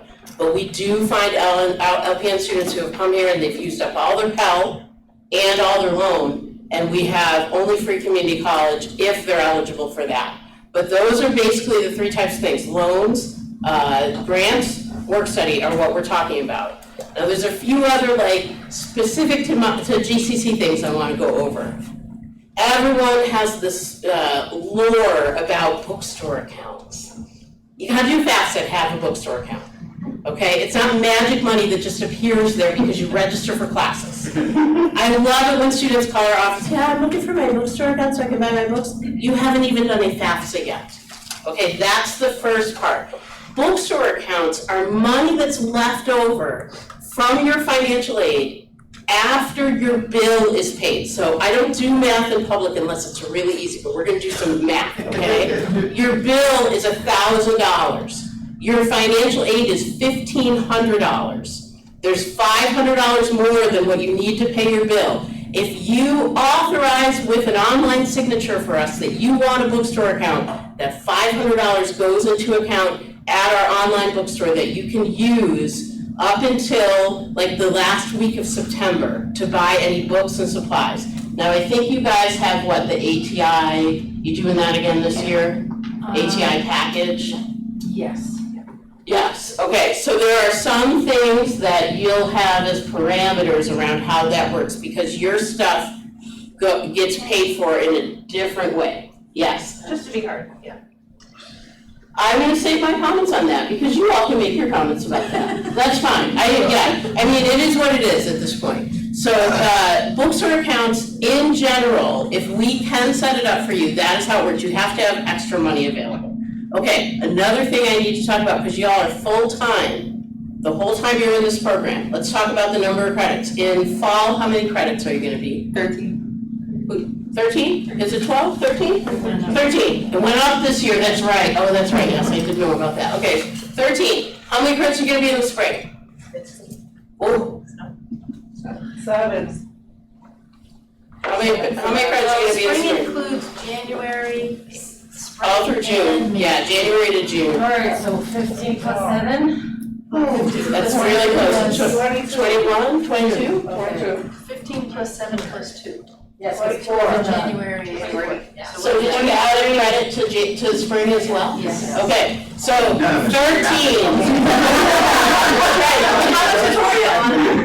13 and 22, that is full-time and then full-time on steroids. Yeah. And what you need to understand about GCC, we are a pay-per-credit institution. If you're full-time at UMass, your bill is the same for being a full-time student if you're 12 credits or if you're 15. That is not how it works here. When you are 22 credits, it's gonna be 6 credits more, did I get the math right? Than 13 credits that you're paying, okay? When we do your financial aid award, which when I say we, I'm kidding because I just mean me. If you are doing a FAFSA and I'm giving you financial aid, or our office, or GCC is giving you financial aid, it's coming across my desk. And we do them all manually, and I'm not even joking, okay? Every single student comes across my desk and they do their award manually. And if you're eligible, we'll give you a loan. And if we know at the time that we do your financial aid award that you're an LPN student, we're gonna adjust it so that you get more of the money in the spring. Make sense? So that you're not like, what the hell, I had all this extra money in the fall and now you're telling me I still owe a bill or I can't get a bookstore account, whatever it is, okay? So those things. Because you're full-time, because you're more than 9 credits in each term, you've gotta do also the health insurance waiver. Have you guys already talked about this? You either have to buy the college's health insurance because you don't currently have any, and we can help you with that in our office, or you go online with your insurance card and you follow the process for creating an account with the third party that does the management of that stupid system for the state, and you create your account and you prove that you have health insurance, and we take that charge off your bill. But if you don't do that, you're gonna have like a $4,000 charge on your bill for the health insurance, and none of you should need it. And if you know right now that you don't have health insurance and you need to find some before school starts, please come and talk to me because I have a contact that might be able to help you at Bay State Franklin. Not me, but we'll get you set up with somebody who can help you there. What else? Yeah, question, If our please. health insurance is gonna change, do we need to update it or? Tell me what you mean by change. So like, I have health insurance right now through my employer. Yeah. But I'm gonna quit my job when I start here. Sure. And I'm gonna go on to my husband's. Does Yeah. that need to be updated for the semester? You know, Like, for the we're- semester, if you do the waiver once, you've done the waiver. Okay. Okay, and if there is a hiccup, just in terms of getting a head start on your healthcare ethics, if there's a hiccup with you getting on the health insurance, you probably need to let your instructors know that you might not currently have health insurance, because it's really important to our clinical sites especially that you have health insurance when you're working there. So let's not put anybody in a position, if you know there's a problem because of that switch, just speak up and we'll figure something out. It's not going to affect your billing, so don't worry about that. You do that waiver, nobody's gonna tell the state, hey, she has different health insurance. We're not gonna do that, but we want to make sure that we are fulfilling our obligations everywhere that we do business, that's all. Yeah, it's a great question to ask, thank you. Those are, I think, all of the things I wanted to cover. There's just a couple of caveats, so we run 3 times a year, the college, a scholarship program that's just for GCC students through the GCC Foundation, not through our office. The foundation is the fundraising arm of the college. And 3 times a year, they have an application that opens up. There'll be one again in September. They just closed last week one, and they'll open it up again in September. And only GCC students are eligible, and you fill out one application and there's like, I don't know, 6 dozen different application or scholarships you might be eligible for. Free money for school.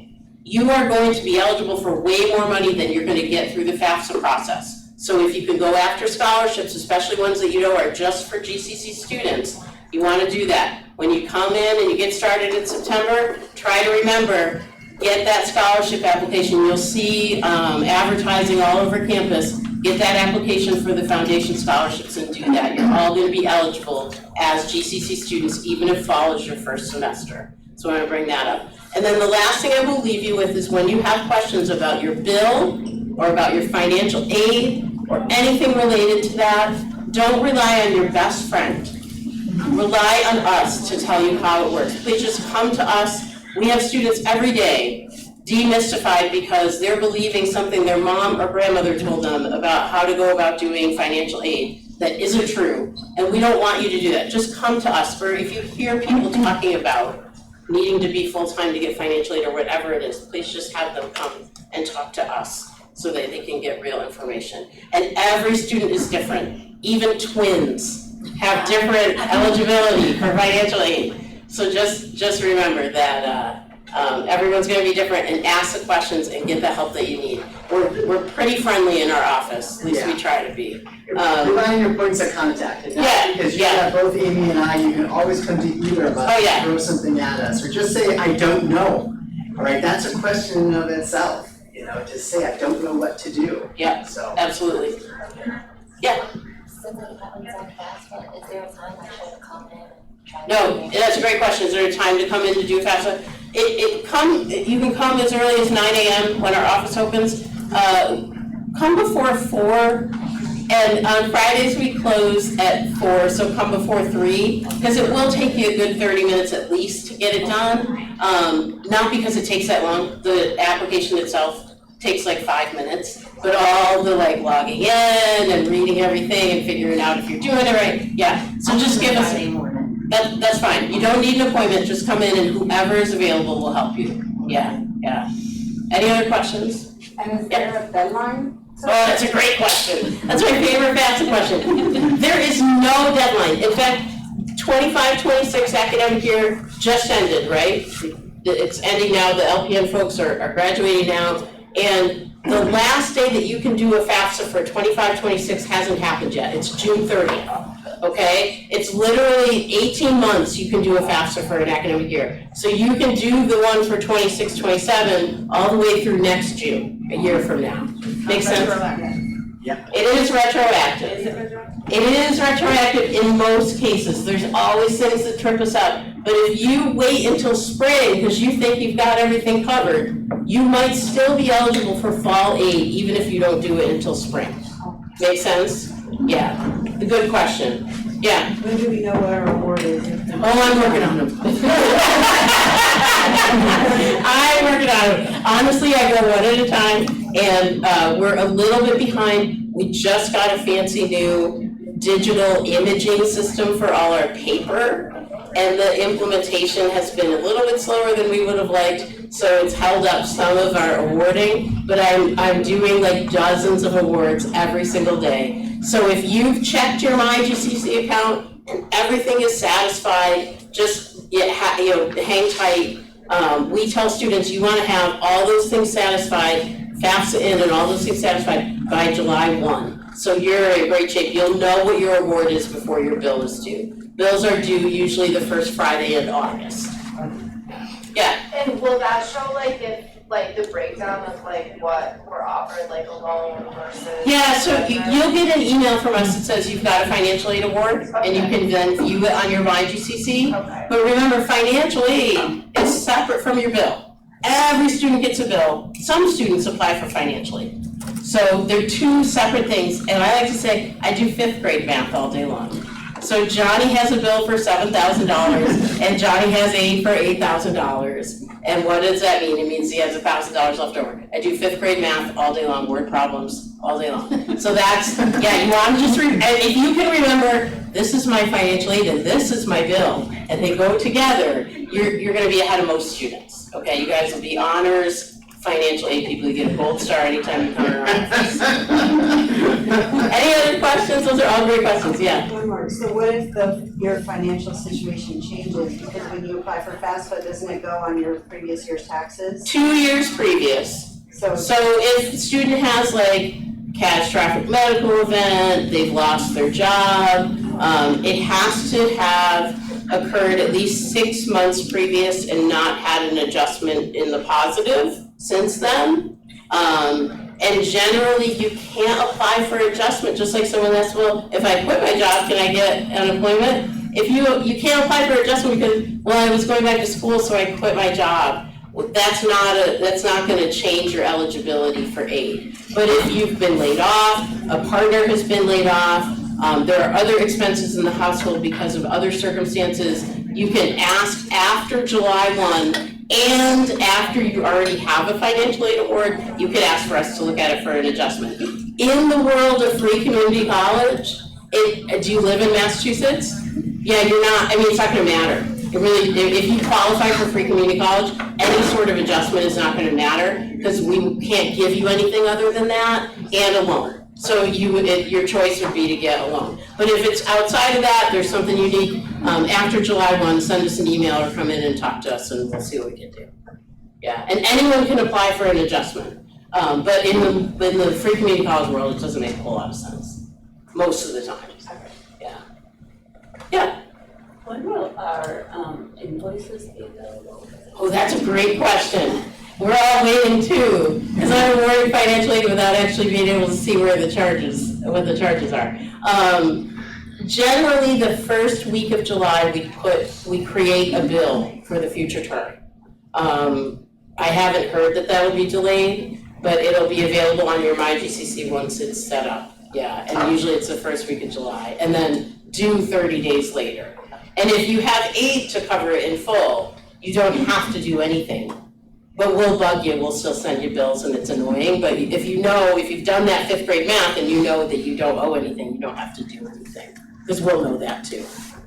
Yeah, there's a hand back there? See, now when the bill is available, do you have to pay in full or can you set up a payment plan for that semester? Oh, that's such a great question. When you get your bill, if you know that you're gonna need a payment plan, you wanna set up for the payment plan at that point, because it sets up different payments across the full semester. But let's say you come in October and you wanna set up the payment plan then, you're gonna owe August, September, and October payments at that point, and it's only a 4-month payment plan, so that wouldn't make any sense. You see what I mean? Set it up ahead of time. In fact, I tell families when I work with graduating high school students, as soon as you get that bill in July, set up the payment plan. Because if you pay everything, your financial aid pays everything, it just cancels the payment plan. You don't have to do anything, there's not gonna be a penalty or anything like that. So the first thing you should do if you don't know what's gonna happen with your payments or how you're gonna pay it, just set up the payment plan. Because you'll find a bill for community college can actually be broken up and be pretty affordable over 4 semesters. It's not too bad for most people to figure out how they're gonna do that with their aid as well. So that's a great question, thank you for asking. I have a question.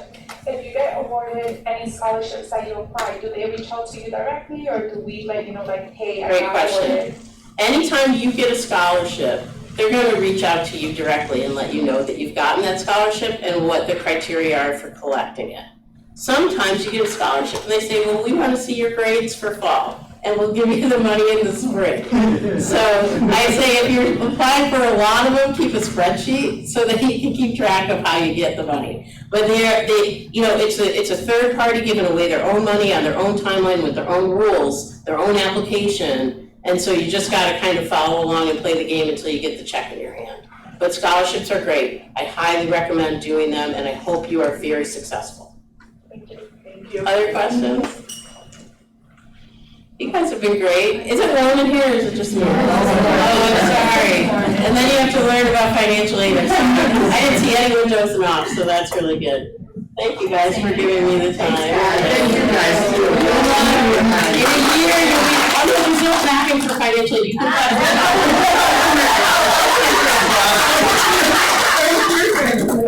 Where's your guy? Proud about patriarchal corruption. Clap for the guy who's gonna dismantle it. Oh, good luck, you guys. It's gonna get real soon. Young is supposed to come. Yeah, I think 2:30. Okay. So everyone Yeah. here? You all be good to each other, all right? You're gonna kick ass. All right, I'm sending you great energy, okay? All right, absolutely. And we always have candy in our office for anyone who just comes in. Definitely. C102. Yeah. All right, y'all be well. It's good candy too, it's not the cheap stuff. No Tootsie Rolls.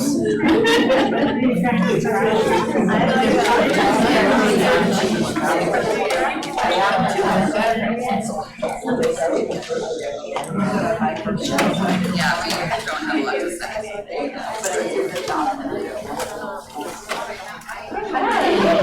Hey, we're not doing this. There you go. You don't have to do that. We don't know anything about it either. There you go, library certificate. And I am Young, and this is actually Carolyn Babinski, one of my library colleagues. Hi all. We're gonna try to keep this pretty brief, just because we know I think there's some alums out there. Yeah, which is always exciting. Okay, so we are from the library. We're located up on the 3rd floor of the core of the main building. We hope you all have a chance to get up there at some point during your time here at GCC. In fact, I expect to see all of you.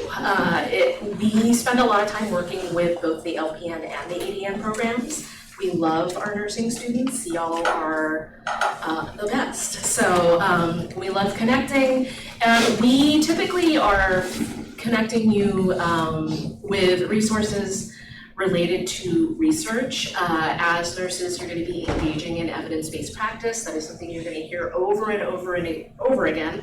And one of the elements of evidence-based practice involves clinical research or consulting clinical research or expert research, the literature that's been published out in the wide world.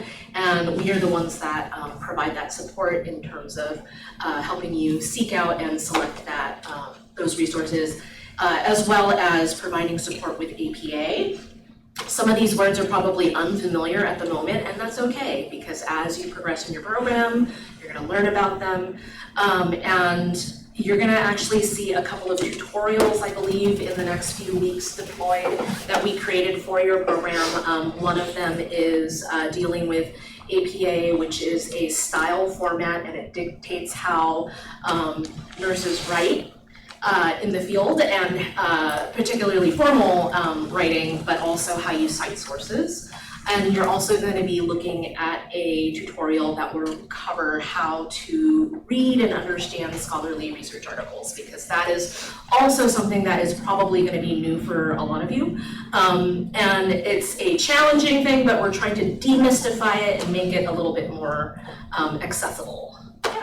I'm just gonna briefly talk about the other things that we do at the library as well. One thing that I wanna make clear at the beginning is that we are not your professors, we're not your faculty members. And so we aren't gonna be like judging you on the questions that you come to ask us about. Come to ask for that APA question 5 times in a row, totally fine with us, right? We also, I just want to talk a little bit about what we have at the library. We've got books, obviously, we have all of the journals, online journals usually that you'll be looking at. We're the place you go through the library to get to training videos, those kinds of things. We do also check out technology, so Windows laptops, Chromebooks, hotspots, those kinds of things. We also have like noise canceling headphones, white noise machines, lots of technology stuff, and we check those out for the length of the semester. So if you don't have great Wi-Fi at your house, we can check out a hotspot to you for the semester. If you don't have a great laptop or need one of those, we can do that for you for the semester. For free? For free, yes, all of it is free. Yes, the library, we are allergic to money. I know y'all just did financial statistics. We don't know anything about that. Yes, we're the opposite of financial. We want to get the stuff into your hands. We want you to have it for the semester, but we also do want you to give it back to us. But yeah, that's the whole thing. So we have all of those things. We can offer some basic tech support as well. We also are very good friends with IT, so we could just block you right over there if there's something that we can't help you with on that.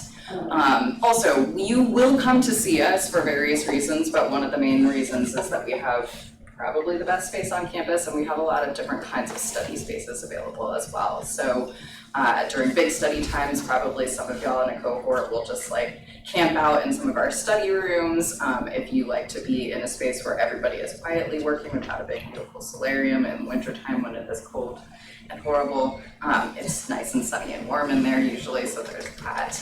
And really, so we're just that kind of space. But also we just want to like offer our like sort of cheerleading support for you too, because like I said, we're not your professors, we're non-judgmental about the questions that you come in to ask us. We've been helping y'all your program for years.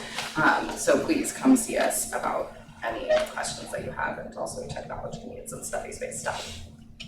Yeah, we like to think that we're a warm and welcoming group, and so you are all most warmly welcome to come by and see us. We also like to have some fun, and so that being said, we are going to give away a limited edition tote bag, because we all love tote bags. It's like high quality. Yes, we don't have a cat.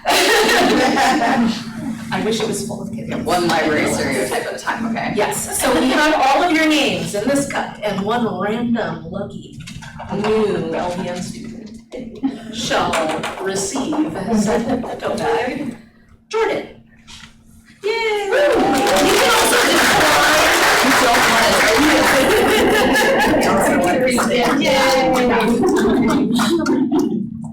We hope we see you, yeah, in the fall. All right, that's all we So next up is going at 3 o'clock, we're gonna be having people cycle through for photos, but in the meantime, the graduating class is done with their review, so it's gonna bring them in, and when John gets back, I will check in with him about the process. But we don't want these guys. Here he is. Hey, John. How do you want students, we've got a lot coming in to kind of chat with them about the year? Do you have to do it in alphabetical order? You don't have to. I have stuff arranged in alphabetical order. There's like, if you look on the corner of the table, there's a little label for each one of you to kind of hold right here when you get your picture. It'll just make it easy for us. Okay. But So like as they're ready, they can grab their name? yeah, but I'm not like super, I'm not gonna like stress about it if you're not until order. Okay. And then everybody's just gonna go to that kind of zone back Okay, there. so like one at a time? Yeah, Do you one or wanna two at a wait time. another 20 minutes to get set up? Whatever is good for you. Okay, so I'll bring these guys in and then like one at a time. So John's gonna be taking pictures, we need updated photos for everybody for ID badges. And then I'm gonna put those files over in the library so you don't have to worry about it. And Yeah, so then- when they go to the library, we don't ever look at them. Yeah. Okay, nobody's badge looks great, we'll show you what. Okay, in the meantime. Wait, how do we go today? We have a lot of people, we are so overtired.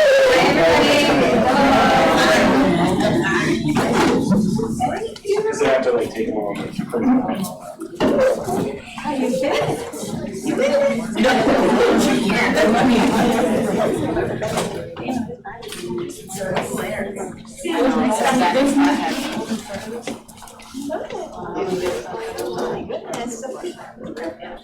Alright, so this is the graduating class. They have survived, yeah, this is part, the graduating class who's just survived their ATI live review. They've got a little bit more work to do on Friday and then they're pinned on Saturday.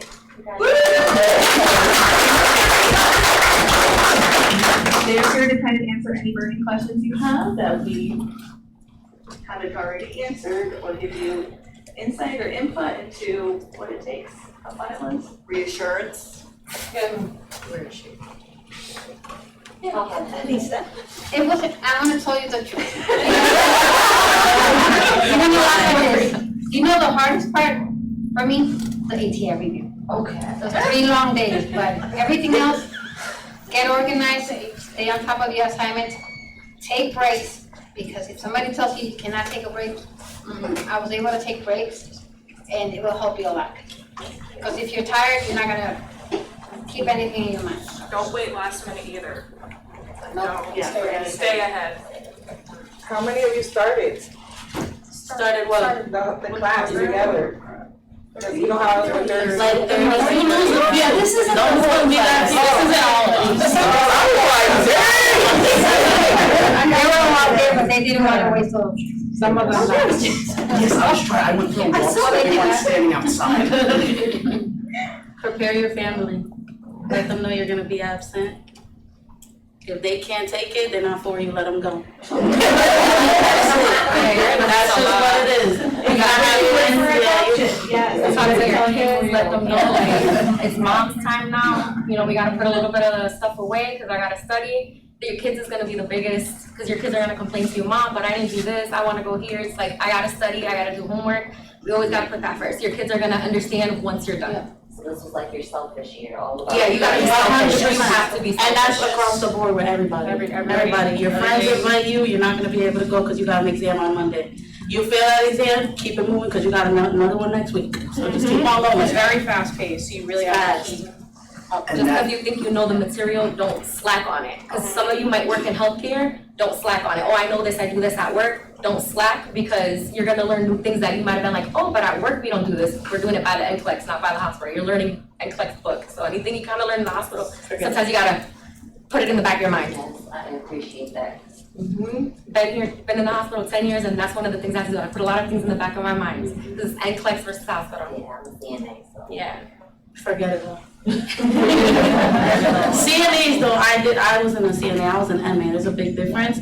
You, as a nurse, I got like a different level of respect for a CNA. Cause if it wasn't for a CNA, what was it, the nursing home? I didn't even know how to make the bed. I was like, oh, hold on. I got you with vitals, but I can't make a bed. One thing I want to say is think about the culture that you want to build in here, right? This cohort is going to be a little bit of a microcosm of any facility that you're going to work in, any hospital, long-term care facility, right? And so this is a really professional environment, so think about your professionalism when you're in here. I once had a mentor tell me that professionalism is more than being quiet when you don't want to be mean. It's being deeply human, right? So any place you go, there's gonna be people that you might not wanna be friends with, something like that. It doesn't matter, you're all here for a common goal, and you're all really here for yourselves. And so create a culture that you want to exist in, and that's in the small things, right? When you walk in that door in the morning, say good morning to whoever's here, say good morning to your professor. If there is a concern that you have, like whether it be people are being too loud or anything like that, think of your professors as leadership in any other organization that you're going to be a part in. Go to them before you go to each other and talk about that. It's all going to be what you put into the culture is what you're going to get out of it. And just keep that in mind, so. How do you manage your own physical health, like flu season, like getting sick? How do you manage illness with? Don't get sick. Away from everybody. That's right. That's where your family comes in, like if you have sick kids, like yeah, put them, if you can, off to family or friends, because if you miss a day, like you're missing a lot. You gotta be teachers. Yeah, there's no catching up. And accept that at times you might be a little bit sick. You might be a little bit sick, and what can you do? What have you done in the past to take care of yourself, right? Do you go to bed early? Do you drink more fluids? What do you do then? Bump it up a little bit for when your cortisol is gonna be higher. Did any of you work full-time? It is possible. It is possible. There's a girl that had 2 jobs and is still working. Without month of work. It's possible though. The last semester? The last semester. Yeah. Burnt myself out. Not in 109, 109. But I do a different kind of thing. I'm all volunteer, so anytime I'm in my town, I have to be for medical calls. But then I also work in the hospital, so I did downgrade my hours to 24 hours a week. And I work night shift. So it was kind of like, what should I put priority first? And I put my classes. You guys talk about like what's the methods you guys use? ChatGPT. No. Don't use ChatGPT. Maybe to make something simpler, like if something is like in a big paragraph with mad medical terms, make it simple. don't be a ChatGPT nurse. You're not gonna know nothing. And you can't use ChatGPT in the exam, so. Flashcards were my best friend. Next is nursing, Flashcards. next is nursing, simple one. Is the help, very helpful. Yeah, That's those two. more of like a like, hands-on has person, a study book guides person, a that you visual can learner. see You and gotta learn the learning questions. style first, and then from there, you'll get a sense of. How did you? Me was all flashcards and literally flashcards, simple nursing. You, in between cooking and stuff, I would put YouTube. Notebook LM will be your best friend for podcasts. You literally put in your slides for the day while you're cooking, doing something, listen.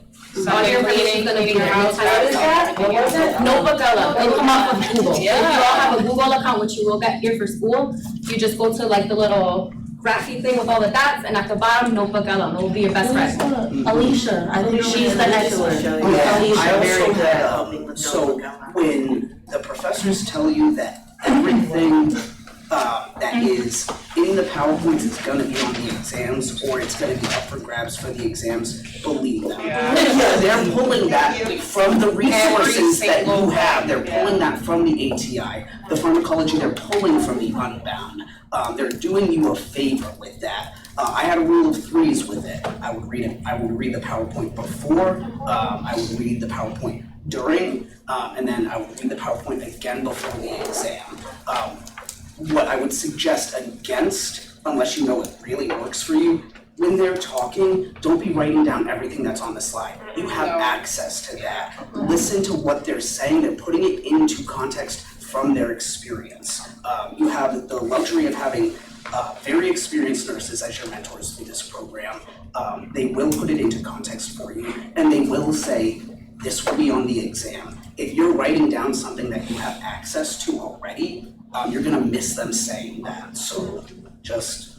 And when they do say that, make a note on that slide, like star it, like this is something to prioritize. Or they'll repeat it 3 times. Absolutely. We all printed out the slides prior to class, yes, always. Whiteboards are also really good, like I went to Home Depot, got like a big whiteboard, and before every exam, I break down like vocab or just like things I know I need to study. I'm more of like hands-on, so being able to write it out, look at it, I would put it up in front of my bed, and at night when I can't sleep, I would sit there and stare at my board. Okay. Like it. And then dream about it. Yes, you gotta find what works for you. And I would say to remember, those green scrubs, they know exactly where you come from. I was getting food and the lady next to me is like, you're from GCC? I'm like, they know you. She's like, oh, I'm on the board. I said, straight line. So they know where you come from. And when you say GCC, it's like another level of respect. And I'm not saying that to down any other colleges. I'm just saying that this is, I didn't know that. It's the number one. And once they see the green and they know GCC, they expect you to be, yes. They take the nurses real serious, even in the clinicals, like, I didn't believe it, it's what I experienced. Just remember to breathe. When your professors tell you to breathe. They know what they're talking about. They know they're here with you for the whole 10 months. So if they're telling you something, if they're telling you you're okay, listen to your professors, because you're gonna kill yourself over and over if you're one of those people like, oh, I'm not doing it. I'm telling you right now, if they tell you breathe, girl, just keep going. I'm telling you it'll be stressful, none of us are saying to panic. Yeah. Do not panic, it does not behoove you to panic, it's not good for your success to panic. Obviously, we were all nervous and we're all here right now. Yeah. That remediation, if you get a 95, do a template. Go to 100. If you get Every point counts. Anything that's remediated, anything that you get, like I've gotten a 98 and I remediated just for that 100. Just do it. Because You'll get yourself every later. single, even not even a full point, like a half a point matters, and every point counts. Remediate. Definitely. Good luck, you're gonna be okay. You're gonna question your mental health. You might cry for the next 10 months. You might cry. Huh? Did we lie when we said this is a full-time No, program? I did not lie. It's accelerated, it's full-time, it's a lot, but it's doable.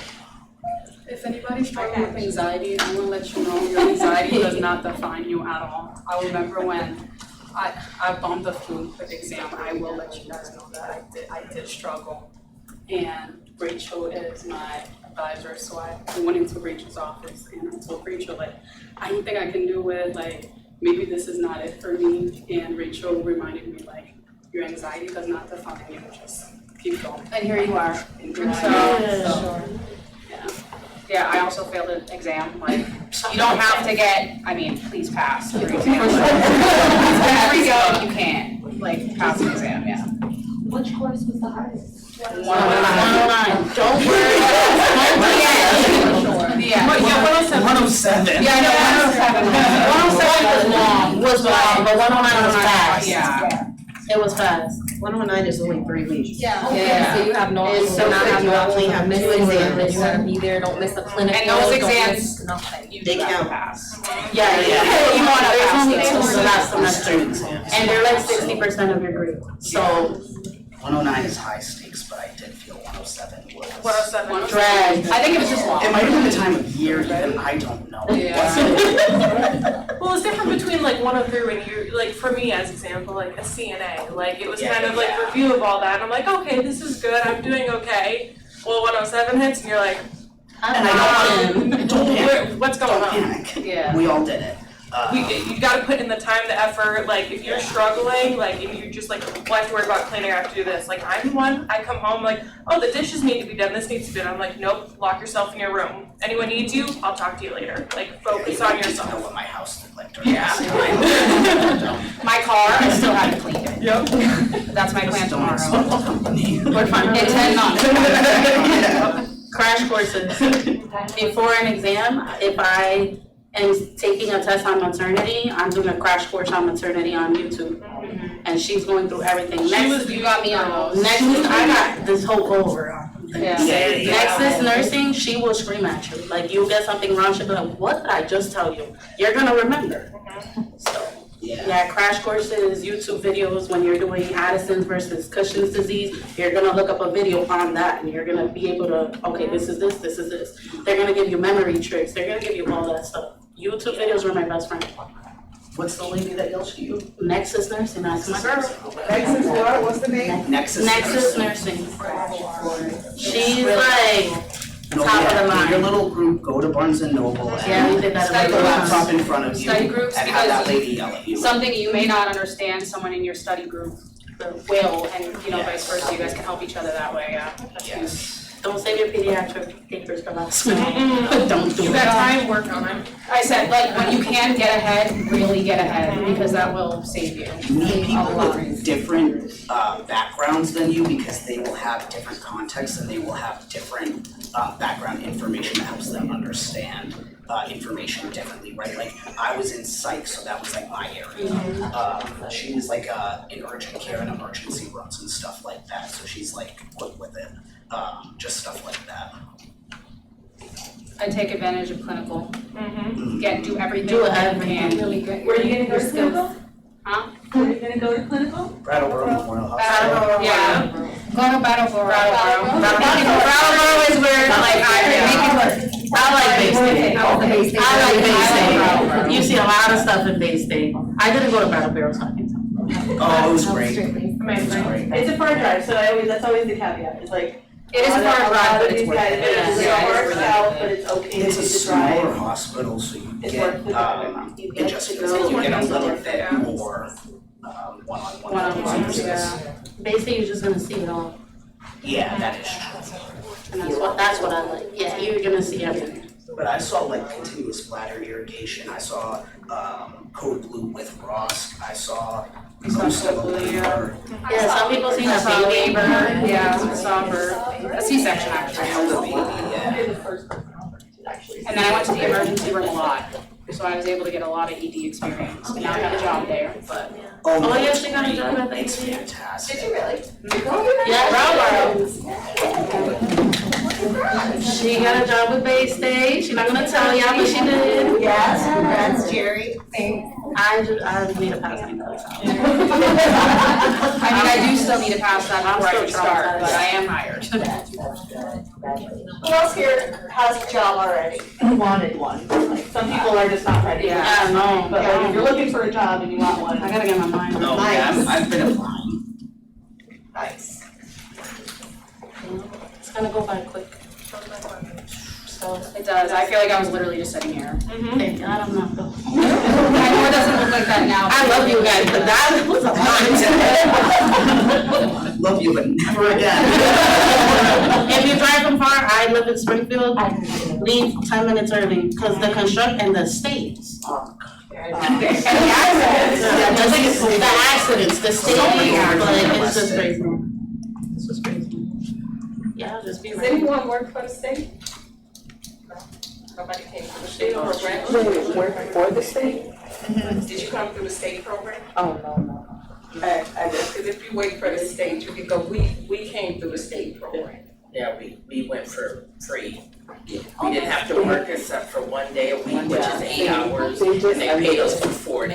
They paid 100% everything, and you're guaranteed a job right after you go into work for. I went through J-State, but now my cohort was through HCC, and since I got accepted here, they're not paying me. That's alright, you don't want to do GCC is better, don't even worry about it. Don't even worry about it. Did you guys take your NCLEX already? No, girl, we're not even accepted yet. They've been graduating. We have to get him Oh, you guys graduate Saturday. And let me tell you something. How long from Kenny do you take your NCLEX? I think it's like depends on when you like do your licensure and stuff like that. That did my 3 weeks ago. Next week, It's just your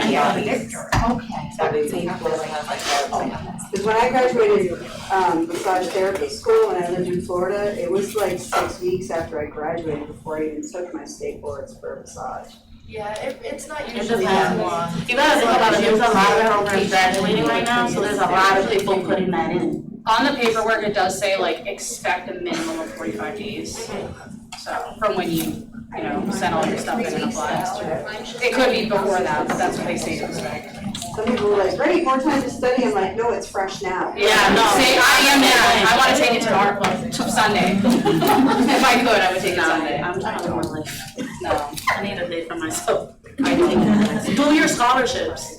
I've gotten, how many scholarships? Yeah, I got like 4 scholarships. I've gotten like over $5,000 checks. Okay. So do your scholarships. I've gotten like 3 or 4. It's like papers and there's a lot of them for nursing students. Do your scholarships. Right, if you need You're gonna need that money. resources, like if you think you can't make it to school because my car broke down or I don't have resources, the school has resources, they wanna see you graduate. They want to see you graduate. Again, they will do anything they can to help you get you here. Yeah, like gas money, They have vouchers, your gas. resources. Yeah, gas, food, there's a pantry that has a lot of good stuff. Go to the food pantry. Yeah, Oh my food, gosh, yeah. go to the food We pantry. use that like. They give you like vouchers that you can use in the caf. Yeah, yes, Yeah. 2 month you can get Good luck on your journey. $2 vouchers from the cafeteria. from the Yeah, pantry. I got you. Here, go get yourself All right. some games. Well, you guys have a good one. Just trust the process. That's right, and You'll be fine. Okay, what do I say at every test? Don't change your answers. That's what I was gonna say. Cause we all do it. We all do it. We all do it. You click something and then you think, oh, well, it might be this, and then you change it, and then you're for yourself, or just go with your gut, just go with your gut. Yeah. Where's Cassandra? I need to kick her in the tush. She left. She left. What was it? Cardiology and what? Cardio and neuro. Oh my god. I mean, I think that's like my strength, but that is the hard. And plus you learn cardio and neuro at the same time. Together. Oh, yeah. That's probably gonna be the hardest, I think. Hardest exam. How was pharmacology, because it's a lot to remember. We did. Yeah. I And if you don't have like your big exams, You know what medicine is. know your math, because Oh my they're God. gonna throw it in there. Every single test, it could be cardiology and neuro that week, but you're gonna have your math. You're gonna, you gotta learn your math. If you don't learn your math, it's gonna be hard for you. I know, I was like, what the heck? Yeah. Didn't you guys help us like practice math in the summer? Cause we have. Yeah, already know your math. Yeah, do it now. Your conversions, your Dosage. Yeah. Those are easy points. Yeah, they are, cause it's like, what, 10 points right there? You got those 5 right? Yeah. Pretty much. So when you say math, you just mean Dosage. Like your The pediatrics, And the conversions. kilograms. Never think you're done with Milliliters. those calculations. They can pop up anywhere. They'll pop out. I was surprised Even people on your scared last now, test. it was on our last Shoot, nope, here we go, one last. Also, if it's a select all that apply, and you're like sure of like 4 of them, but then you're like 5 of them, you're like, oh, well, I don't know, just pick that one too. just Put that one in too. Treat it as true or false. No. Like ask each answer, Just is this read true or read is this between the false? lines, and And look at your words, the wording matters. Don't A ever lot look of at the wording will be questions in there, and it'll what tell you what it is. It'll tell you exactly what you want. Do they It's have not a- like, what do they have well, on what this? if they also have dementia? Like, no. It doesn't say that. Don't go too far, just It doesn't say that. Good luck. Thank you. Yeah. You're welcome, guys, input. Thank you. Congratulations. We do see them again at some point in the program, right? Because last cohort came back again. That's true, At the end. like, so next year we'll ask you to come back. So then you'll be a year out. I'm out of here. Before you guys leave, do you guys have any other burning questions for them? No? Okay. Thanks, guys. Thank you. I know, sorry, Jerry, just, I didn't say for one minute. Text me if you need it. Good seeing you. Ten, right? I think they're. I don't know, I can see. Just to make sure. Okay, thank you. So the last little bit is going to be your photos. We're gonna do photos with John.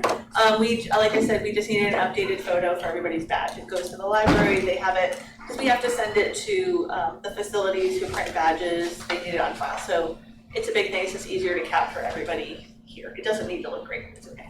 See people panicking. It's fine. Ours looks, it'll be fine. So it sounds like it does need to be alphabetically, so maybe table by table.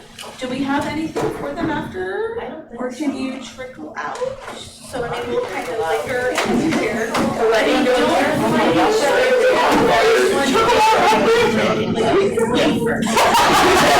It's not gonna take long. Don't expect it. Get your name first, you gotta get your name.